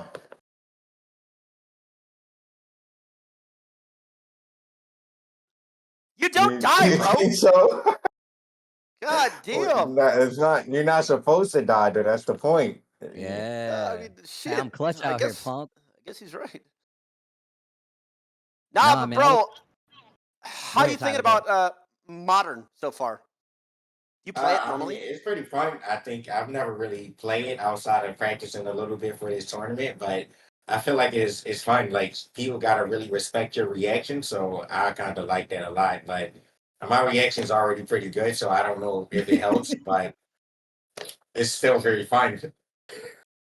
Yeah, that's what I think too, bro. They're also saying that people said that you're really good at this game, bro. Apparently, you're really good. How long have you been playing? I've been playing Street Fighter since I was like 9 years old, so a very long time. I'm 26 now, so. God damn, motherfucker! You look 40. Shit. Golly. Wait, what? Wow. It's cool, bro. I look old too. It's what happens. It happens to us all. But you're going against Chris for finals, bro. You a little bit nervous? Low key, high key? Nah, I'm not nervous. I don't play Modern. I'm supposed to lose, so it's no nerves for me. I like that. He said, I'm supposed to lose. He's putting all the pressure on Chris, is what it sounds like, because I guess Chris is the Modern king, so. Shit. He does play a lot of Modern, bro. Like I said, a long time ago, I remember we went to a tournament, and Chris was playing a kid that was younger than him, and the kid was using a regular arcade stick on Classic, and I'm pretty sure Chris was using like leverless or something Modern, and I was just like, this is the craziest thing ever. Like, to see that the two opposite ends are going head to head. So just to see Punk getting into it, see Shine and all these guys, man, y'all actually killing it. Hell yeah. Yeah, so sorry, Punk. We have some tech issues here, so we're just like stalling for time. That's how we do it over here, baby. It ain't all perfect sunshine and fucking rainbows on this channel, baby. Yep, I'm inviting you right now. Oh man. No, the games have been crazy though. I was like messing with like it made me go back and look at Modern again. My whole take on Street Fighter is okay. If they didn't have Modern, I would not be playing. I tried Classic when I first started, and I wanted to quit after 2 hours. It was like my brain exploded. I don't know how you Classic guys do it. So I do like playing on Modern. I'm probably like I'm 16,000. I'm like Plat 3 or something. So I'm still learning. I have about 80 hours. But I play against Classic players at equal rank, and they are so much better than me. They actually are. They're just more mechanical. Like, they do things so much more precisely than I do, and it's just overwhelming. They beat my ass. I still win sometimes, but when I play against another Modern person, even at Platinum, it looks like they're moving in slow motion for me compared to a Classic player. So I imagine it's probably like that for you guys higher. I don't know. Is Modern annoying for you to deal with? High elo or?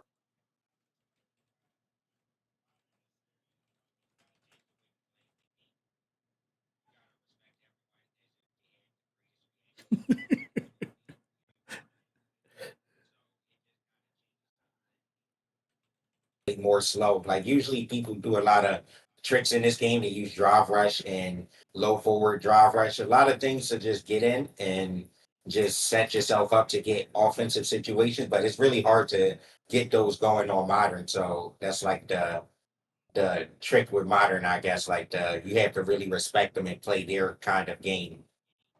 So do you think it'll be used more then? Like, is there a reason why people aren't using it where you play? If it's that like that? I don't really know. I think because you lose some buttons, so like in modern, you lose some of the buttons that characters can do. So sometimes you can't do the most optimal combo. So some people don't really like that kind of thing, I feel like, and they want to have access to everything their character can do. So I think that people probably won't gravitate over. But I think when new players keep coming into the game, they'll play and you can actually get good playing modern. You don't really have to switch to classic. Yeah. And to be a pro, you can actually be a pro and play modern. So I think that's like a very cool thing about it. Oh shit! So you're saying that people that are new now, like in 2025, are starting with modern, but by 2028, like in 3 years, if they keep playing modern, then they'll be the pro. You think they can like compete with the pros then? Yeah, because some players use modern. There's been a few pros that play modern and got very far in tournaments already. So you can do it now. It's just that it depends on a person, you know, if they really want to take modern serious and be a pro with it. But a lot of people just don't really do it, at least in the pro scene. We don't really like to play modern because I guess it just hinder what we can do in the game. And we want to just be able to do everything, especially if we feel like your reactions are decentish and you don't need the extra boost that modern really give you. So I feel like then that's when we just don't really care to use modern as much. Oh, that makes sense. Plus, you've been playing on that since you were 9, so like you don't want to switch. I understand. That's crazy, bro. Dude, the Street Fighter world's a bit crazy. I'm not gonna lie. It's very interesting. Awesome. Can we start in 30 seconds?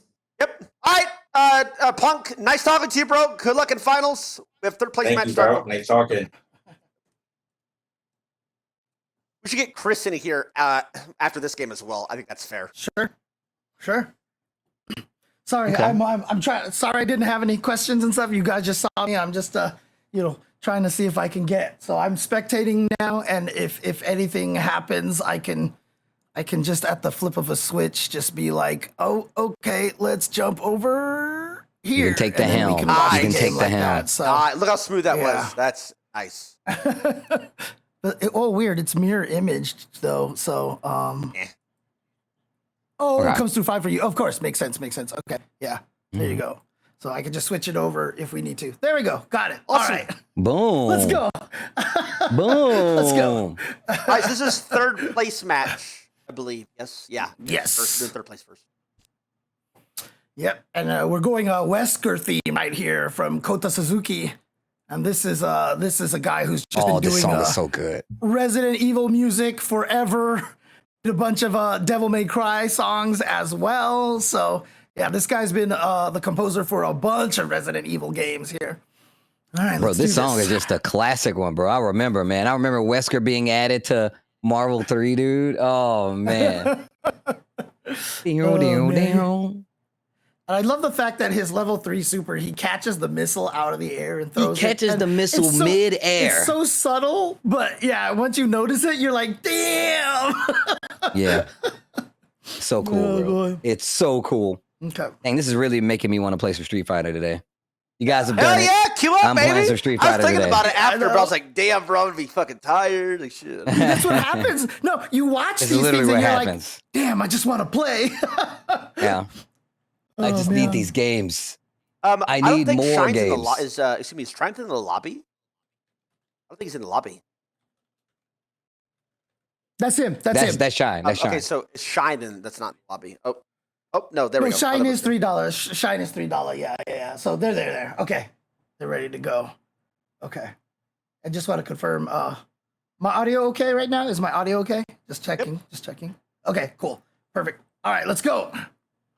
I'm looking in the chat. Somebody said I've been on training mode in this monitor my second monitor this entire time. That's what I'm talking about. Yeah, that guy sweat. It's so cool. Okay. Oh yeah, they playing a little bit of pussy. No. For this stage is so good because it's got the tubes in the back. Production.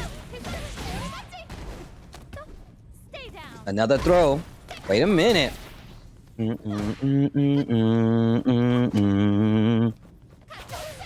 right. I like how they're even using very similar colors here. You know, like they're the same colors, the background. It's like they're all trying to camouflage here. Oh, back throw into the corner. This is huge. Scary now. Oh my gosh. And still got the whip punish, and that's gonna be it. Even Shine reacted. He's like, yo. Chun-Li standing medium punch doesn't have a lot of range, and also you have to let go of forward to get her to do that button. And so if you're accidentally holding forward, you'll come out with the wrong one. And so Shine just didn't walk far enough, unfortunately. Okay. And yeah, they're playing a very respectful game right now. Finds the low, another reset throw. Yeah. And you can tell like Shine is not feeling the most comfortable in some of these transitions. So he's like, you know what? I'll reset for the throw if you're not expecting it. Another one. There's another one. Yep. And the thing about it is like, oh, nice back throw right back into the corner. But was too far away to go for the throw. Unfortunately, this is going to give Triumph a chance here. But Triumph so low on drive gauge, can't go for the OD fan. But he's going to burn himself out here. And he's going to go for the, just the level 2, not the level 3. Both in burnout, wake up, super he can't block it. He can't block it. It's going to chip him out because he was burned out like that. Why wouldn't he have gone for the level 3? I'm not sure. Maybe he was scared it just wasn't going to kill. Oh, he didn't have it. He only had level 2. I'm sorry, I was looking at the wrong one. The wrong meter. Okay. Pick up button from Shine. Triumph just jumps back to like build a little space. Trying to whiff punish. Back throw once again. Yo, look at Shine's drive though. It's looking pretty low. Yeah, that's why he's being patient, but there we go. React to the green. But there you go. More invincibility on that level 1 because he activated it second there. Wow.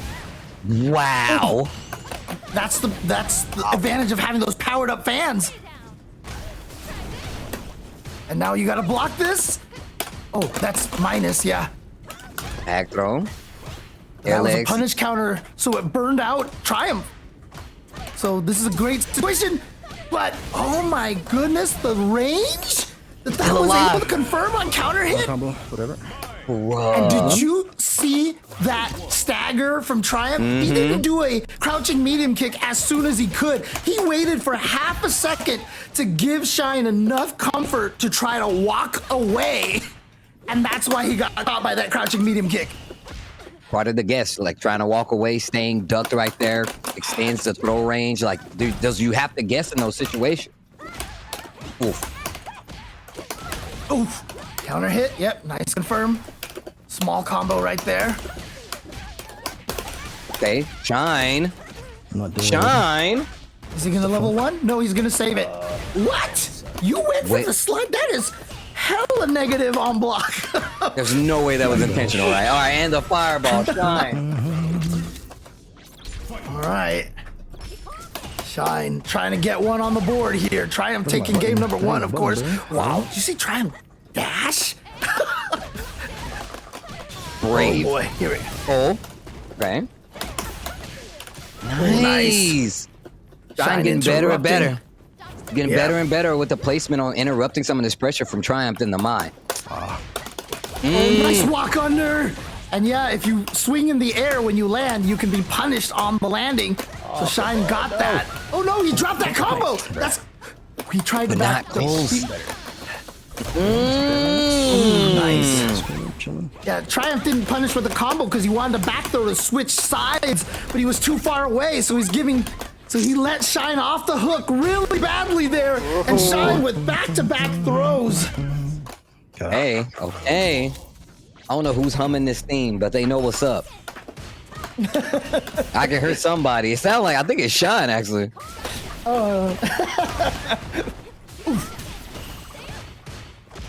Look at this prick. Oopsies. Oh, Got here we it. go. Okay. Yeah, interrupting with the fireball. Yeah, Remember definitely can erase fireballs like that. Wow, the max range. Maybe Shine just didn't believe that was gonna hit, so he didn't have the follow-up afterwards.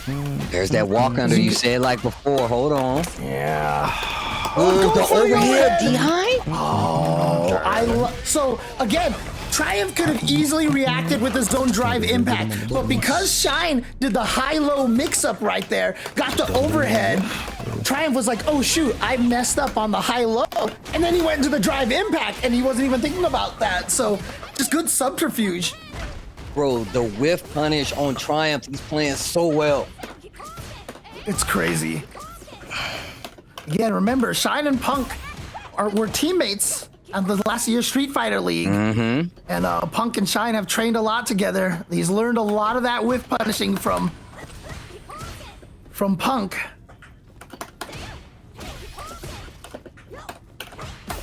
Ooh. Okay. Okay. Trying to sneak in the overhead. Yo, look at him swinging and try to get ahead, trying to whiff punish each other.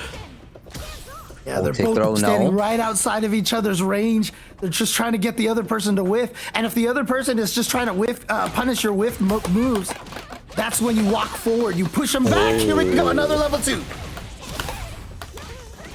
Okay, what you gonna do with it? Shine is in a lot. Oh my gosh. Okay, nice. Oh, what? He tried to kick? He tried to go under that fan, it looked like. Oh, he got the drive rush cancel. Can he kill with this? Is this going to kill? Okay. Okay, wait a minute. And you see how much slower he got for Shine to get that W? That's how you know he's playing. He's locked in right now. My man's getting suited up like a superhero. Character swap! Character swap! Oh! Ready to hit the streets. Game deciding match, he's swapping. Oh shit, he's serious. I should have from the start. We've seen Triumph rock with the Luke before, and then he went to Mai later on, but he is back to the Luke, seeing if the Luke can offer him any more success than he was getting from Mai. Okay. Wow.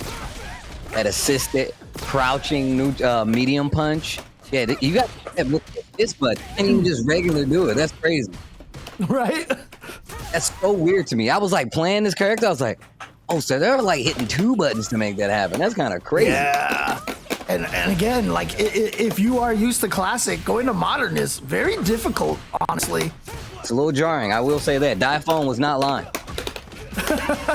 He is not lying, bro. I tried modern controls one time and I was like, I can't do this. And you know, but again, that's 30 plus years of muscle memory on my side, so. Wow. Oh my god. There you go. It's fine. Guaranteed. And then the base. Wood days. The swap? Oh, here we go. Yo, the character switch making a difference? Yeah. Looks like it's working here. Oh. Nice. Gets a punish counter because Shine tried to do a drive parry right there. Oh, the reaction from the wide back right into the level 2. Oh no. Yo, what the Shine. I'm not sure if that was a drop combo to catch Triumph by surprise, you know, one of those situations, but it might have just been an execution error.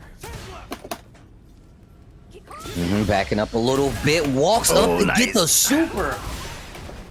Modern. And then the OD sandblast burns him. What is that gonna reach? It does. Yo, this is modern gaming right here. This is actually modern gaming. This is electric powered gaming right here. The hybrid.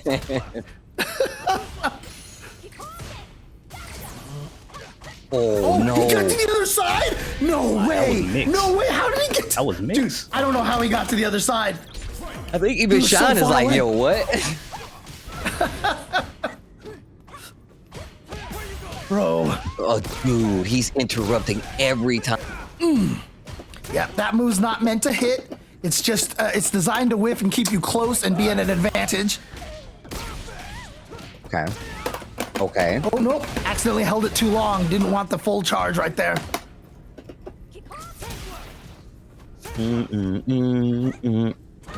Look at the spacing right now. Yeah, I know. They're trying to get each other to whiff. Oh! Nothing. But no, that was standing heavy punch, and I don't think you can link something after that on punch counter. Unless you're already doing the knuckle. Mm-hmm. Oh, no anti-air. Oh! Uh-oh. This is big. And he just built up the level 3. That backstab to eat feet. Oh, that jiggle. Oh, my God. He actually took it to game 5. What is going on? To Memphis. Let's go. Man, we're going to game 5. Let's go.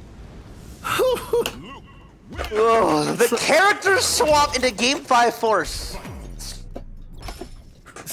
Oh, man. Like I said, it's so and the stressful. music is picking up, too. Okay, gets the corner. Oh, yeah. That was meaty as hell. Yeah. Oh, yeah. There's the side switch variant right there. Oh, trade. Oh, he tried to whiff punish with the OD legs. Because after the patch, it gives you big combos afterwards.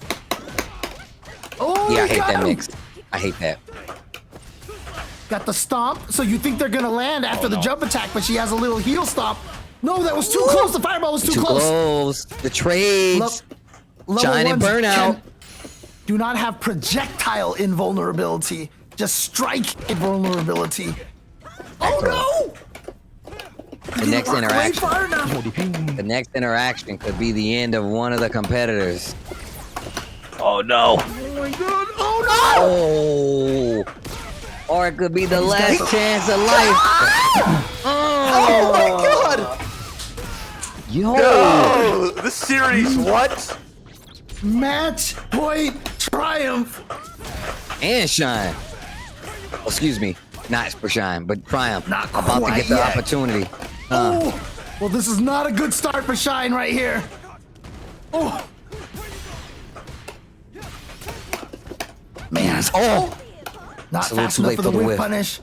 I like to jump back from Triumph. Just build that space and try not to let Shine out of the corner. What the? Oh, got the hit! 3! Is this gonna kill? I can make a kill. No! Not quite. Give me another round, please. Oh, he's trying to chip him out. Oh, he got the hit. Okay, all right. Yo, this is going to be damn near impossible. Side switch, mid-screen. That was so good. Bro, with the burnout. What a placement. He's trying to chip him out. Yep. He gets his burnout back. He's still alive. He can't get hit though. Back throw. Not gonna get it. Oh! He got the ground bounce, but he didn't get anything afterwards. The throw. Shine almost burnt out again. He burned out. Oh my God. Perfect parry. Triumph. Oh. Triumph living up to the name. Shit. Oh, you cannot tell me Triumph was not sweating at the end there when she almost brought that. When he almost brought that back. Oh my God. But respect to him for character swapping. Yo, listen to Triumph. Did y'all hear Triumph, bro? Like, whew, man, that was. My man is so chill, bro. Dude, how do you look so calm after winning something like that? Like, I'd be just like jumping up and down, man. Oh my God. Definitely would have ran out of my house. It's just crazy that he understood that whatever he was doing and that first thing wasn't going to work. He had dropped 2 sets in a row, so he swapped to Luke and then won 2 back-to-back. Yep. And again, just in case you guys are unaware, if you're not used to the FGC, the rules are the loser is allowed to change, but the winner has to stay with their character. They cannot change their character unless they lose. Well, guys, for you guys to be hanging out with us this long, we've made it to the grand finals of the TYLER1 Modern Only 10K Invitational. James Chin, Tasty Steve holding it down. TYLER1 has been jumping in here as well. We've had interview with players, artists as well. It has been such a good day. And hopefully everybody, if this is your first time watching Street Fighter 6, hopefully you're enjoying it. Hopefully you can convince Tyler to do more of these bad boys so you guys can get even more. And then we can see Tyler play. It'll be a great time. You know what I'm saying? But thank you guys for hanging out, bro.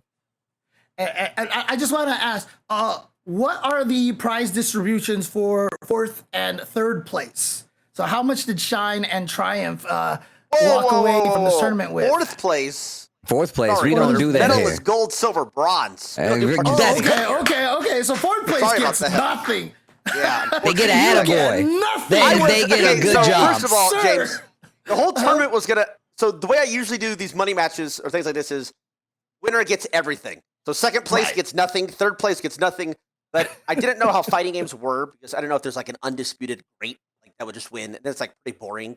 If people already know who's gonna win the money beforehand, people don't want to play. It's just the way the world works. Right? I was just unaware of fighting games. So it is $5 grand, $3 grand, $2 grand. Got it. All right, so there you go. Triumph taking home $2 grand from the TYLER1 modern only a Sunday of playing games. Man, walking away with the $2 life. grand. The life. Yeah. Congratulations to to Triumph. Chris on a call. I don't know if he's locked in though. I don't want to kind of like interrupt him. Chris, you're here? Yeah. What's up, bro? You a little nervous? You sound a little bit nervous. Your voice is shaking. Your hands are shaking. Damn, you can see my hands? Yeah, bro. They can see it all, bro. It's crazy. I'm perfectly fine. Like I'm not the biggest fan of online tournaments, which is why I don't do it. But you know, I'm just gonna YOLO and see if it works out. Respect. I mean, again, you've been playing so much modern, like it almost kind of felt like you had to be in this, right? Yeah. I mean, like I guess, you know, 2 other people were in it. One of them was you, Tyler. But I mean, like, thank you guys for having me. I'm glad to show you the peak of what modern has to offer. Yes. Okay. That's what I was gonna ask you, bro. Okay, so again, I'm a modern player. I can only play this game with modern. I don't find classic fun. Bro, I have so many of these kids coming to my chat like, dude, you're never gonna improve playing modern. Dude, you can't do this on modern. Dude, just learn classic. Like, you very clearly didn't do that. Have you always? I don't know. I'm sorry. I'm new to the scene. Did you used to play classic and then you swapped to modern? Is that how your journey went? Yeah. I've been playing longer than like most people. I've been competing longer than most people. So I am from Chinatown Fair, New York City. You know, one of the best arcades in the world. And of course, you have to play arcade stick. So I actually, funny enough, I was a pad player. Then I switched over to arcade stick.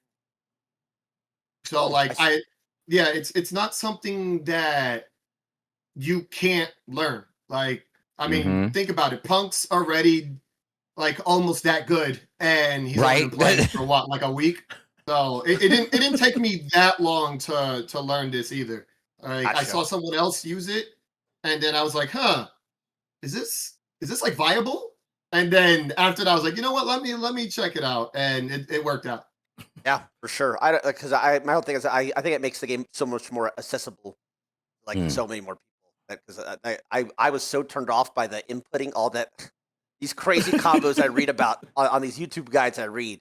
There's like left punch, L, left, right, down, up. I was like, guys, I just started. So it's helped me a lot, and I like it. So it's cool to hear from your perspective. And bro, I see you're rank 343. Bro, I see that you got rank, but they're telling me you got rank 1. You're telling me when you queued up in the game, it had number 1? Yeah, I think for 2 seasons now, I've reached rank 1. And then, like, same thing as Punk. Punk's done it too. And, yeah, with multiple, we both done it with multiple characters at this point. But Punk is obviously, like, just, he's that guy, you know, so. Oh, shit. So wait. And I just want to add one thing, too, for people who might not be aware of this. Like, Chris G is obviously using modern because there's some advantages to it, but Chris G also has like some of the most ridiculous execution. Facts. Like in Street Fighter 100%. like there's these like Sakura combos that are like super hard, and he doesn't even use these techniques that make it a little bit easier. He just does everything straight up. And so, you know, he can basically, it's not like he needs the help with modern. He just finds advantages there. So. Modern does not define Chris G. Chris G's input. Look, I'm telling you, Chris has done some of the craziest combos in fighting games. He's known to do it. So modern for him is just a load off the mental stack. I feel like it's just like, oh, I hit you, I'm not dropping this combo. That's how good Chris is. Yeah, makes sense. Yeah, okay. one of the things is that because a lot of us play multiple games. Yep. Modern becomes the equalizer. So like if I main Street Fighter, I would be playing just classic. But because I play multiple games, Modern puts me on that same field as all the other gods of Street Fighter. Yeah, sure. Awesome, man. Thank you for oh, sorry. Do you mind if I ask one last question? No. That's an interesting comment right there. Do you feel like then if all the best players in Street Fighter 6 switch to Modern, do you think that they would be stronger, or do you think it's just kind of a lateral shift? Honestly, it depends, right? Because it's a different mindset, right? Like I can't go as Ham, so because I am losing out on certain options, I can't just like put it all on the line, because technically speaking, I am slightly nerfed, which is why like if I have bar, like super bar, then I can go in, right? But if I don't, then it's like, all right, like I can burn myself out really easily. Okay. Interesting. All right. Awesome.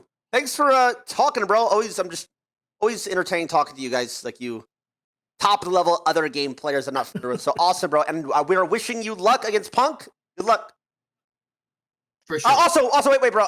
We're going to give you some time to like decompress from this interview. So take like 5 minutes, or 3 minutes, whatever.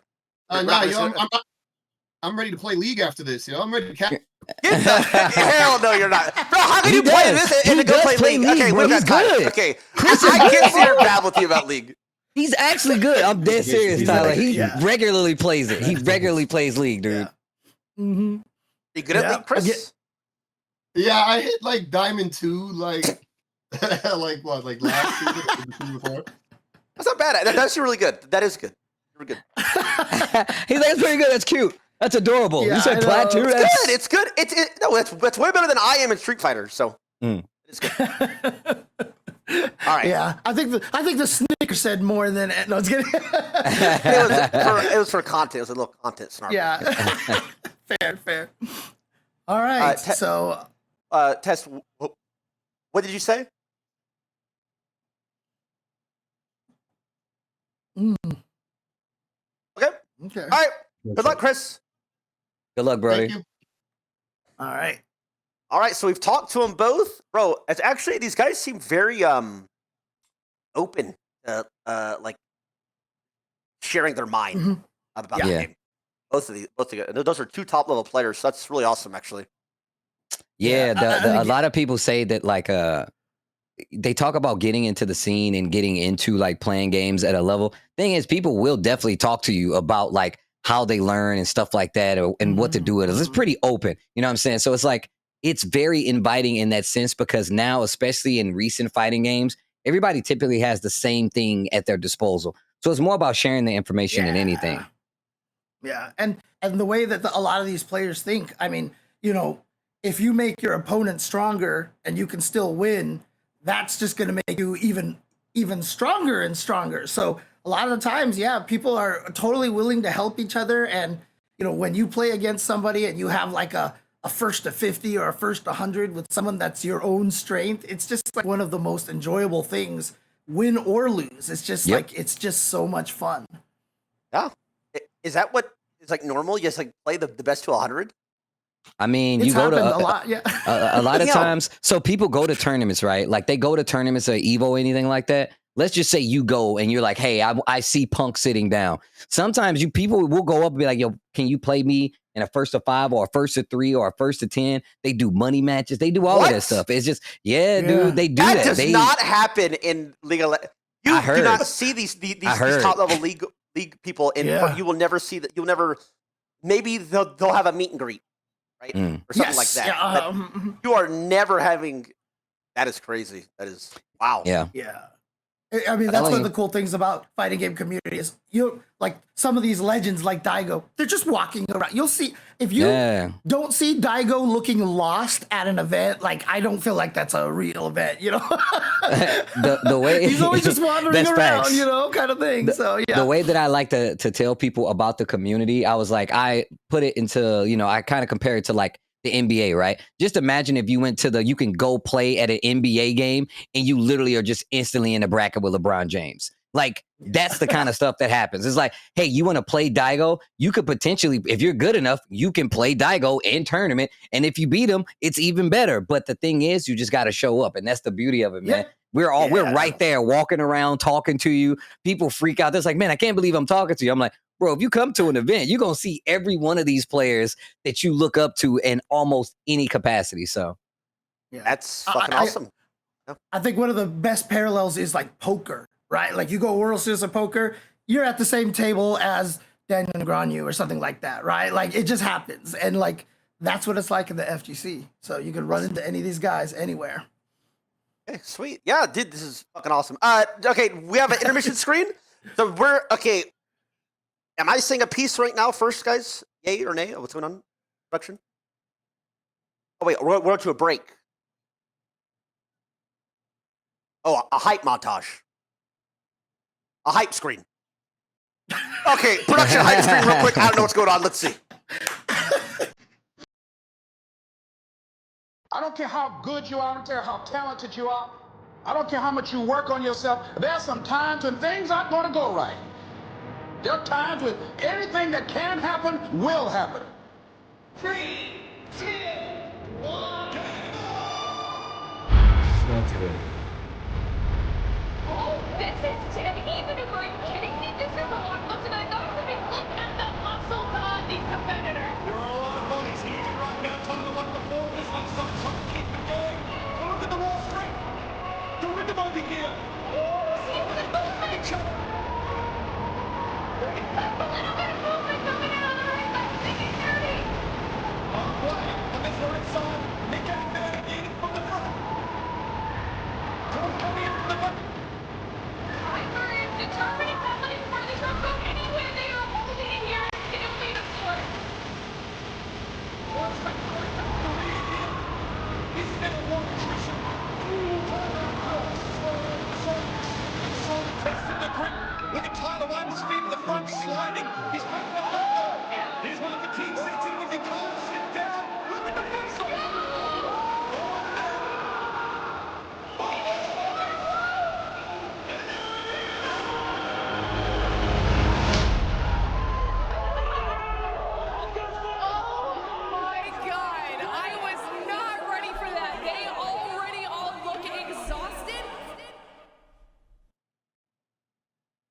Damn. That's crazy. I want to go climb a mountain now. That was inspirational. I wish I was there to see this in person. Dude, I need, okay, yeah, that was inspiring. I need to take care of myself. You know, old age, your energy starts going down, man. I gotta take care of myself. That was absolutely real, by the way, now. guys. So not photoshopped at all. That was the real deal.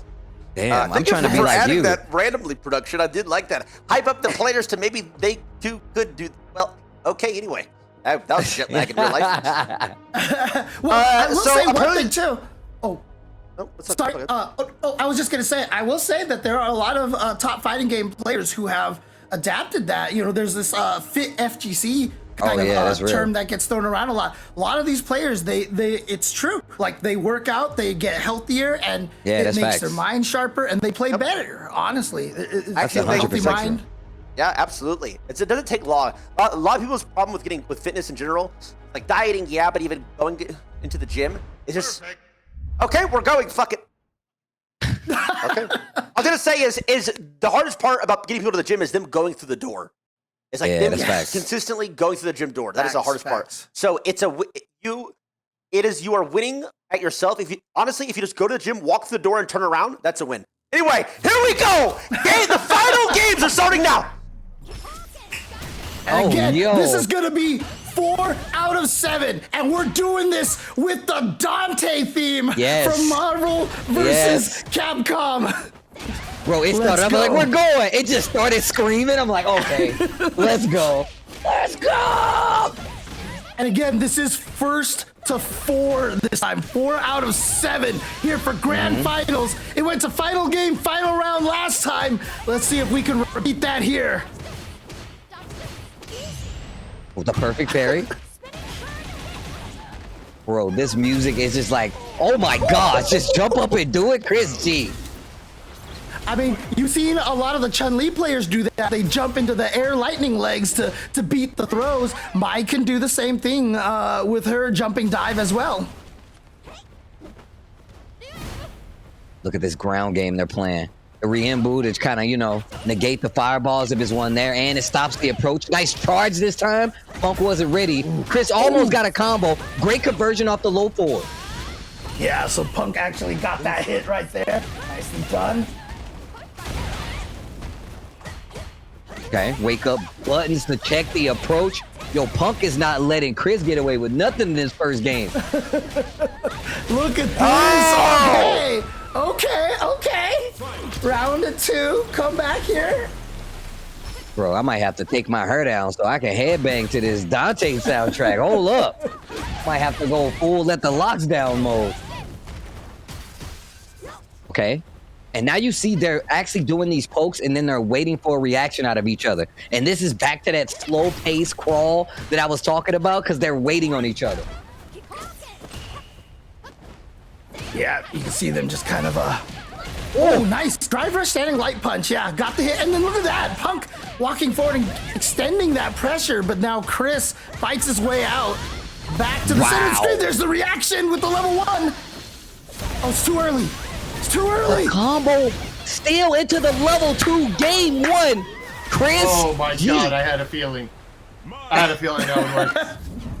Yeah. And again, yeah, you have to be careful with that. And there might be one of the downsides. We've seen that happen to several Chun-Li's now where they've done the level 2 super too early and it just trades with the fireball.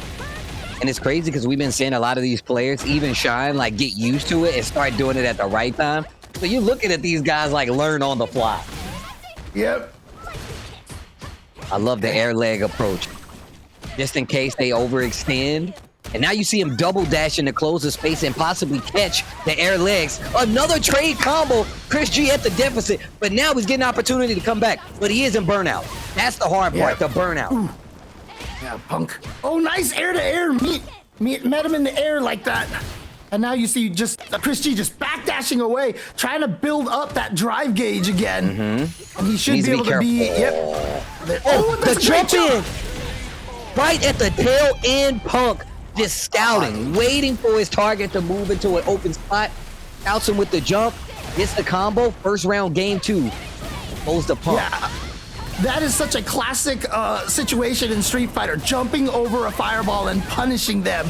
But you have to be so spot on with your fireball prediction in order to be able to land that fast enough. Wow, Punk keeps trying to move. He's getting clipped by the crouch jab, bro.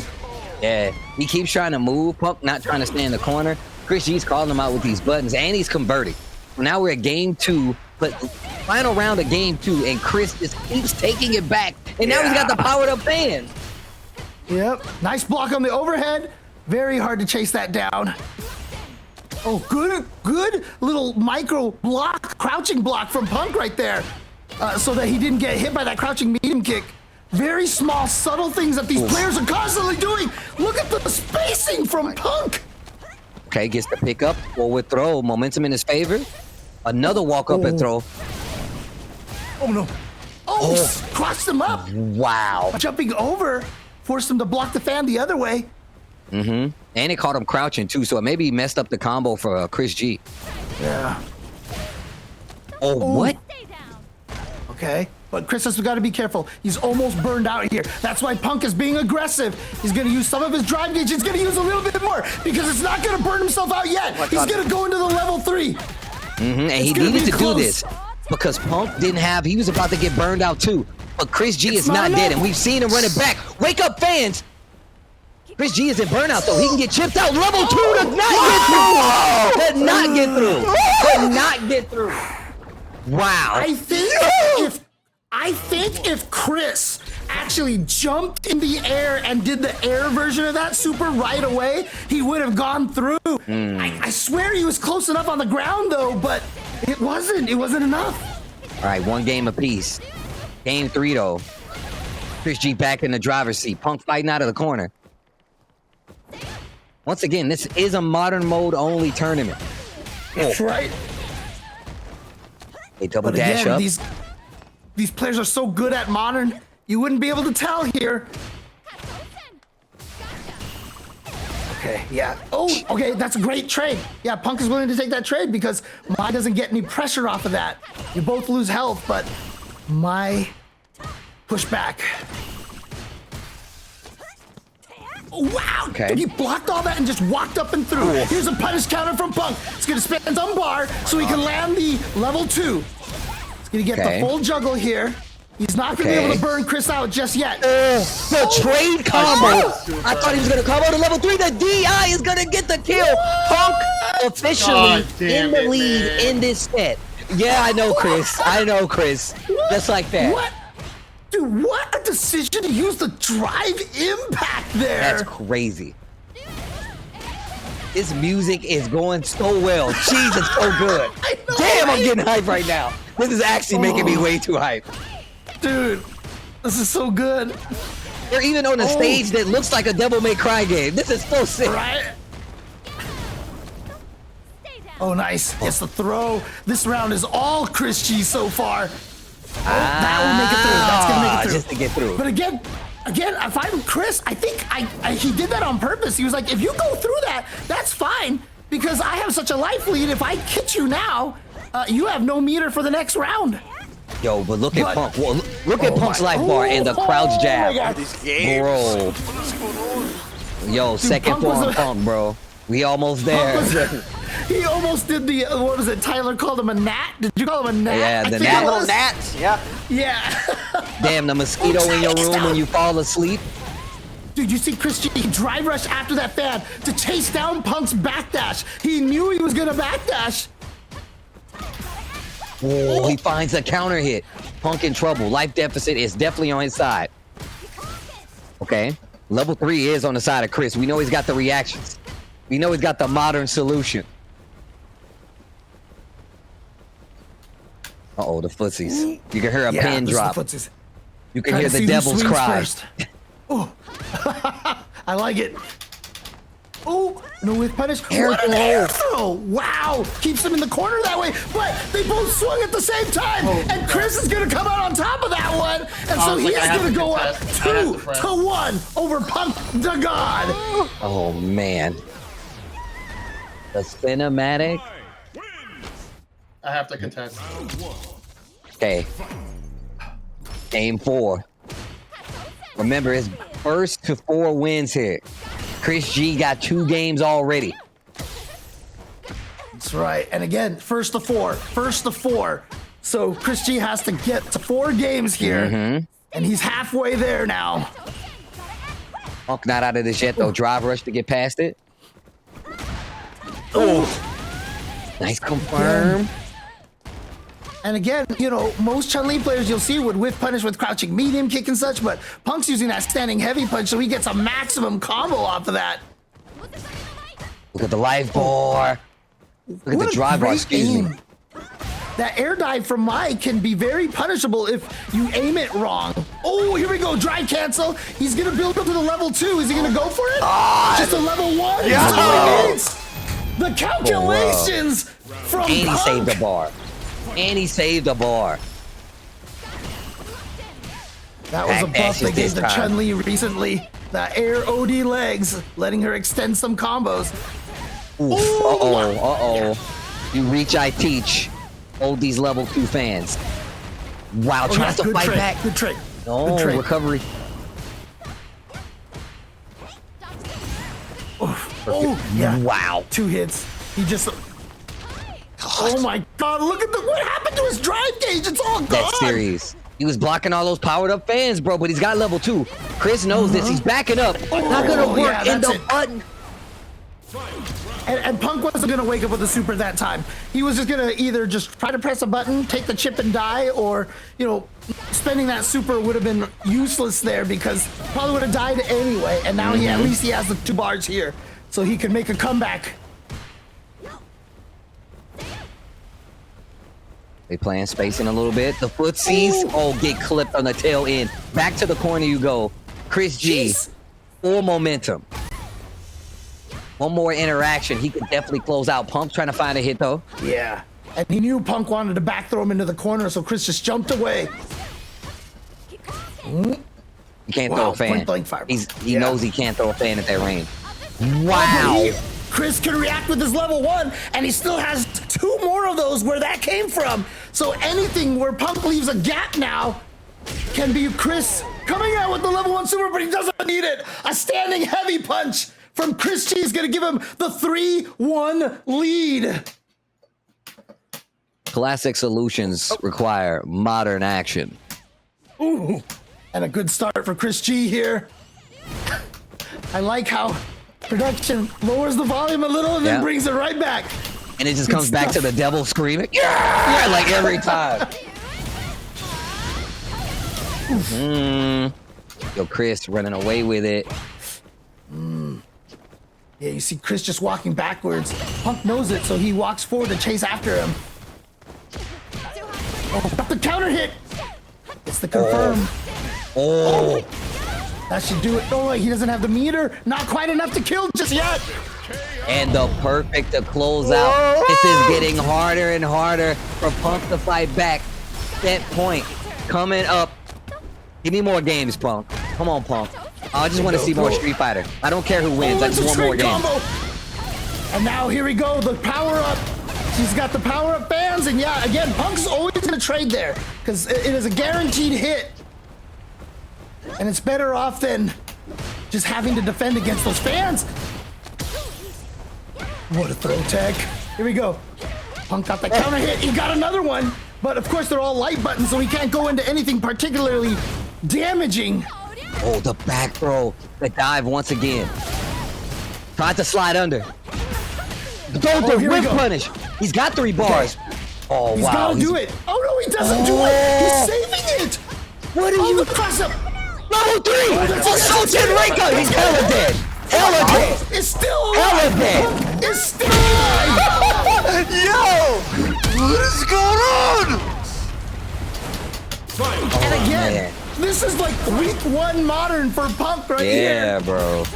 Oh, flip you on the toes. Still, Chris G is on set point, on tournament point, on modern tournament point. Oh, nice. Punk being so careful to fight his way out of this corner. Tries to backdash, but Chris calls it out. Very meaty on that back heavy kick. Air legs. Punk gets the hit. Spins the OD as well. Back to the middle of the screen. Not a lot of damage, but great momentum. A little shimmy. Forward throw here from Chris G. But Chris has burnt himself out. Chris has burned himself out. So at this point, you're not going to have to worry about that bouncing fan. But you definitely have to worry about throwing a fireball and the level 2 because Chris G got those. Punk finds the hit. Spent a lot of meter though. Now, watch for the DI. Old man check. How old are you? Oh, here we go. As soon as he got that meter back. Oh, he could have killed right there. I messed up. Yep, you did. Chris, yeah. You definitely could have got the kill. Yeah. And you saw as soon as he... Oh, did he get him? Oh, the fan! But he's too far away. Whoa, that was so cheap. That was so cheap. Shout out to Chris G, your modern only invitational TYLER1 tournament champion, NYC Chris G. Oh my God, bro! Every single one of those games, those you call them games, went 3 rounds. Every single one. Yes, yes. Jesus. But you can see why a lot of people consider Mai to be such a strong character, is that fan that hovers over your head. It allows her to get so much mix-up out of that. And so, but again, Chris he's been playing Modern for quite some time now. And there you have it. He's going to take the tournament. Hey, they told me, bro, you can't have a Modern tournament without any Chris G. And I guess they were goddamn right, weren't they? Dude, can we imagine if Punk would have came in here playing Modern for 3 days and toppled this? Apparently, he's like the champ of Modern. Like, that would have been crazy. Props to Chris G, though, bro, because he had a whole bunch of pressure on himself, right? Yeah. Imagine how embarrassing it would be for him to lose, right?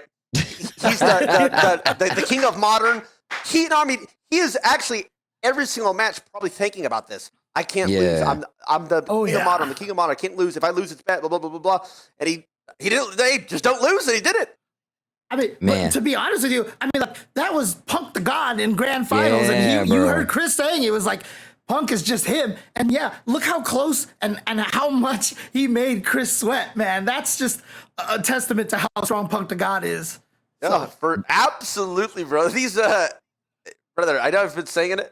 Seeing these guys play this goddamn tournament is like both impressive and like demoralizing for me. Because it's like these guys, I promise to God, you'll never be this good. Like, it's so fun to watch high level. That is awesome. So, shout out and congrats to fucking Chris. Holy moly. Yo, and shout outs to all the players, man. Chris G, obviously our champion. Punk in second place. Third, we got Triumph. But of course, all our players, man. Diaphone, Dr. Afrikan, Triumph, Shine, Big Mo, Noah the Prodigy. All amazing players that you can see actively enter and participate in the CPT. Look for them in your local World Warrior. They play all over the world. Some of these guys will be at events, and they're trying to be the best players in the world. Tyler started the stream, and he was like, yo, how good are these guys? And we told him, you have some of the best players in the world. And they're playing on Modern, some for the first time. But look at the show that they put on, just with the knowledge of playing Modern. And hopefully everybody in the chat had a good time, man. It seems like y'all was really enjoying it. I had a blast. I'm applause to chat as well. That was fucking... Yo, shout outs to chat. Let me make some noise for the chat real quick. I ain't been able to go in here and get some noise for you guys. I love seeing the chat over there. You know what they're saying? They said, you know what, Tyler? Let's go to Evo. Let's go to Evo, man. Yo, pull up to Evo, Tyler. Then we can take a photo, bro. It'll be sick. You guys all go to Evo? Dude, yeah, okay, bro, so we're commentating. We're working it, B. We're going to be there for sure. Oh, shit. It's hard for me because I come back from EWC on that day, so I need a direct flight there. Dude, okay. You know what's crazy? I'm literally thinking the same thing. I'm thinking, I know that it's happening around the same time as other big stuff like EWC. But also, we got the TYLER1 art competition where you can win a Victrix stick or a leverless or a pad.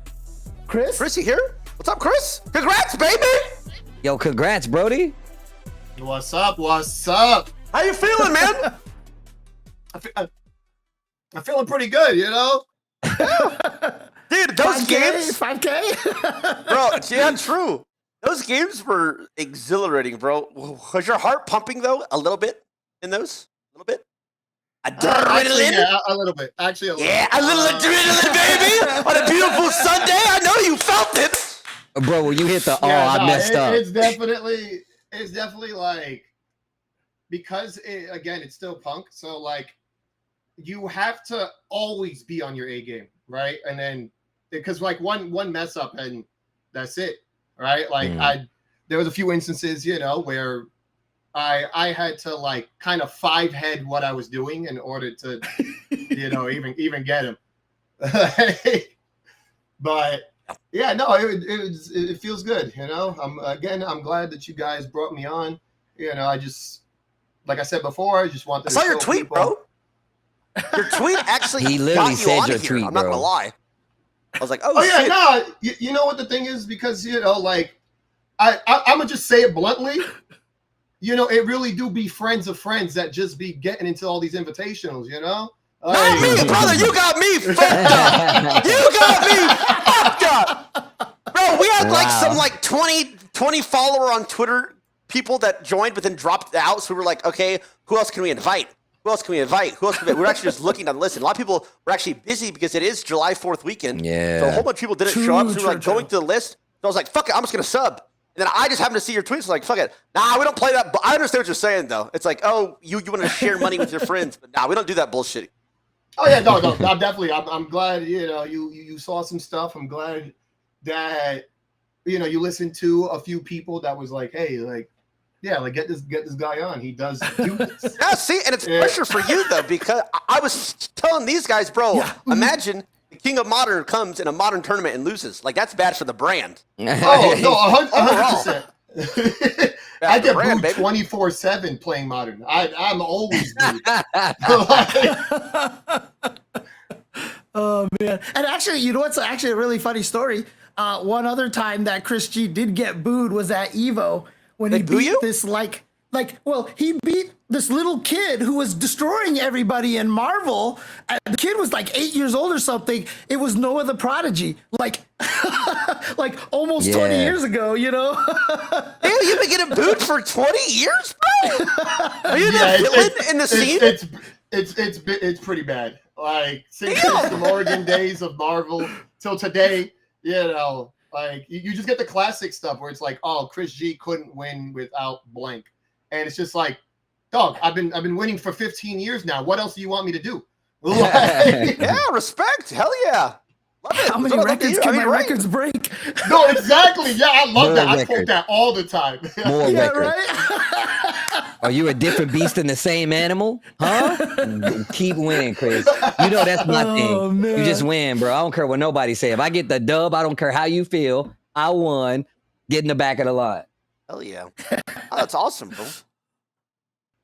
The games are good, bro. I think almost every, maybe one didn't, but I think every single set went to 3 games or rounds. That was fucking. We had it bump, and you should watch the VOD. It was actually fucking absolute, bro. You put on a good show. Congrats to you, man. I'm happy for you. Congrats to Punk. Congrats to. Was it Triumph? No, it was Triumph. Yeah, Triumph was was third. yeah. Triumph was third. Yes, congratulations. And guys, again, thank you everybody so much for all these guys that participated in production helping. And guys, you guys for helping. You guys were fucking made this easy as shit. Shout outs to production. Shout outs to production. Oh, dude, again, when the production does it smooth like this, it makes our job easier. So honestly, shout outs to Joe and to Tess in the background as well. So everybody who was a part of this amazing stuff. Loved working with them, honestly. Also, can I just say it was sick to talk to Zamgief? Like, that dude is sick. Dude, him being your artist, bro, that dude is so cool. Like, I'm literally just about to go look through all of his art right now. I've only seen small pieces of him. Now I'm like, oh, I gotta go check out all this dude's stuff. So, man, it's been a blast, man. I love seeing the community, like, especially when it comes to fighting games, get some love on other people's channels, because, you know, it's fighting games. It's hype. It's always a good time. And I love fighting games. I like making sure people understand what we bring to the community. You know what I'm saying? So thank you, Real Talk, Tyler, for having us, man. Real talk. Oh, no. It was awesome, guys. It was so awesome. Yeah. I think that just about does it for us. Shout out to these guys. Chat, go follow all these guys. Go follow these casters. Tasty Steve James. Go follow them. These guys are awesome. They do this shit for a living. They're good at games too. James is a little bit washed. He said it himself. Right? True. It's true. I admit it. It's fine. So. Go follow all their works and hang out with them a lot. It was awesome, guys. Thank you so much. It was just great. It's a pleasure. Yo, Tyler, if you ever come to an FGC event, let either one of us know, bro. We'll take you around. We'll show you the ropes. Yes, sir. I will be. All right. We're going to peace out of here, lads. It was a good show. Production, do we have an outro? Okay, real quick, off topic, guys. Real quick. Chat, I'm not live until like Thursday. I'm going to EWC for Riyadh for the Esports World Cup, FYI. Just reminding you guys again. Anyway, shout out to everybody for helping us. Shout out to you guys for watching. This is fucking actually amazing. New perspective on all this shit. Awesome, guys. I will catch you guys later. Peace. Yeah, boy.